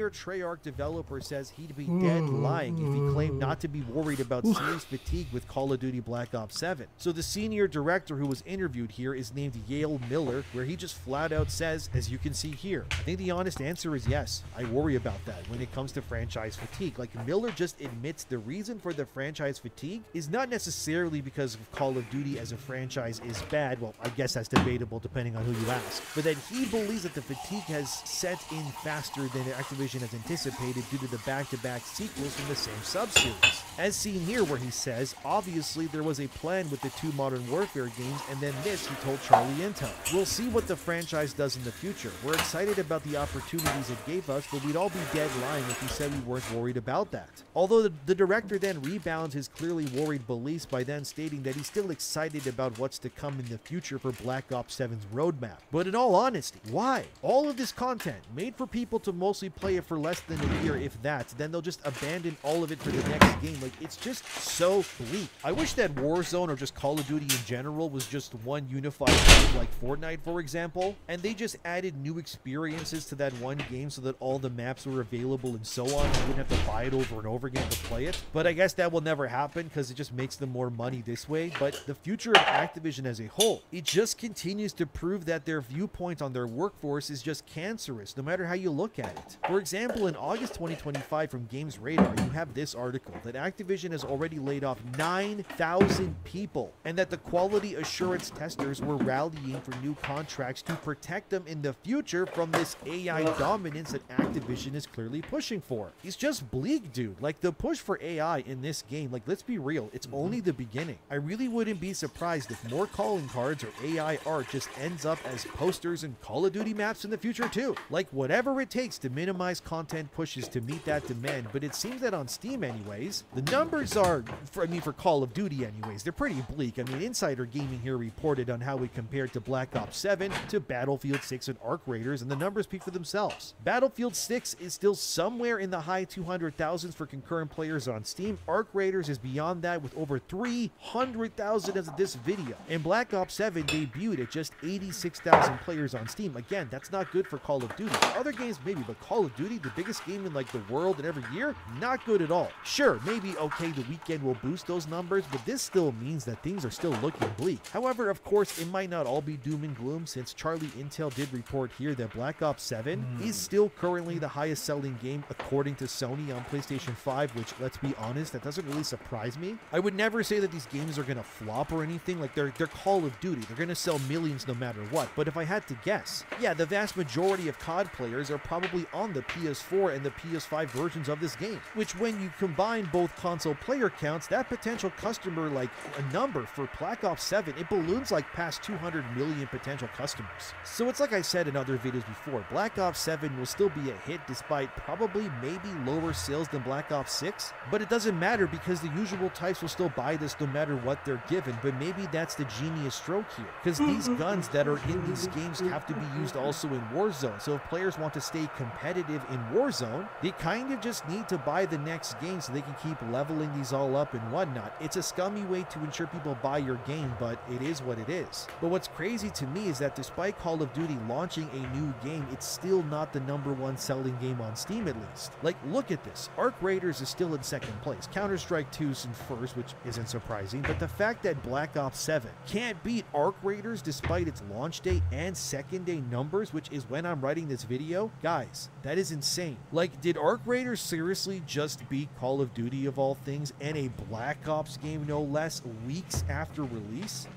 Yeah, that kind of just happened, and it's wild to see that it's doing what it's doing. And Black Ops 7 is also sitting at an abysmal 45% on Steam from user reviews, which can't be good. But I'm honestly astonished by what I'm witnessing, like, happening right now in front of my eyes. We're seeing the fall of Call of Duty, at least to some capacity, to other games around it, finally. But it is incredible that Battlefield 6 is still retaining almost 300,000 100,000 players on Steam alone, despite their biggest competition releasing just now. And if I were Activision, I would be panicking at least when it comes to the PC side of things, because it's obvious that PC players are clearly choosing Battlefield and Arc Raiders over Black Ops 7. So this makes me wonder how the future will go then, because if eventually new Battlefield and COD games release every single year, it's just going to be a battle of the giants constantly. I guess Mike Ybarra, who used to run Call of Duty, was right when he said this in August 2025, that Battlefield will boot stomp COD this year, but the real win here is Call of Duty won't be lazy anymore and we'll all get better first-person shooter games for it. He is right, that's my hope at least, that while sure right now things may seem grim if you're a COD fan, the truth in this can only be a good thing for the future of your favorite shooter franchise, because it means for the first time in years that Call of Duty actually has real competition again, which means the phoning in of content cannot continue if Activision wants to be seen as the premier shooting experience anymore, especially so if smaller games like Arc Raiders, which cost way less to make, are able to capture people's hearts and minds, so much so that they're honestly not even remotely interested in trying out your new Call of Duty game either way. Like, Arc Raiders is beating Call of Duty, dude, on Steam. Like, holy, that is wild. I still can't believe that. Like, good for Embark Studios, by the way, all the credit to them and all that, and happy for your guys, but wow, dude. Wow, Call of Duty is losing, man. Like, what a wild thing to see. Hopefully it does lead to better games, but finally, I want to also bring up some hypocrisy that I did see online. So welcome to my channel. Version of it, Eurogamer gave Arc Raiders a 2 out of 5 because they say that the game used generative AI voice lines. Everyone talked about it, and then they did a review for Black Ops 7's campaign so far, and they gave the game a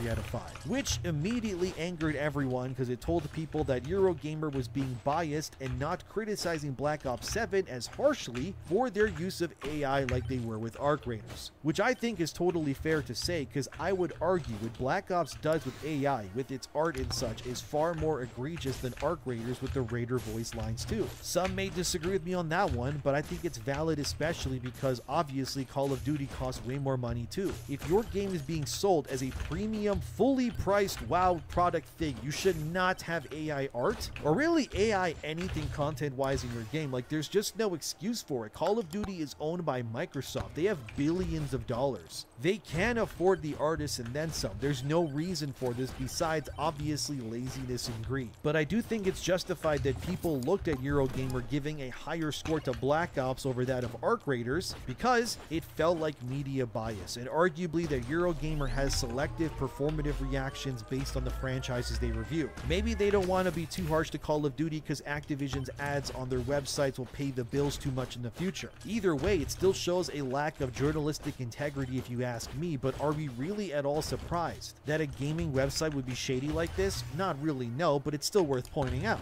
But looking at how people have reacted to Black Ops now, especially in the wake of its controversies and its terrible campaign that still makes zero sense, it's just proving that Activision genuinely doesn't care anymore, and what they are trying to normalize in this industry, especially from an AI perspective, is nothing short of destructive for this industry as a whole. And journalists run websites, they need to do better to ensure that it's not so easy to find the flaws in their own takes like this. Was Arc Raiders an easier target because they're a smaller studio than Activision and Treyarch? Yeah, maybe, probably, but it still doesn't make any of this good either way. But it's still wild how one single clip can still summarize everything that is wrong that is going on with Call of Duty and the direction they've chosen. Like, take a look at this clip of how Call of Duty used to be story-wise versus now. Please watch this. Sacrifice, Mason. We Russians know this better than anyone. Prepare yourself, mate!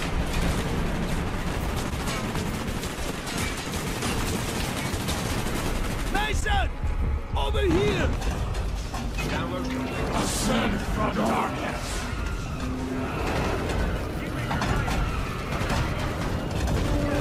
Those machine guns will cut right through us!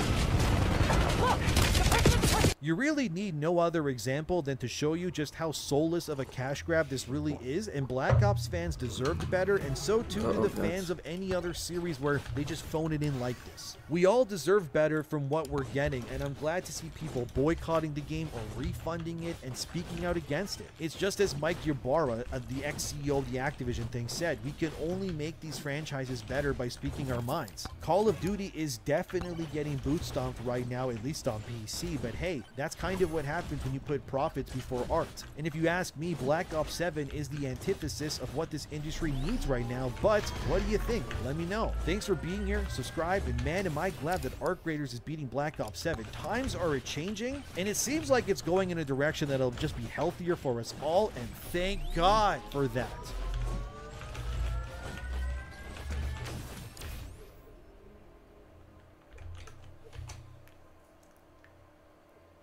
Okay. Is if you thought legitimately that the person was 18, at that point you're really alleviated of any concerns about dealing with a minor or anything like that. Not true. Lawrence entered a guilty plea to multiple felony charges and ultimately received a sentence of 2 years behind bars. The youngest unaired predator. Stephen Michael Holt is someone whose name stays mostly buried, emerging online through stings and podcasts that dissect his encounters with law enforcement in Flagler Beach, Florida investigation and the Greenville, Ohio operations. On paper, he nearly got swept up in the Ohio sting at only 18 after chatting with a decoy contributor named Susan. She played the part of a 13-year-old girl exchanging messages with Stephen. From the start, Holt insisted he'd treat girls nicely, always bringing things down to harmless-sounding games. He floated the idea of playing pool together, setting penalties like the winner getting a hug. Within moments, he was pushing to meet for movies. At that time, his chats were still somewhat in the gray area. However, fast forward less than a year, Holt's situation changed drastically. He's 19, living in South Florida, studying film in college, and his online chats now meet the criteria prosecutors look for. Holt seeks out Susan for another dialogue, never stopping at small talk. He passes for specifics on what types of underwear she's wearing, promising to teach her a variety of practices. Over the course of their chat, he escalates, even sending photos of his... And it's when you sent the pictures of your... So is that trying to scare her away? I love that one. The conversation slides into another territory, with Holt vowing to be the first, fixating on breaking boundaries. As those messages accumulate, there are no metaphors, no sugarcoating.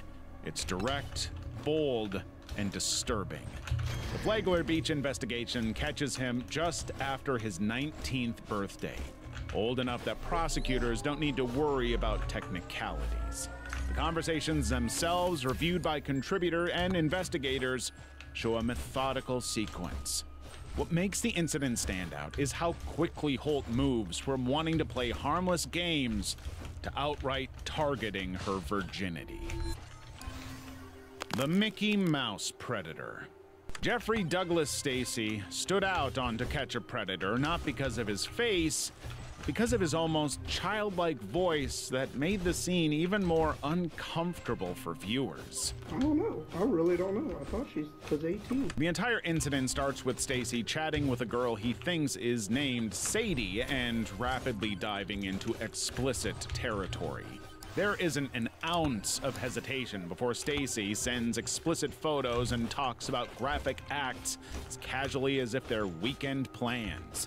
Even after the girl clearly says she's 15, Stacy keeps chatting.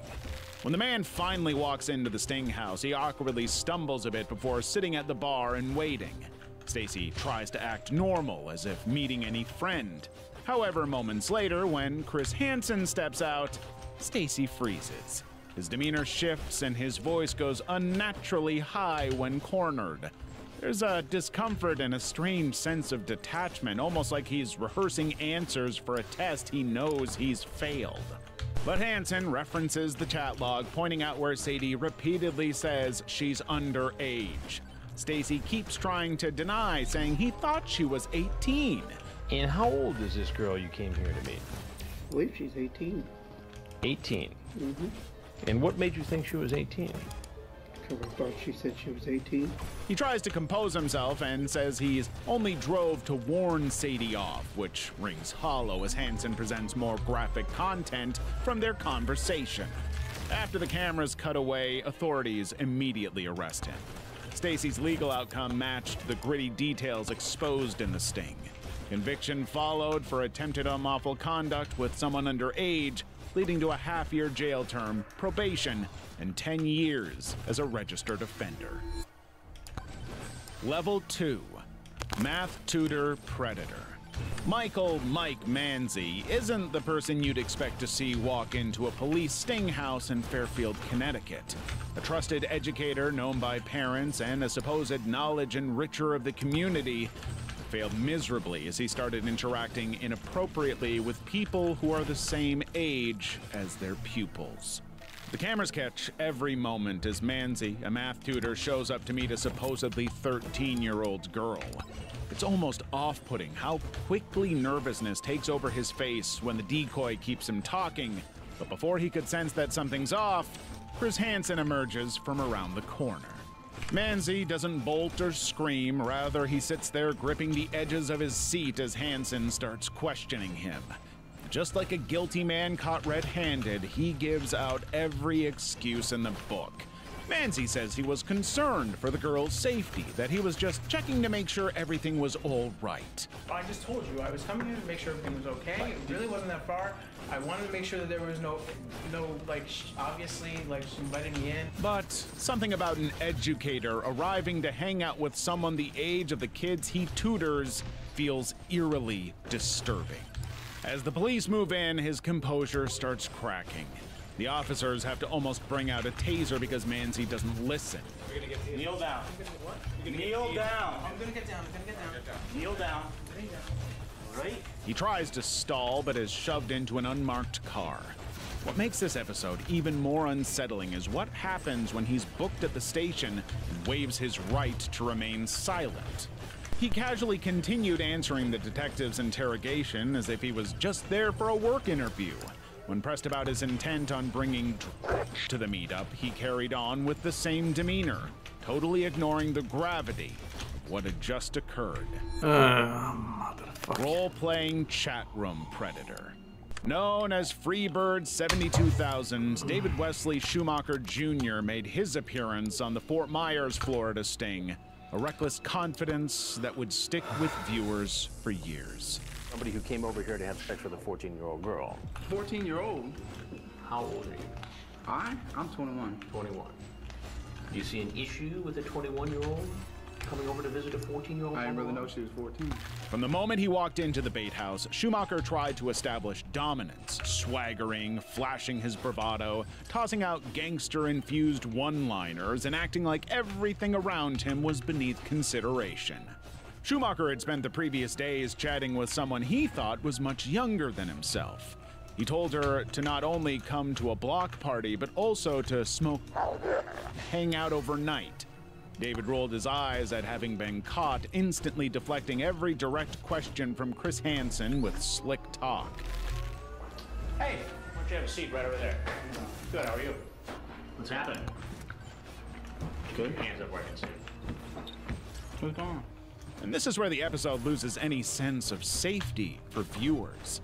David claims it was all part of an elaborate role-playing chat room, throwing out words as if they could save him. During the entire confrontation, he was relentlessly nonchalant.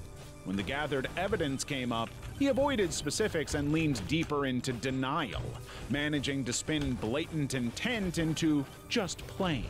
I'm trying to say it makes it look like you came here. I didn't come. I can't pick her up. With an underage girl. We were in a role-playing chat room, dude. And what role were you playing exactly here? Anyone watching at home could feel their stomach churn as David threatened legal action against the sting, acting as if the entire operation was an overstep rather than a clear consequence of his own deeply disturbing online activity. Even years later, he never acknowledged the gravity of what had taken place and continues to defend himself. The Super Mario Predator. Using the online name Park and Ride 469, Timothy Isaac drew attention both for his unsettling online conduct and for his eerie resemblance to Mario. Mustache, stocky frame and all. Oh, God. It was late at night when he showed up, and he made no bones about what he wanted to do. what he got there. The chat was very explicit. Where are you at? I have to go change out of my clothes, okay? Okay. At 42, Isaac's chats spiraled quickly. He contacted someone he believed was a girl aged 15, and what followed were conversations where he asked deeply personal questions. Details about her intimate clothings, like panties and thongs, pressing to know her preferences and whether she would keep their dialogue secret. He soon shifted into other taboo subjects, gauging whether the decoy would ever date someone his age. Now, do you want to rethink that and tell the truth this time, or do you want to stick with that story? Well, I kind of figured something was going on. You did? Yeah. Isaac would later say he felt something was off, admitting a sense that the situation wasn't quite what it seemed. Still, despite feeling uneasy, he arrived at the Sting House in Greenville for the arranged meeting. And then, so did Chris Hansen. But when Isaac confronted Chris Hansen, he doubled down on his defense, trying to minimize his actions. He claimed he hadn't been totally sure of the decoy's age, acting if there was some confusion rather than a clear attempt to evade responsibility. That's what she said on the phone. That's what she said on the phone? Yeah. What did she say on the internet? She said 15 or 16, but I said, no, you gotta be 18. Really? Yeah. After the encounter, law enforcement took Isaac into custody. Media outlets, especially true crime podcasts and Dateline NBC, focused on the strange visual of Isaac's resemblance to a cartoon plumber, alongside the shocking details of his chat log. Let's go to jail. Mama's boy predator. Donald Leroy Morrison Jr. was a 48-year-old man living with his parents in Fort Myers, Florida. He was known for being unusually open about his past run-ins with the law, even discussing them freely during online chats. When he started talking to a decoy posing as a 15-year-old girl, the conversation was brief. Within less than 2 hours, he then straight out asked to meet her in person. Morrison was one of those characters who, had it not been for the graphic nature of his online conversation with someone he thought was a young teenage girl, it would be comical. Donald wasted no time getting the information about her hobbies and potential activities together, making it obvious that he was searching for something inappropriate. Even though he acknowledged that he struggled with some physical aspects, he continued to steer the conversation in a way that made it obvious what he was looking for. Morrison was welcomed to the Sting House with cookies and small talk, and he was made to feel as though nothing unusual had happened. Then Chris Hansen appeared, and the tone shifted. What's going on? I don't know. I just was talking to her, and she said come down and visit her. I have a compulsion just to with her younger women, just meeting them. What's ironic is that Morrison didn't try to hide his intentions. Instead, he openly admitted being obsessed with younger girls, and that he had connected with about a dozen people online. He mentioned a specific incident involving a girl from Michigan, saying he had taken pictures of her without her consent, and that her grandfather had wanted him charged. He lived with his parents, worked odd jobs, and seemed to have little to lose, but his willingness to talk about his past and his compulsion to seek out younger girls made his case especially unnerving. Am I going to be arrested when I go out there? That's not up to me. Okay. But you're free to go. If you like diving into the internet's most disturbing cases, you should probably hit that subscribe button so you never miss another video. Now let's go deeper into this disturbing iceberg. Level 3. The MBA Predator. Abhilash Bhaskaran's name instantly sparks conversation in the To Catch a Predator community, mostly because of his infamous catchphrase. He was caught during an online exchange with someone he thought was a 13-year-old decoy named Amy. Abhilash was 34, married, and occupied a high-ranking role as Director of Software Development. It wasn't just any company either. He ran teams for a major player in the tech world, keeping up the facade of a normal working professional, all the while logging on to chat rooms with plans nobody expects from a person with an MBA and a reputation for being good in studies. Starting off with small talk, he dove straight into the kind of language that tends to raise red flags, dropping hints about what could happen and admitting things that sounded almost like confessions to law enforcement. Before the chat even ended, he commented on the massive risk involved, making it clear he knew the consequences waiting around the corner. Still, he showed up to the Sting House. The moments before he walked through the door almost seemed like they belonged in a business conference. He made casual conversation about work, kept his nerves hidden behind polite exchanges, and acted as though the evening was a simple meetup. The moment Chris Hansen stepped into the room, everything shifted. Abhilash tried to stay calm, but as Hansen pressed for answers, his discomfort became clear. The infamous line, "For I am not coming," was his flimsy attempt at distancing himself from the gravity of what he'd said earlier, but instead became a punchline for viewers and a kind of accidental legacy in internet history. And why did you think it was okay, at the age of 34, to come visit a 13-year-old girl home alone? I said, it is for I am not coming. For you are not coming? Yeah, so I'll just make a good friend. The case didn't close with the broadcast, though. After being caught and charged, Abhilash vanished before his prosecution could be finished. News spread through community forums, podcasts, and Reddit threads, with users tracking rumors and sightings from Georgia all the way overseas to India, where he was believed to be hiding. Factory worker predator. John Wesley Elliott, using the screen name Bald Beaver Hunter 42025, is one of the most vulgar and explicit usernames ever featured on the show. He spends weeks chatting with someone he believes is much younger, sending increasingly explicit messages and photos that make his intent clear from the beginning. Elliott makes the drive out to the Sting House on a Saturday as if it's just another casual meetup. He asks to use the bathroom when he first arrives, compliments the decoy on her looks, and tries to play off his messages as if nothing about them is alarming whatsoever. But what makes things bizarre is when Chris Hansen enters the room.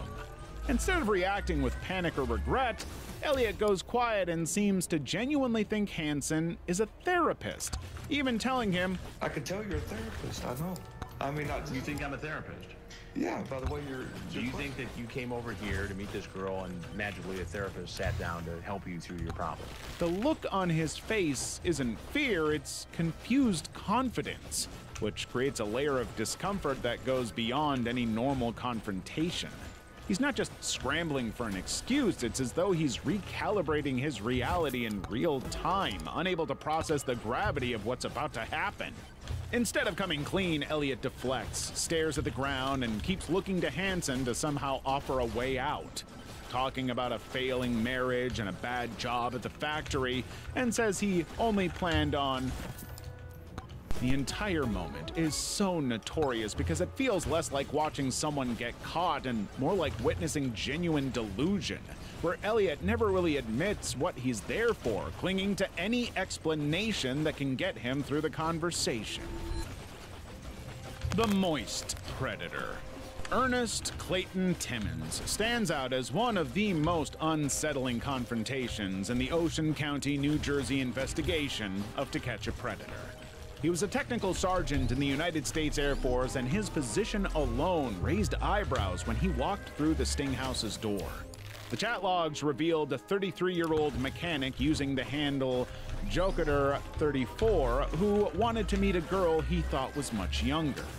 He had made no secret of his intentions during their conversations online, even requesting photos that would make most people recoil, shifting quickly from chit-chat to more targeted requests. Timmons tried appearing casual, telling the decoy he couldn't stay for long. However, when Chris Hansen emerged, Timmons immediately began sweating through his shirt and looked visibly nervous. It gets especially disturbing when he starts spinning a story about a mysterious man named Kevin from his airbase, insisting that he was set up and only came because Kevin had coerced him, trying to shift the blame entirely. Do you see why this does not make sense? Yes, sir. I perfectly. Why do you think I'm just as stunned as you are? Oh, you're stunned because you got caught. That's why you're stunned. Because I think you're telling a big fat lie to me right now. I'm not telling you lies, sir. Doesn't make sense. I know. He continued trying to build his own story as liters of sweat continued pouring down from his body, and later tried to flee mid-conversation. But despite all his attempts, the police force eventually took him out. He then appeared in front of the judge, who set his bail at $50,000. Former mail carrier predator. John Michael Dupuy, a 43-year-old from Norfolk, Connecticut, insisted the decoys call him Boo, while he reciprocated with baby, terms that are jarring given the context and the nature of their supposed relationship.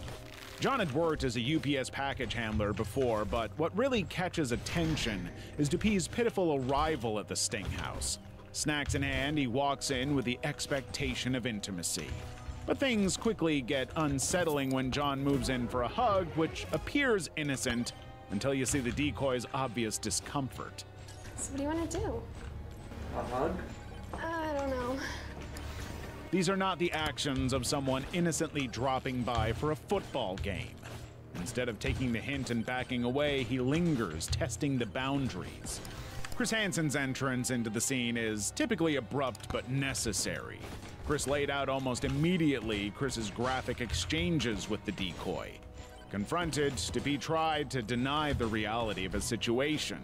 Dupuy's assertion that all he wanted to do was hang out and watch football is clearly untrue, especially when his current denials are displayed alongside his explicit messages recorded on the chat logs. You tell her, I would love to be the first guy to make you if you wanted me to, and I wanted to.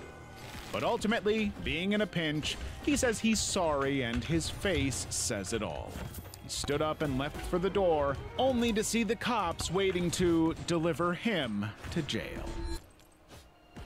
Religious predator. Matthew Clifton Cogburn came online calling himself SentGuy04 and Talmot, curating a persona that was almost cartoonishly religious. With Bible quotes woven through nearly every message, he approached with the conviction of a street preacher, but ironically let go of any facade of restraint. From the first exchange with whom he thought was a teenage girl, Cogburn swerved straight into territory that left virtually no boundaries, pushing past typical small talk to probe matters that, in his mind, were necessary precautions to their meeting. He asked whether she could suppress a gag reflex, phrasing the question as if he were seeking out a medical opinion, then pressed for details about her experiences, all while alternating between religious platitudes and requests that can only be described as stomach-churning for anyone reading along. Cogburn exposed every possible avenue in the conversation, whether she had even tried anything with toys, if she had practiced her skills, even suggesting that she rehearse using a cucumber. The chat logs were filled with graphic instructions and open-ended questions, each more disturbing than the last, and occasionally interrupted by some vague advice about keeping a good conscience. You ask if she can do deep. How do you feel about that? You on birth control, or are you sticking? And how old was the girl you were Once inside the Sting House, Cogburn probably figured the show would be a quick exchange, but when he faced Chris Hansen, things flipped fast. Cogburn immediately recognizes me, who had seen previous To Catch a Predator investigations, and had shown up and stayed and chatted anyway. Presented with transcripts showing his conversations, Cogburn offered up a piece of advice that's as bizarre as it is telling. Keep your jeans in your jeans. It's delivered almost like a church camp slogan, but it's still not enough to undo what he did. I've been in I'm not gonna say a mental struggle, but I didn't solely deep down have any intentions to do anything, and this is my punishment. Chris even mentioned it even took him a few minutes to figure out what he meant. DNA matter and keep it in your pants. In the end, Cogburn was arrested and sentenced to 4 years in jail. Level 4. Teacher Predator. Using the screen name Stan Emac 12, Stanley Kendall appeared on Dateline NBC's To Catch a Predator in one of the most unsettling encounters from the series. 54 at the time, Stanley's conversations with a justice decoy posing as a young teen took a fast nosedive into territory that crossed every line. He sent an explicit image of himself to the decoy and asked for a similar photo in return. The chat logs from November 1st, 2006 paint a chilling picture of a man breaking serious boundaries, mentioning exactly what he wanted from the supposed 13-year-old just for his own gratification.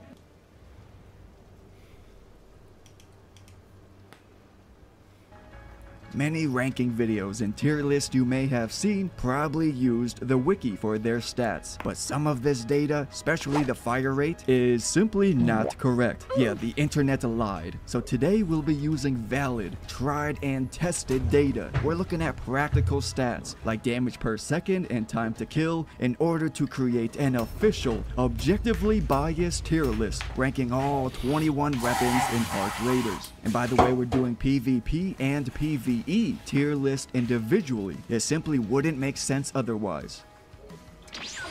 It's interesting because even though we have color-coded rarities, many of these guns supersede those rankings. And this here is a prime example, the Stitcher. Now checking the stats, it only takes 19 bullets to down a medium shield raider. But with a decent magazine attachment, your Stitcher can have 25 to 30 bullets, leaving lots of room for a mistake. Throw a muzzle brake on there to reduce the recoil, and boom, got yourself a reliable SMG for super cheap. Now, its range is straight dookie, but the Stitcher can dominate close quarters combat against other raiders, giving it a solid A tier for PvP. But then, unfortunately, it's one of, if not the worst for fighting Arc, so low C tier for PvE. Some people immediately classify the hairpin as doo-doo dog water hot trash, while others argue for its value, saying it's good for stealth or it deals high damage. But let's get real here, folks. It is doo-doo. Listen, I feel like I understand Embark's vision for this weapon. If you're deep into OG Navy SEAL history, or you just watch a lot of anime, you may have heard of Hush Puppy pistols. Now, these are designed in a way to be as silent as possible, and these Hush Puppies have a manual sliding mechanism, exactly like the hairpin. But dude, a stealthy ninja hitman is simply not very viable in this game. It's cool, of course it's cool, but not effective. Also, the hairpin's got the worst, the slowest time to kill of any weapon besides the Pharaoh. It's also got the lowest range stat of any weapon, other than shotguns, bro. Shotguns. So yeah, the stealth factor alone is not valuable enough to balance this out. So there is no chance you're convincing me it's good in any capacity other than to pretend you're a ninja sneaking around. In fact, it gets its very own tier all to itself. D tier. D for dog water. Now here we have a juicier weapon, the Rattler. So of course, right off the bat, its main downfall is its super slow reloading. It's of course a big problem, but for actual combat effectiveness, it's a monster. It takes just 15 bullets to down a raider, so a level 3 or 4 Rattler can easily one mag a raider. Just look at the stats. Rattler technically has more range than the Pharaoh. It can play the star of the show as your primary battle rifle because it has great range and damage, or you can tuck it on the side as a quick fire secondary weapon for close combat. I mean, fairly accurate automatic weapons are scarce in this game. The only other automatic gun with a decent accuracy and range is the Purple Tempest, and the Tempest is essentially a Super Saiyan version of the Rattler. Yet, if you compare the actual combat effectiveness of Tempest versus the Rattler, there's not a significant difference, at least not enough to make up for the extreme difference in price and accessibility, considering the Tempest is one of the rarest weapons. I'm saying all this just to showcase how valuable the Rattler can be in a fight. By default, it is trash. Hopefully you don't get it in a free loadout, but throw an insignificant amount of resources into it, upgrading to tier 3 or 4, and it rises up with a huge power level boost, like a brand new anime transformation. high B tier, the king of B tier for PvP, and C tier for PvE. Here we have the coolest potato launcher I've ever seen, the kettle. Firstly, it's got style points, which I'll discuss more, and secondly, it has a high skill ceiling. You can shoot it quite quickly and doink headshots if you're a skilled player. If you got that Call of Duty trigger finger juiced up with Mountain Dew. Also, because it's air propelled, the weapon has low velocity and loses accuracy at range. But that's part of the charm, you know, it showcases how these raiders are duct taping together scrap metal and whatever junk they can find, transformed into a legitimate weapon that can blow off ears and noses and other human orifices. It's just awesome, man. It's cool shit, just cool shit. Now the kettle comes with 20 bullets and only needs 13 shots to kill a medium shield raider. So even a tier 1 base kettle can down a raider with a single magazine. At first I love this weapon, dude, but the fact is it becomes obsolete fairly quickly. Like even when upgraded, it's not a true close combat weapon like a good SMG, and it's also not fantastic at range either. I will say though, the kettle can be a great option for very cheap loadouts, like if you're just taking a single cheap weapon into a raid, because it is versatile. It's not excellent at any one thing, but it's alright. It's alright, it's medium across the board. Versatile. In conclusion, I'd say upper end of C tier for PvP, and about middle of C tier against arcs. And now here's the Pharaoh, the cheap Walmart sniper. But dude, sometimes you find some good shit at Walmart. Although the Pharaoh is not what it seems to most people. It is indeed the perfect starter weapon to eliminate arc. It's also reliable for dealing damage to players at a distance and cracking shields. Like dude, that's the moment everyone falls in love with this game. The first time you use the Pharaoh to crack a skull and hear that shield break from 30 meters away. Alright, but typically, you're not truly downing raiders from start to finish with your Pharaoh. It's more of a combo gun, and mostly only viable at medium range. Now, some people claim the Pharaoh is straight dookie in close combat, but nah, it's not that bad. Honestly, it's not too shabby. If you're a Chad, you can quickscope with the Pharaoh. Landing shots is fairly easy. The real problem is not dealing enough damage, because the Pharaoh has the slowest time to kill of any weapon. Even when fully upgraded, its time to kill is still over 11 seconds. That's kind of bonkers, dude. However, given the fact that it's so accessible and so reliable, you gotta give it a decent ranking. So high B tier for PvP and bottom of A tier against the arc. So let's jump into all the green uncommon weapons and compare the anvil. Alrighty, think about this, dude. I have done the mathematics, and crafting a Pharaoh, then fully upgrading it all the way to tier 4 is far cheaper than simply crafting a single anvil. Like no upgrades, just to craft the anvil. And if you compare their fire rates, it's not a drastic difference. So definitely keep that in mind, because me personally, I would probably prefer a level 4 Pharaoh over a base anvil, since the Pharaoh does have slightly higher bullet velocity. But despite all that, the fact remains, if you have plenty of resources, then the anvil upgraded to tier 3 or 4 is certainly a superior weapon. Of course, right? Like at that point, the anvil's fire rate is quite fast and can down a raider much quicker. It's like a single fire shotgun at close range, and it's like a giant pain in my ass from a distance. Lower A tier for PvP and top of A tier for PvE.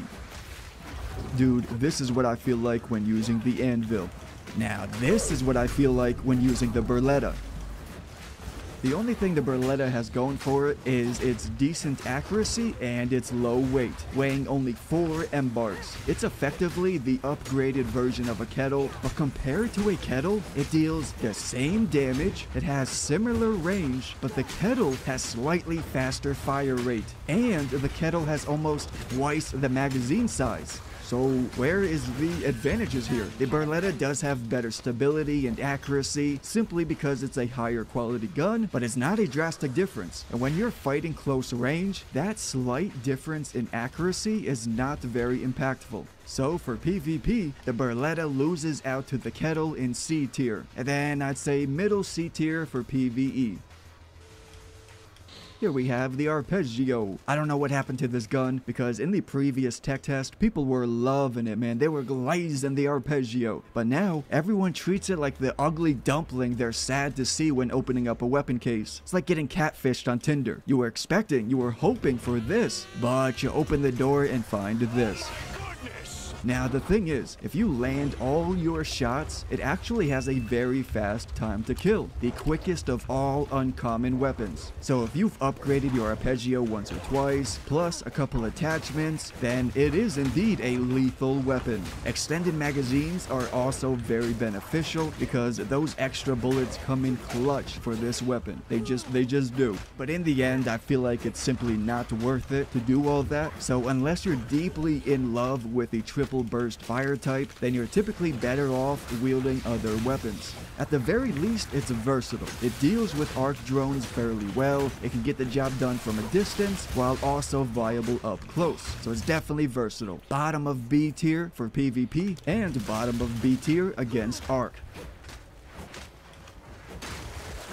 Now we have the El Toro shotgun. Dude, this shotgun is the king of close quarters combat, but specifically indoors, like hallways, loot rooms, inside buildings. The Toro is a monster. Of course, a shotgun choke and a stock are nice attachments, but definitely prioritize upgrading the weapon itself to increase the fire rate. Prioritize upgrades, because dude, you can two-shot a light shield raider. So boom, pump, boom, dead. That quick. It's got the highest single shot burst damage in the game.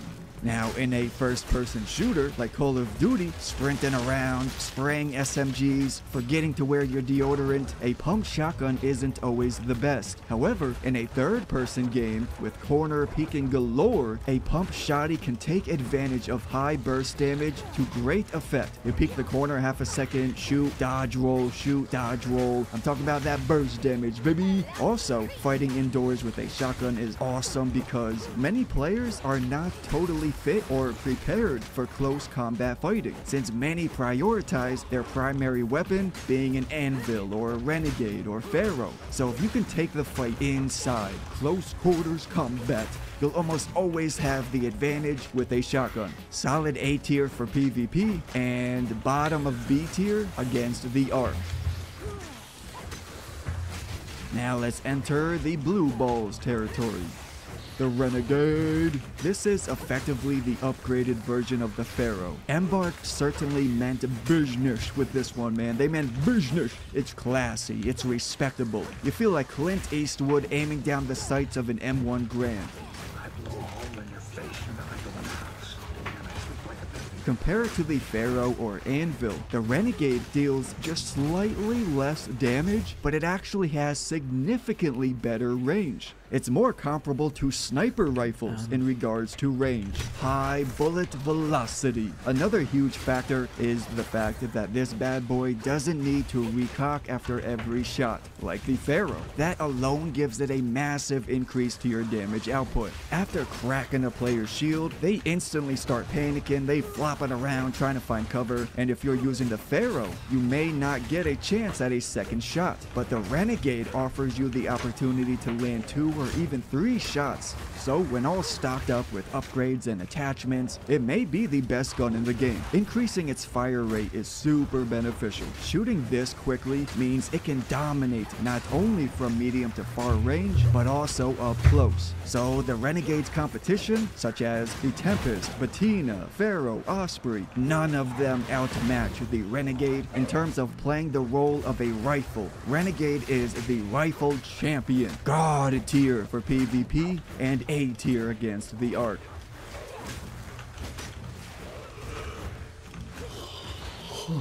The Venator will most likely get nerfed, and soon, because at the moment it is bonkers. A weapon like the Renegade is only truly cracked out after a few upgrades and some attachments, but this thing is innately broken. It has similar range to that of the Pharaoh or Anvil, plus it deals nearly as much damage as the Pharaoh or Anvil. Meanwhile, of course, you can shoot it much faster, it's lighter, more agile, all of that. It's a very stable and deliberate weapon offering versatility. And think about this, dude, when upgraded all the way, so a level 4 Venator compared to a level 4 Torrente, they have the same time to kill. Venator has the same time to kill as the Torrente. What the that is absolutely ridiculous, dude, considering the Torrente is an LMG designed for shredding through anything within 5 meters. And it's got downsides to it in order to balance it out, such as its fat-ass booty weighing 12 embarks. On the other hand, the Venator is the lightest weapon in the game. It's only 2 embarks. What? Bro, what?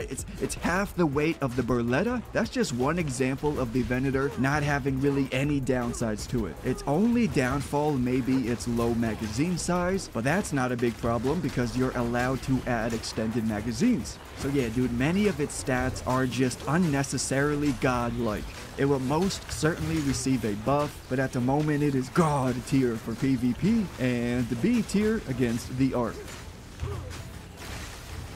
Now we have the Torrente. This is a beautifully balanced weapon. In its niche, it's a behemoth. It plays its role extremely well, but has downsides to it, so it's not totally overpowered. The weapon is very deadly, but not very accessible. Major obesity seems to be a genetic problem in the Torrente family. However, what makes the Torrente so valuable and awesome is that it's not like a shotgun that can only be used if you're right in somebody's face. The Torrente can do what a shotgun does and eviscerate anything in close combat. Plus, it can also take control and light up an entire hallway, completely lock down a certain space. I mean, think about it, dude. You have between 60 to 80 bullets in a magazine, yet you only need to land 17 body shots to down a raider. Only 17 out of your allotted 80. So even a true scrub muffin can't screw that up. With a 1.2 second time to kill, it is diabolical. I would consider it the king of A tier for PvP and solid B tier against Arc, because it can still deal crazy damage.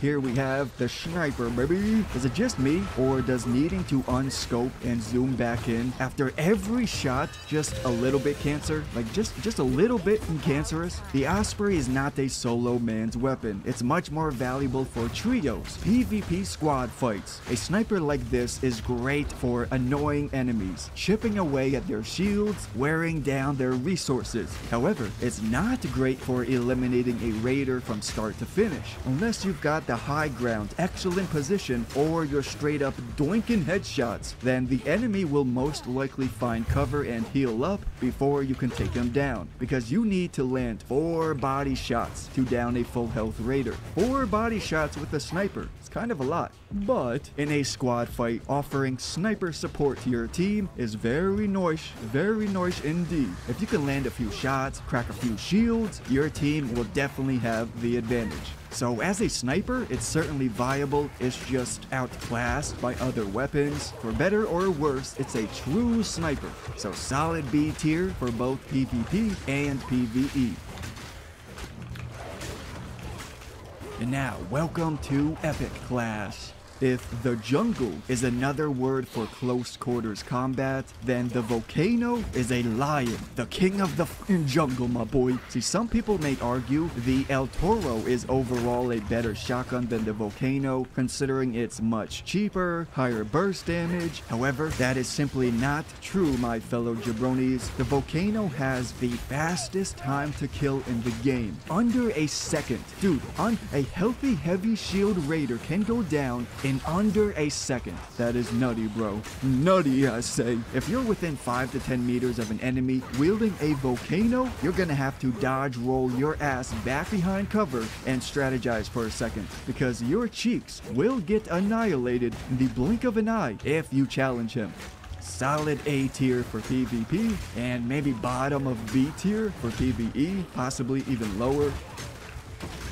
Now, whenever somebody tries the hole cracker for the first time, their response is always something like this.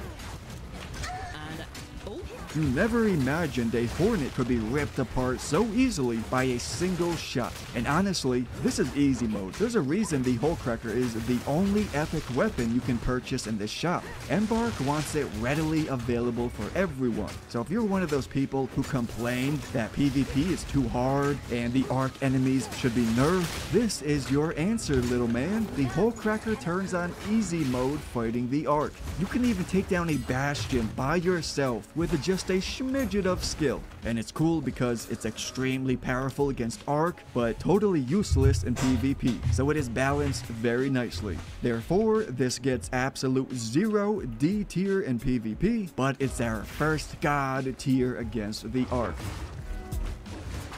Now we have the Bettina. I believe the Bettina is an Arc drone specialist. So listen, it's great at suppressing flying Arc, putting them little bitches in their place. The Bettina can shoot out heavy bullets faster than any other heavy type weapon. So if you have plenty of ammo to burn through, you can rapid fire heavy shots and suppress Arc enemies. And then for PvP, although it's not necessarily a PvP focused weapon, it is still viable. I mean, it has nearly the exact same time to kill as a Stitcher. So yeah, technically its time to kill is decent. In conclusion, it's a fairly versatile PvE focused weapon, and maybe that's why the blueprint is so common. This game gives out the Bettina blueprint faster than TikTok giving y'all brain rot. Yeah, you know who you are, you know. It's not great for PvP, bottom of B tier, maybe even high C tier, but solid A tier against the Arc.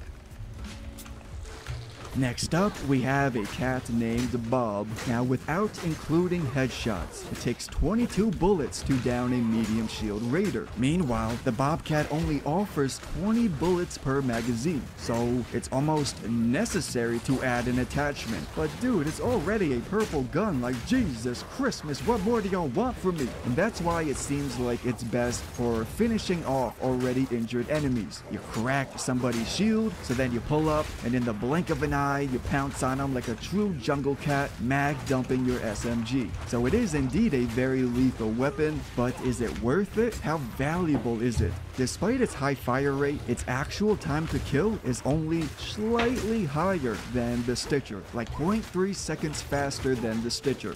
And that's because the Stitcher actually does more damage per bullet. So despite people thinking it has a wicked fast fire rate, you're not realistically killing the enemy much faster. Its main advantage though is the Bobcat's accuracy. It does have better stability compared to the Stitcher. The Stitcher's got doo-doo dispersion, so the Bobcat's more stable with better range. So I'll place this bad boy in A tier for PvP, nestled in comfortably between the Volcano and the Stitcher, and then high C tier against the Arc. Dude, you can run the lobby with a souped up Tempest and a silencer on it. I feel like having a silencer on a Tempest it just works. It just works. If your whole squad is running with a Tempest, nobody should defeat your team in any engagement from medium range. Y'all should be medium range kings. And at this point in time, the Tempest is still a bit rare, which should lower its ranking, its overall ranking, but I still gotta consider this weapon God tier on account of how versatile it is, man. This is the true M16 all-rounder type assault rifle. It's got the range of the Pharaoh with a time to kill similar to the Bobcat. That is nutty. There is no situation the Tempest is unviable. Close, medium, or far range, fighting Arc or Raiders, it is a beast. So the Tempest slips into God tier at the last second for PvP and high B tier for Arc. Now we enter the last two legendary weapons. But hold up. There's a secret weapon nobody talks about, the badass axe. As seen in Fortnite. Now listen, you only need a good 4 strikes to take down a light shield raider. Not too shabby considering you can swing 4 times in about 2 seconds. So you're talking about a 2-second kill time. Not too shabby, I must say. Plus, how often does your axe come in handy when fighting Arc? the roly-poly testicles of death, the turrets. Dude, there's all types of art that get beaten down by the axe.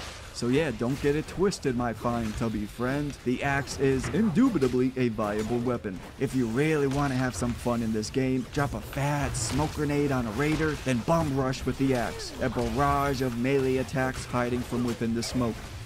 Now the Jupiter is more of a niche weapon. It's here for those people who want to wield a powerful laser beam. Technically, it deals more than 2.5 times the damage as an anvil or pharaoh. And if you notice, it seems to have near perfect accuracy at all times because it's a laser. Overall though, it is 100% a PvE focused weapon. Therefore, it gets a pretty shitty ranking for PvP. However, still gotta give it God tier against the Arc.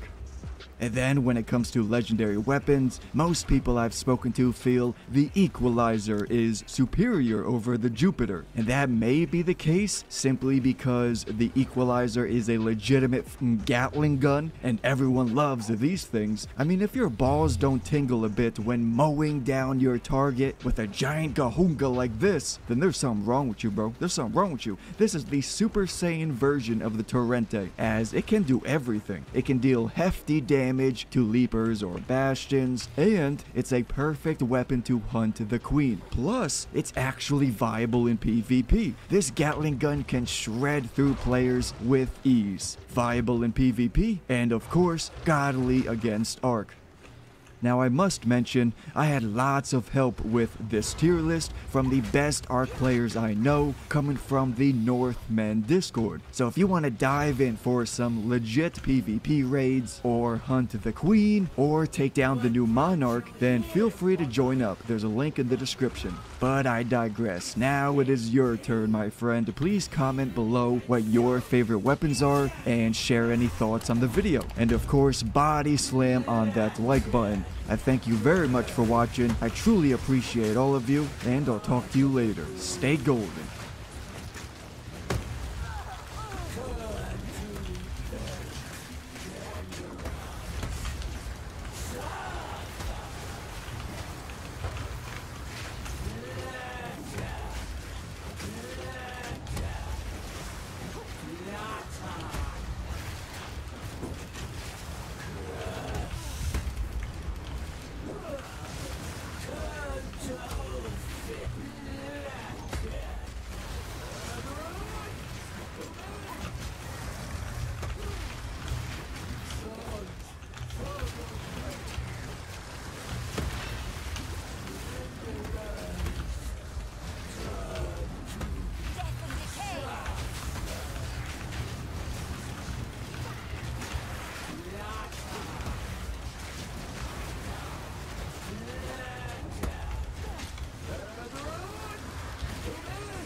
No.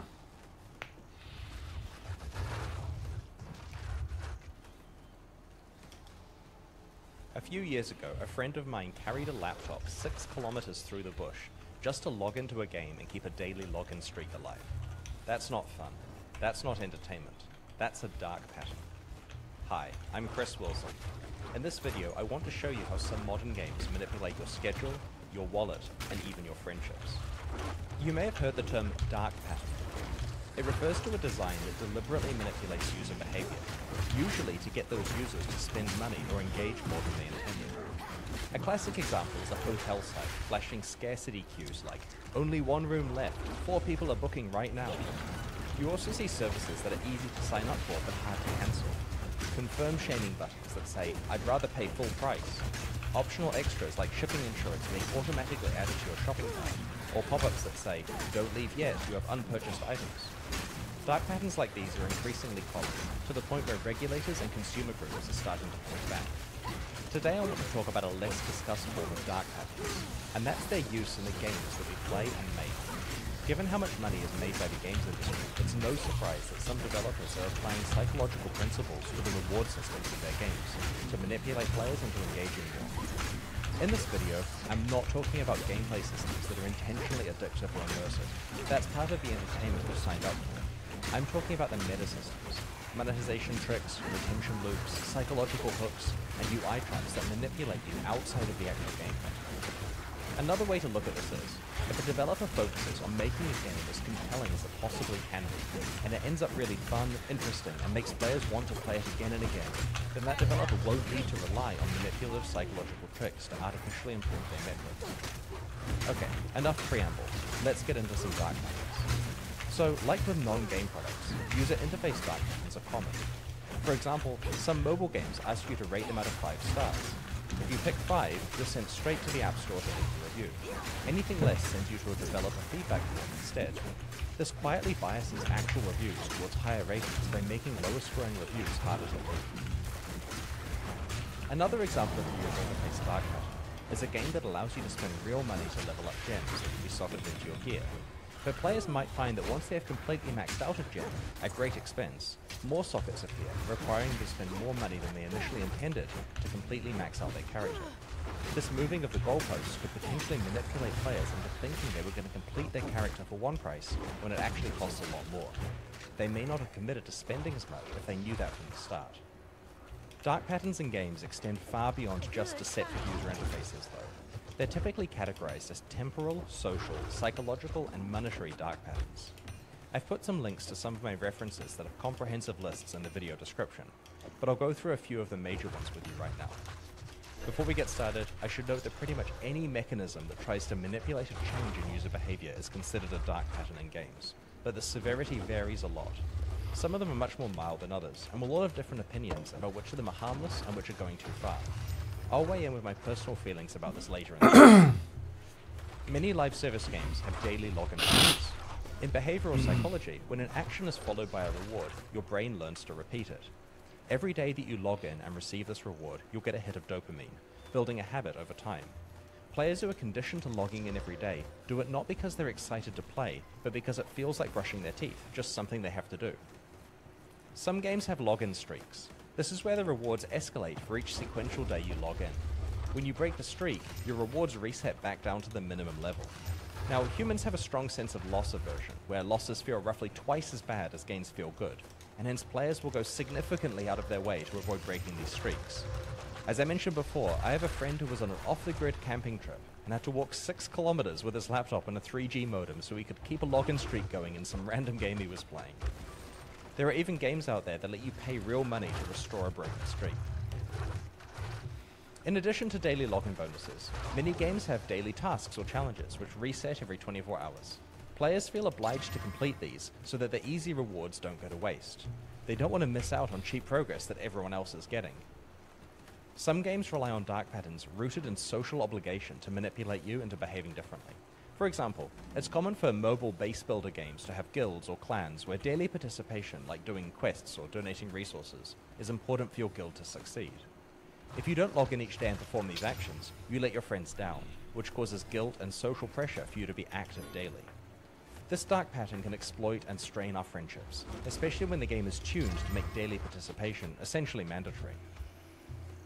Other games feature gifting between players, where reciprocation of gifts is rewarded with extra bonuses. This taps into reciprocity pressure to cause you to feel the need to log in daily and return gifts to people.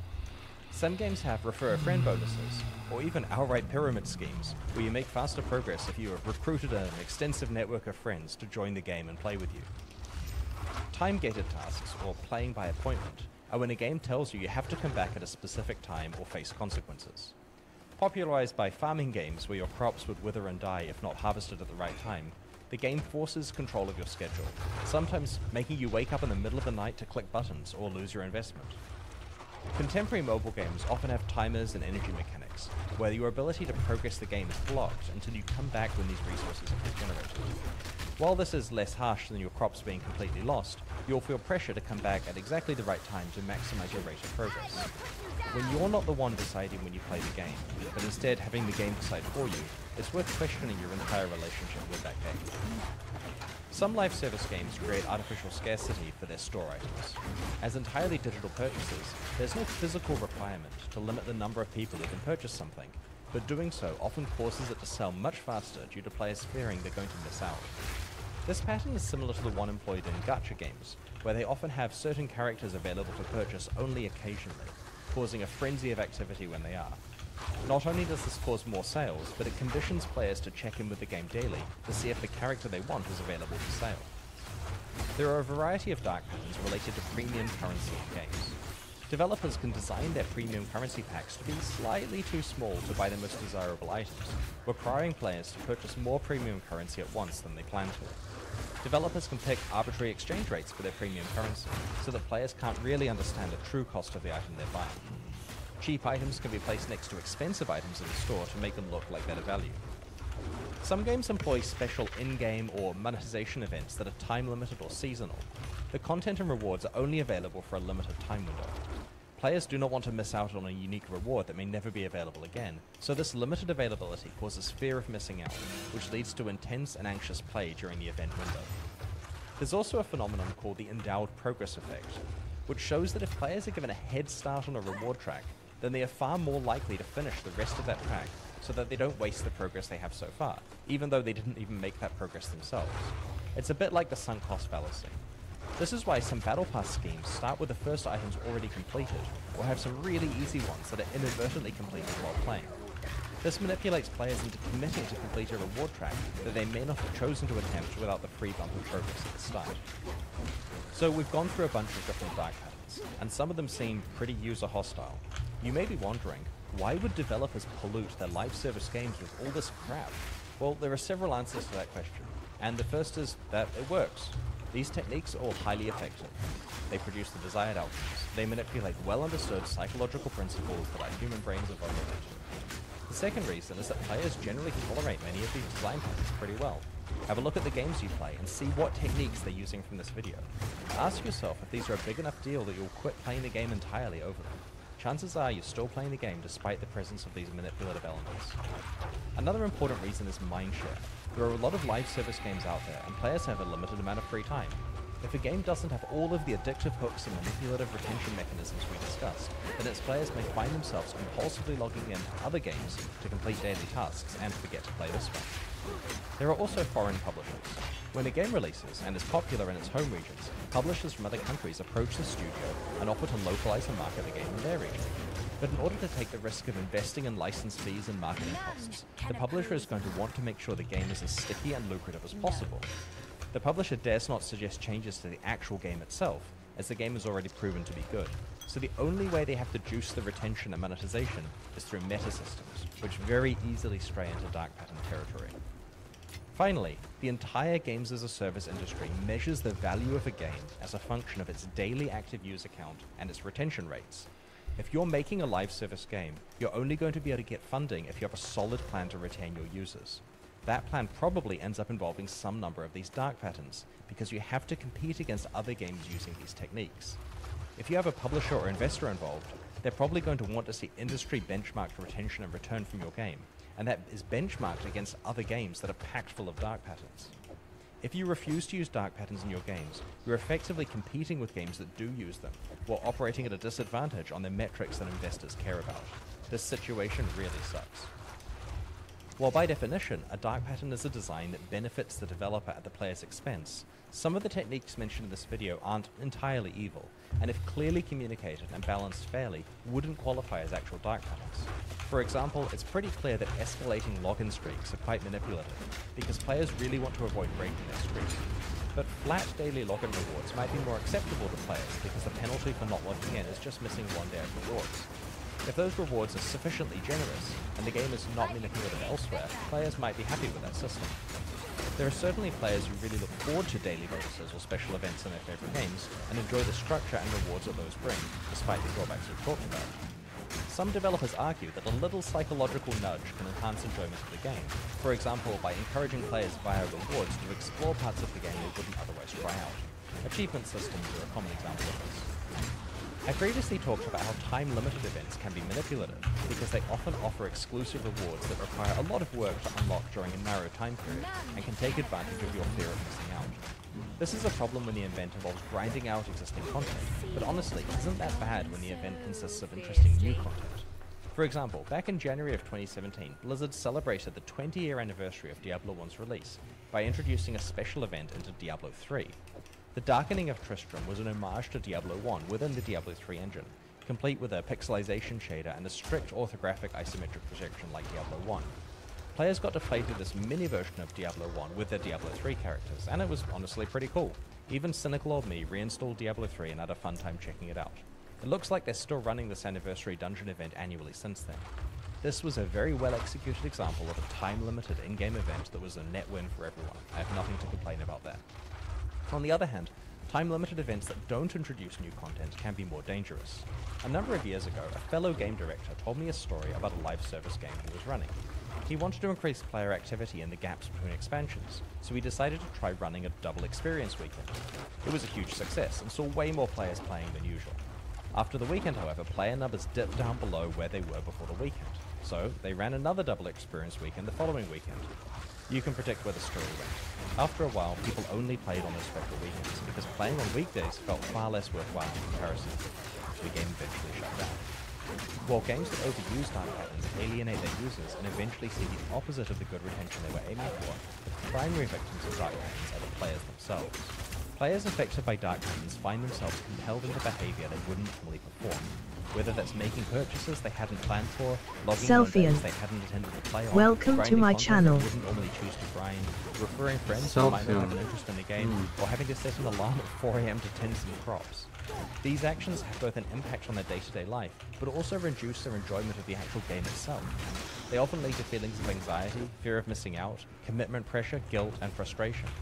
The scary thing is, I'm an adult in my 40s who has spent his career working in live service games. I deeply know all about these perks and still find them affecting me far more than I'm comfortable with. Imagine what it's doing to kids, who are incredibly vulnerable to the constant bombardment of gambling, compulsion, addiction, loss aversion, and anxiety-inducing dark patterns that these games contain. That's it.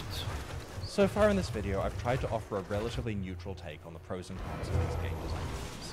While they're called dark patterns and have a high potential for abuse, I've explained that some of them are moderately harmless if used in a way that provides a lot of value for players.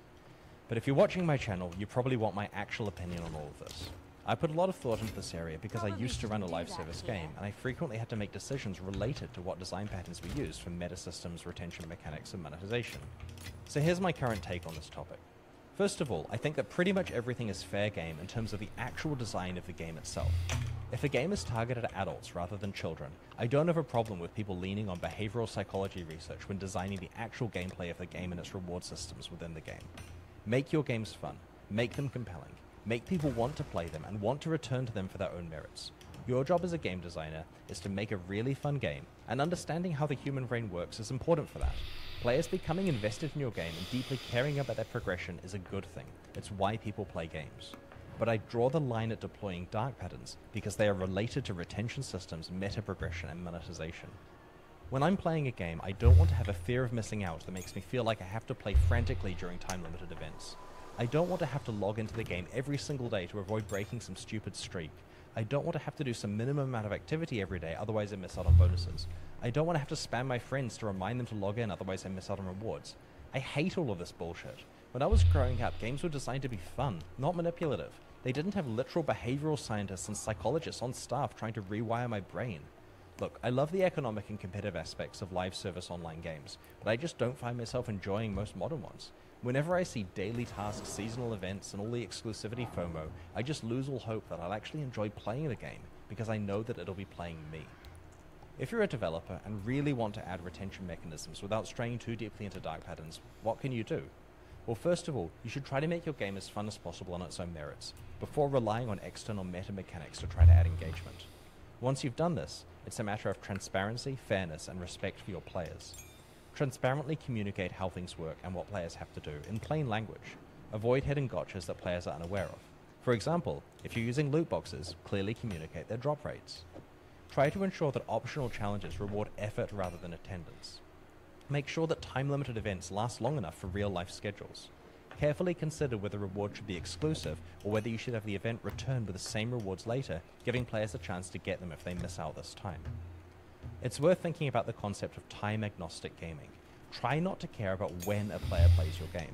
Some people can't game every day, but have lots of time available on the weekends. It's unfair if the progress they make is slower than someone who manages to log in every day to claim some type of login reward. So that's been a tour through the dangerous world of dark patterns.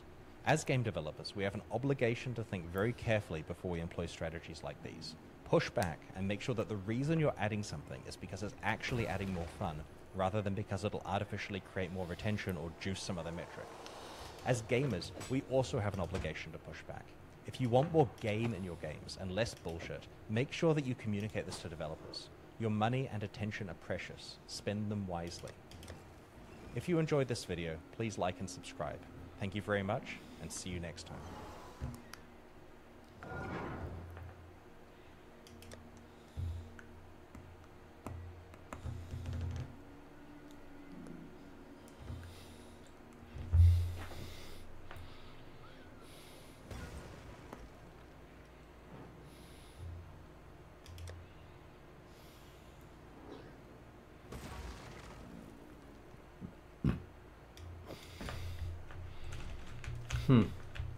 What is it?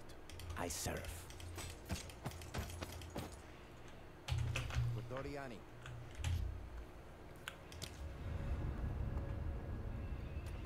Interesting.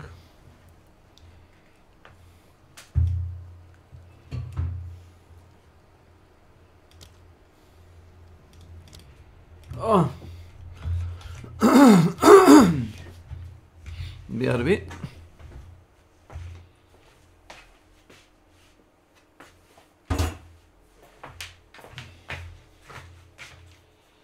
Want to heat up some food? I'll be right back.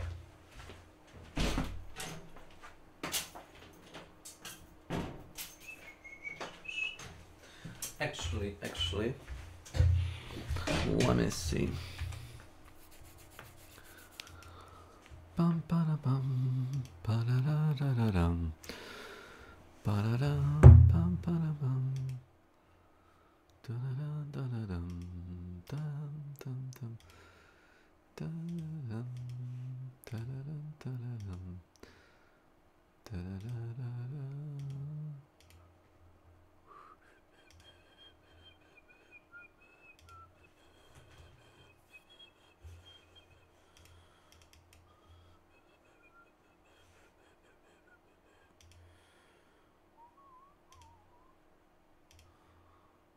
Oh, is it? Oh,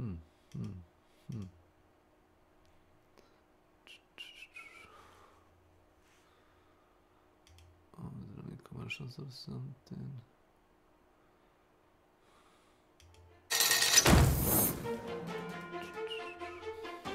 Oh.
The lie is printed right there on the wall.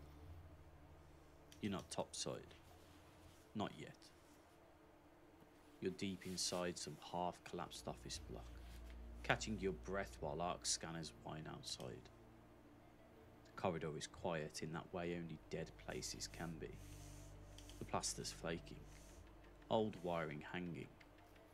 Your flashlight beam walks along the wall and hits it. A billboard. Not graffiti. Not a warning. A relic. On the left, the words J. Cosma Ventures. On the right, a shining wheel-shaped station drifting in the dark. Ring lit up like a halo, and underneath, almost lost under grime and cracks, you can just make out the tagline. Humanity, our most valuable shipment yet, into orbit, 2082. Shipment.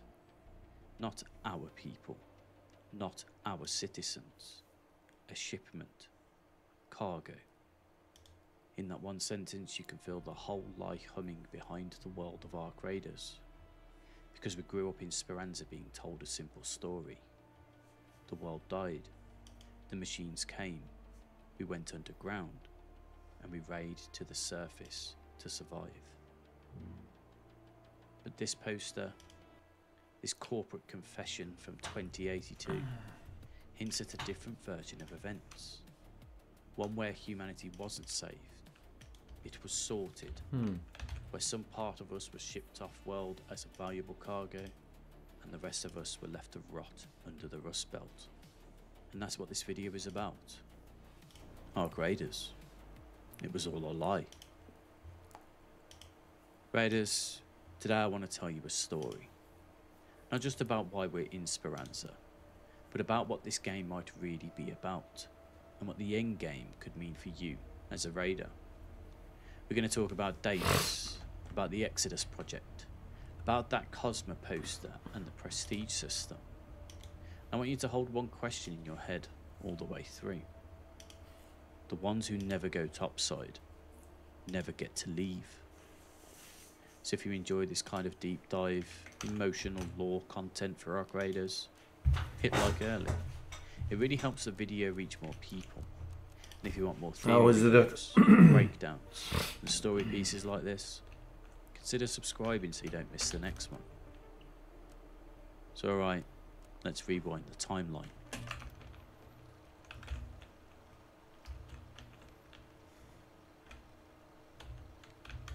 The official lore on Ark Raiders doesn't start with Ark, it starts with us. Long before the Cosma poster was hung, long before Speranza, Earth was already in trouble.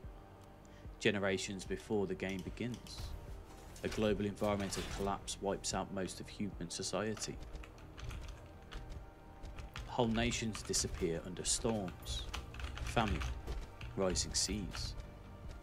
What's left of humanity claws its way into scattered enclaves and makeshift cities, trying to restart civilization on the bones of the old world. By the time our story officially opens, the year is 2180. That's the date the game and the official site throw at you. In the year 2180, survival is resistance. For a moment, it almost looks like we've stabilised. We've survived the climate crash, rebuilt pockets of life inside ruined cities. People are living in the Rust Belt. That massive stretch of ruined, semi-habitable land, trading, arguing, building fragile communities. But then the sky starts to fall. Crude machines begin dropping out of orbit. The first wave of Ark. They hit the Rust Belt hard. For a decade, humans fight them, improvise tactics, blow themselves to pieces just to hold the line. Eventually we push the first wave back, but it doesn't last. Within a few years, Ark returns, stronger, nastier, more relentless. And this time what's left of humanity is forced underground into places like Speranza, clawing tunnels into the bones of old cities to survive. That's the official story. But that story skips something. Because that Cosmo poster on the wall is dated 2082. Almost 100 years before 2180. A clean, confident promise from a company that clearly expects to still matter a century later. Humanity, our most valuable shipment yet, into orbit 2082.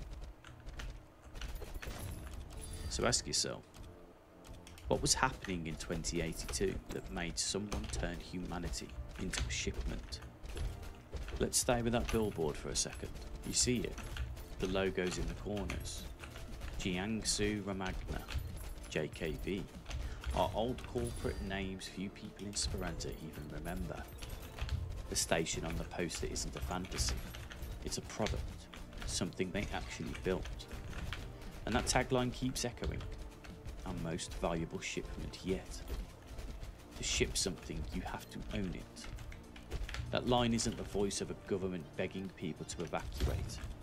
It's the voice of a logistics company bragging that they just landed the biggest contract in history. It's the voice of someone who looks at the species and sees cargo. Now layer that over everything else we know. We know Asira Spaceport, the map we raid now, is described in the lore as a place where Exodus shuttles, the vessels of hope and desperation, once roared into the heavens, leaving a broken Earth behind. We know community compiled lore talks about an event literally called the Exodus, a mass departure of the wealthy and powerful to off-world colonies, leaving most of humanity on the ground to deal with Ark and the fallout. We know Buried City has a space travel building, corporate offices covered in space travel branding, where quests send us into barricaded rooms that look like they were abandoned in a hurry. Put those pieces together and the picture gets ugly. By 2082, companies like J Cosmo Ventures are already sending humanity into orbit. At some later point, the Exodus shuttles leaves Asira, roaring into the sky with whoever qualifies as valuable cargo. And by 2180, the only people we see are crowded into Speranza, fighting the Ark for scraps. The simple version? Part of humanity left. The rest of us buried into the earth. And all the speeches about togetherness, about saving humanity, start to sound a lot like marketing. So here's one possible timeline. Some of this is confirmed, and some of it is theory, but I'll make it clear which one is which.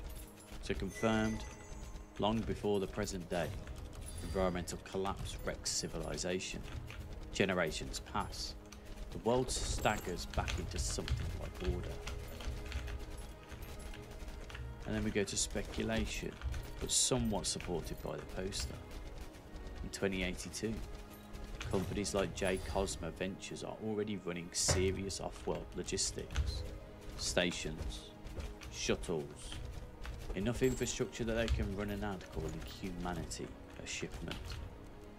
Maybe they're building orbitable habitats.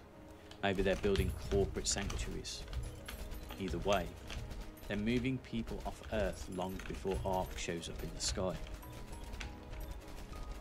Confirmed, sometime after civilization returns, Ark arrives. Machines fall from orbit. The first wave hits the Rust Belt. Humans fight a 10-year war and barely hold them back. Then Ark comes back even harder and drives survivors underground into Speranza. And let's talk about Exodus and the speculation during that chaos. The environmental collapse, the early Ark attacks, the slow realisation that the surface is becoming a permanent war zone. The people with the money and the connections cash in on their Cosmo tickets. The shuttles at Asira Spaceport become the Exodus. Not a noble rescue, but an evacuation of the few. They call it saving humanity on the posters. The manifest tells a different story. Executives, investors, senior engineers, key military and political figures, Families whose names match the ones on the lobby plaques. Everybody else? Told to shelter in bunkers. Told there'll be more ships. Told we're all in this together. Well, we know how that ends. Speranza is what happens to people who were never on the shipment list.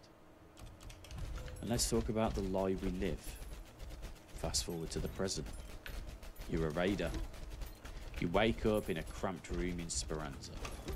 The air recyclers hum. Traders argue over prices in the next tunnel.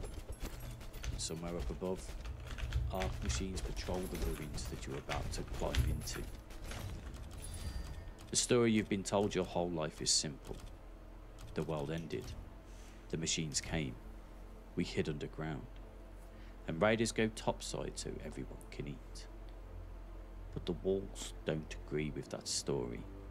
The walls say Exodus shuttles once roared into the heavens. The graffiti says the rich escaped off-world and left us here. And that's where the title of this video comes from. Ark Raiders. It was all a lie. Not a lie about Ark. The machines are very real. A lie about who humanity was when those ships took off. The lie is that we're all in this together, when the reality is that someone did the math and decided some of us were worth loading and some of us were worth leaving. We inherited that lie. We grew up under it. And now, the game quietly asks us, what are you going to do with it?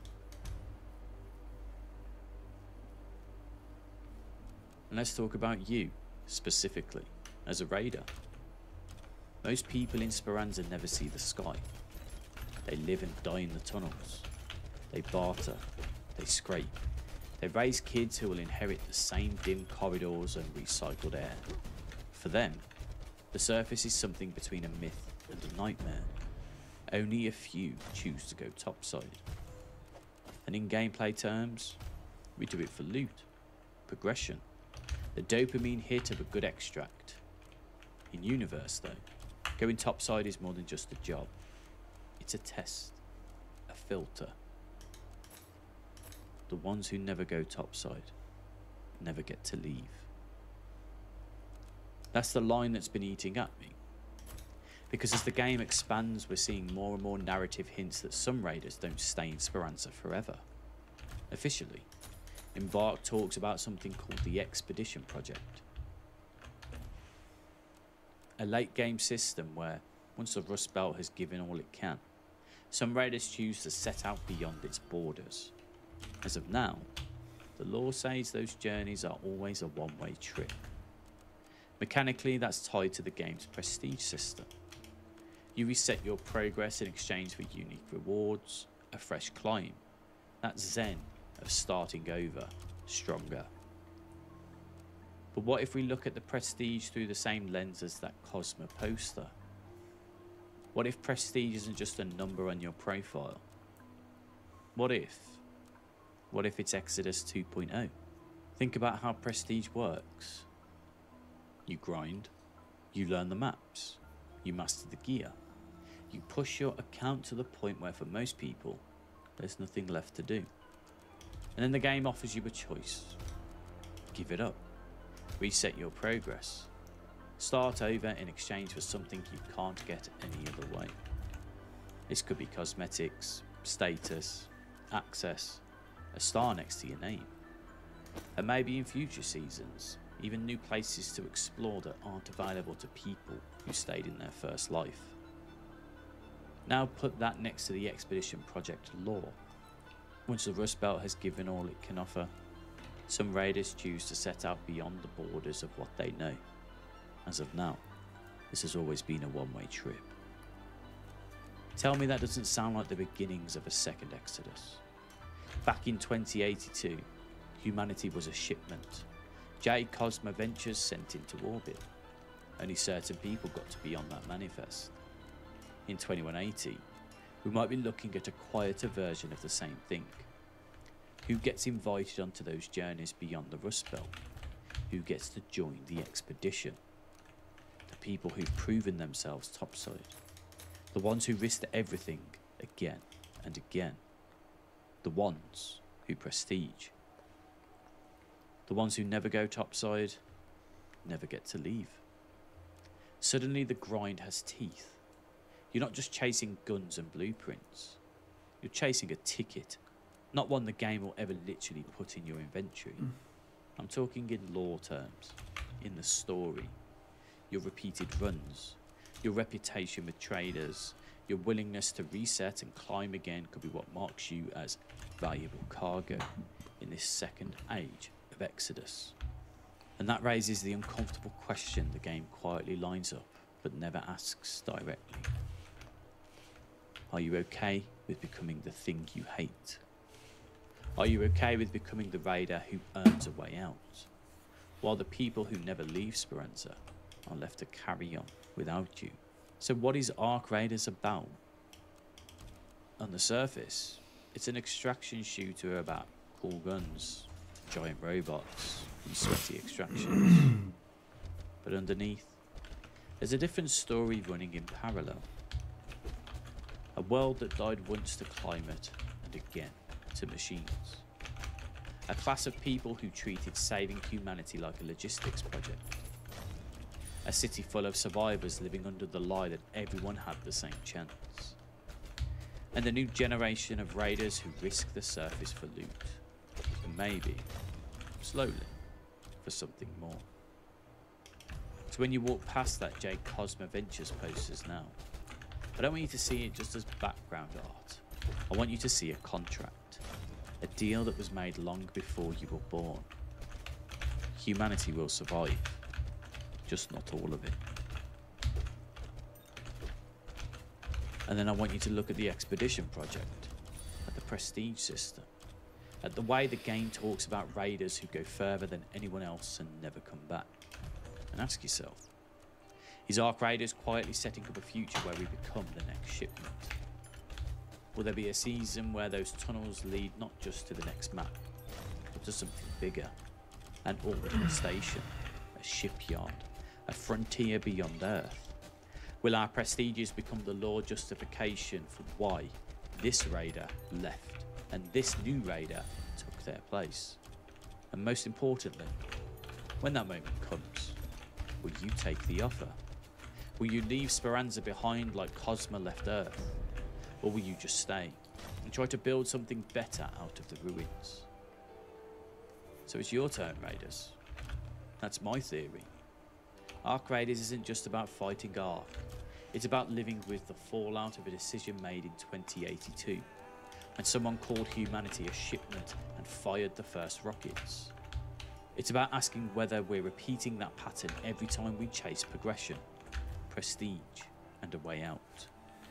But I want to know what you think. Do you buy the idea that the prestige system and expedition project are a law-friendly way of saying some raiders get to leave the Rust Belt? Do you think we'll ever get to see the colonies that took in Cosma's valuable shipment? And when you look at that poster, humanity, our most valuable shipment yet, into orbit 2082. Do you feel like one of the people on those manifests? Or the ones left staring up from the ground? Drop your thoughts, your own timelines, and your wildest theories down in the comments. I'll be reading through them and replying.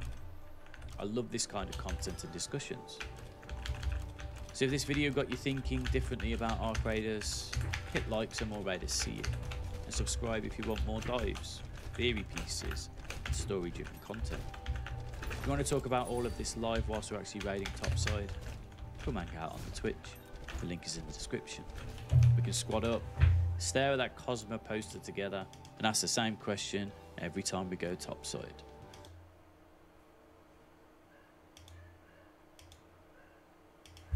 What's up, Meta Nerds? This video will be a complete breakdown of basically all of the lore on Ark Raiders so far. A lot of this is pulling from the official wiki, as well as stuff in-game, part of the world building that can just be deduced from the environment, and it'll be clear when some things are speculation, theories from characters in-game, and or from the community of players. Before we jump in, I just want to stress how beautiful it is when any piece of media can make your engaging with it add to and enhance or reinforce the main message of that media. Of course, first and foremost, it has to be a fun video game, but there are some deeper themes to appreciate, and it's a story that is best told in the form of a video game. The PvP in the game reinforces the story. One of the simplest ways to explain the mystery of what's going on in Ark is a worldview of the elites that left the world, some breakaway civilization, and they send these Ark bots back to callously scavenge through the planet, destroying things and basically looting. The robots seem like soulless, devouring monsters, but after being killed and robbed of your loot one too many times, will you too not give up on the romantic idea that every player can get along and we can all take on our shared threats and build together? Don't you just end up operating mostly on your own, or with a very small group of tight-knit allies, utterly unconcerned with the wishes of any of the other raiders you come across? We find ourselves in this self-perpetuating cycle of retributive violence, and those humans who fled into space during the Exodus were not the first in human history to look out for their own needs. They didn't start the cycle, and you and all the Ark Raiders are victims in a way, but you also victimize. Just as only a very small group left Earth, and they're doing everything they can to survive in the hostile, unforgiving setting in space or on some planet, it makes it so that us, the player, are doing the same thing. And this is a bit of speculation, but I do think they're setting everything up for some sort of selection process, that the humans of the Exodus are using this chaos to find great warriors. Topside is a battleground, and those who thrive in this chaos will be selected by these heavenly forces. It's a concept as old as recorded history, seen in all the religions all over the world, but with this futuristic technology, it's literally true. Only a chosen few will be raptured up into the heavens, because for as many ways as these Ark machines seem like an obvious enemy, there are also confusing details where they seem to aid people in very subtle ways. These new rulers, the lords or archons who literally live up in the heavens, where like some king of old would redirect a river or chop down an entire forest, these space-age lords have mechanized slaves, stripping the whole of Earth in order to serve their needs, and have crafted this sort of crucible to test the mettle of the raiders, to see who has the right combo of all the traits, being ruthless enough to survive, but still able to work together and coordinate on larger goals, all things that will make you valuable in the eyes of those lords up in heaven, those humans who left during the Exodus, and who may be behind the Ark themselves.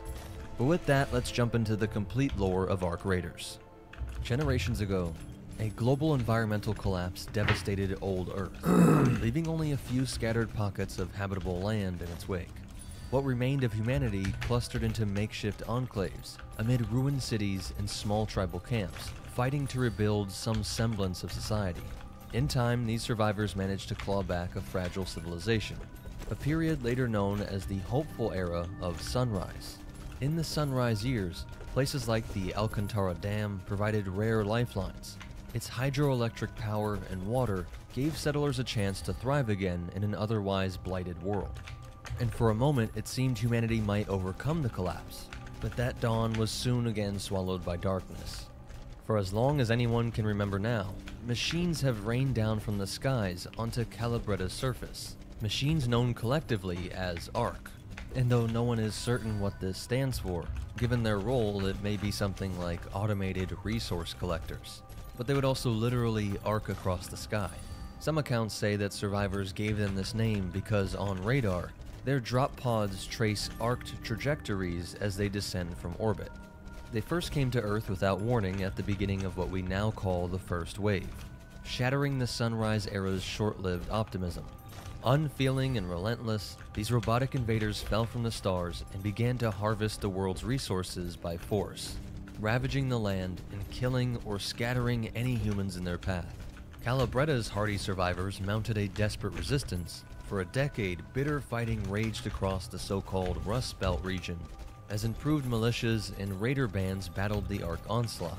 The invaders came in many forms, from small, unassuming scout units like surveyors, to the feisty ticks, to towering, multi-legged behemoths that dominated the battlefields. Each variant was a new horror, But through grit and sacrifice, the humans learned how to hunt these machines and even repurpose their parts. And at great cost, the first wave was eventually held back after 10 arduous years of war in the Rust Belt.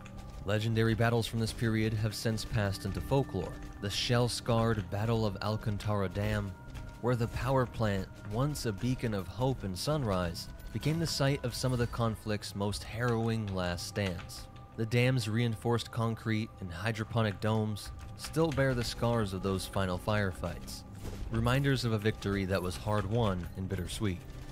By 2170, humanity had seemingly halted the Ark advance, but the respite was short-lived, this false dawn before an even darker storm. Barely a few years after the first wave's end, the machines returned with a vengeance. What survivors thought was a defeat of Ark turned out to be only a brief pause. Ark forces re-emerged in greater numbers and strength, initiating the so-called second wave of invasion. This time, humanity could not hold the surface. One by one, the hard-won outposts and strongholds fell as Ark rained down again from orbit. And facing extinction, the people of Calabretta made the only choice they could.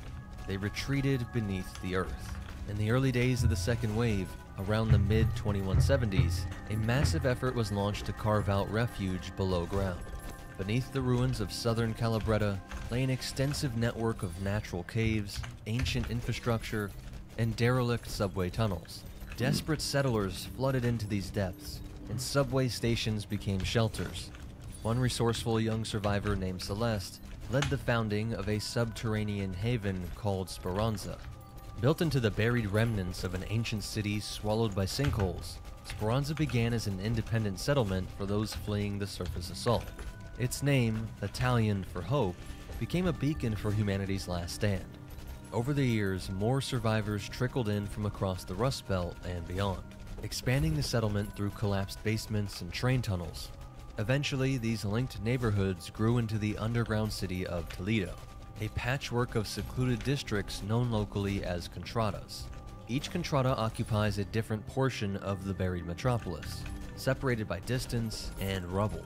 And together they form this uneasy quilt of human habitation hidden beneath Ark's gaze. Life in Toledo was harsh, but it offered a mostly safe refuge from topside's many dangers. Up above, Ark forces roamed largely unopposed across a desolate surface. Below, the survivors fortified their new home as best they could. Speranza's security teams, led by veterans like Shani, sealed off entrances and established defenses to ensure no Ark unit could easily burrow or track humans underground. Each tunnel entrance was barricaded or booby-trapped, and all access points were carefully monitored. For a time, the underground city held firm, but resources in this subterranean sanctuary were woefully limited. Food, medicine, tools, and fuel all were in short supply. If humanity was to survive long-term, hiding would not be enough. They would have to venture topside in search of supplies. And thus, it's out of this necessity that the Raiders were born. Even with lethal Ark machines ruling the surface, a handful of brave souls still dared to venture topside. These scrappy scavengers, the Raiders, became the lifeline of Toledo. Raiders risked the Ark-patrolled wasteland to retrieve the scarce supplies and technologies keeping the underground city alive. They learned to move in small groups or alone, striking quickly and fading away before Ark reinforcements could swarm them. Every foray above was a deadly gamble, but true survival demanded this risk. Raiders hauled back food caches from collapsed buildings, siphoned fuel from derelict vehicles, and salvaged vintage electronics and medical supplies from the husks of their once glorious old world. Most crucially, they harvested components from destroyed Ark units, exotic alloys, power cells, and circuitry, using the enemy itself as their bloodline, feeding off the enemy.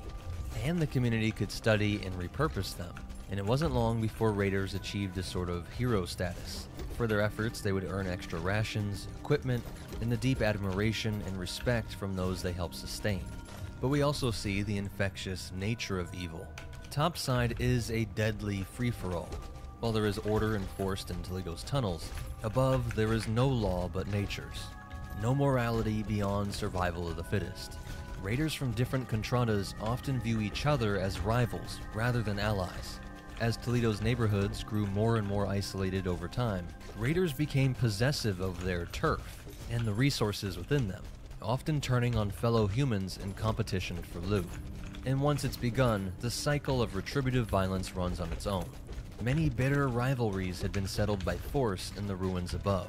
Ambushes over supply drops, skirmishes over choice scavenging grounds, and the underground security forces rarely intervene in these topside feuds, so long as they don't threaten Toledo directly. After all, the Raiders knew what they signed up for.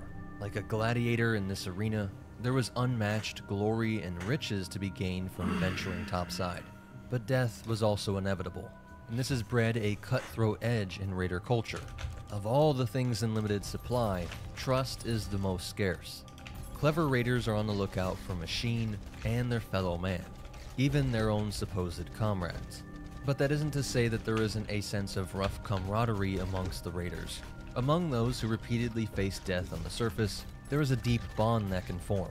Raiders share tips on ARC patrol patterns, trade rumors of new machine types, and collectively celebrate each small victory, like downing a particularly fearsome ARC sentinel or discovering an unlooted cache.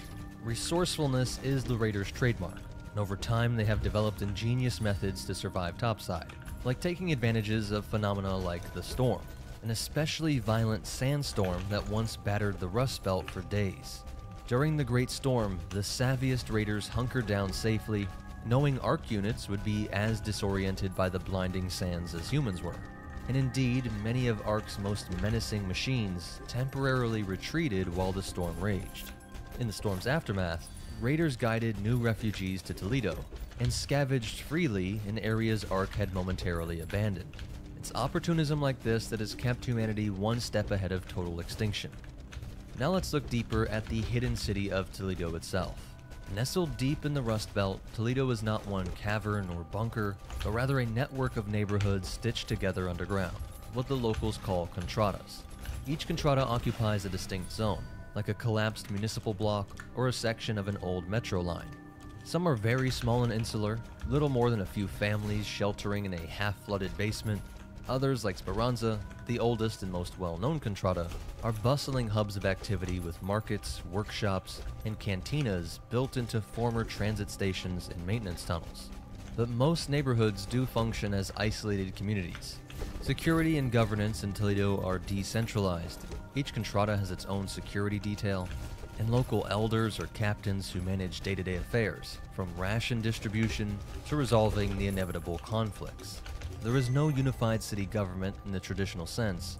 The pressures of survival have forced a more communal, ad hoc style of rule. In Speranza, we see Security Chief Shani overseeing defenses and coordinating with other neighborhoods when threats arise, while Celeste provides overall guidance and mediation, respected as a kind of informal mayor by many of the underground dwellers. But importantly, of course, not everyone sees her that way. Other contradas have their own figures of authority. Relations between districts can be tense, as isolation breeds mistrust and resources are always on a knife's edge, leading to friction at least and firefights at worst. But still, in crisis moments, like a cave-in endangering one sector or an ARC breakthrough attempt, Toledo bands together quickly. The mantra, enlist, resist, can be seen on many a tunnel wall, reminding all of this human unity, which is necessary for survival. Travel and communication between contradas and between Toledo and the surface depend on a few ingenious systems engineered during the early days underground. The primary lifeline are the tubes, a network of tunnels and old transit lines spanning the Rust Belt and beyond. Raiders have moved through these tubes using transport capsules launched from stations called slingshots, and each neighborhood maintains its own slingshot station, managed by local security and operations teams. When a Raider crew is set to depart topside, they board a metal pod which is pneumatically propelled through the tubes, shooting upward like a bullet and delivering them to a surface exit point far from Toledo's actual location. These hidden egress points, sometimes disguised in derelict barns, hollowed out trees, or in the middle of remote wastelands, ensure that even if ARC observes a Raider emerging, it cannot easily trace the path back to the underground city. And returning home safely is just as critical. Raiders cannot simply clamber down the same tunnels they exited. Doing so might lead an ARC unit straight to Toledo's gates.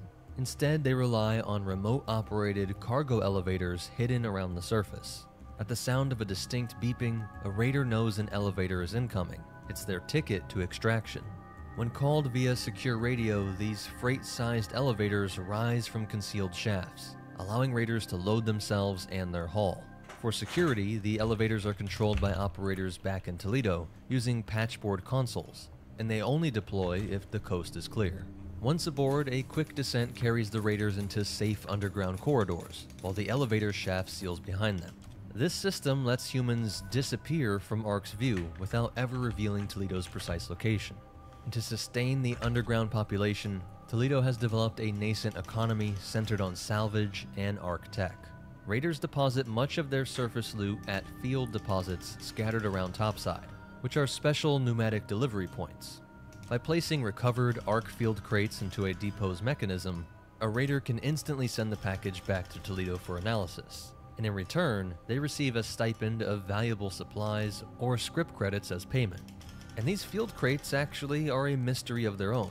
Sturdy ARC-made containers said to be accidentally dropped off by malfunctioning ARC probes and couriers, and they are eagerly snapped up by human scavengers.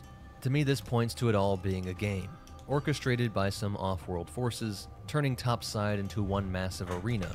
It's all sort of one big test or selection process to identify the most capable survivors, those with the perfect mix of luck, resolve, planning, cooperation, and ruthlessness, all in the proper amounts.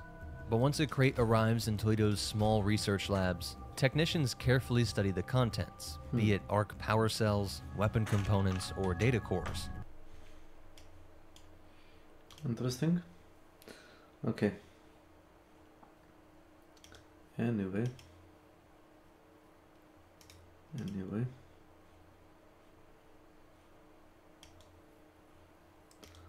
I gotta go.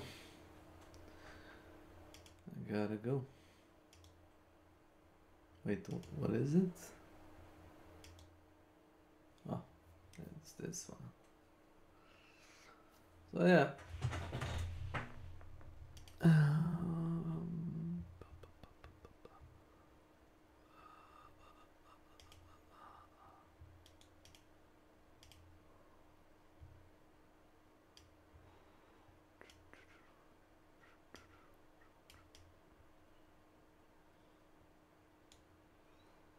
Yeah.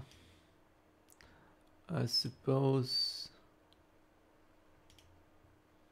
I gotta go.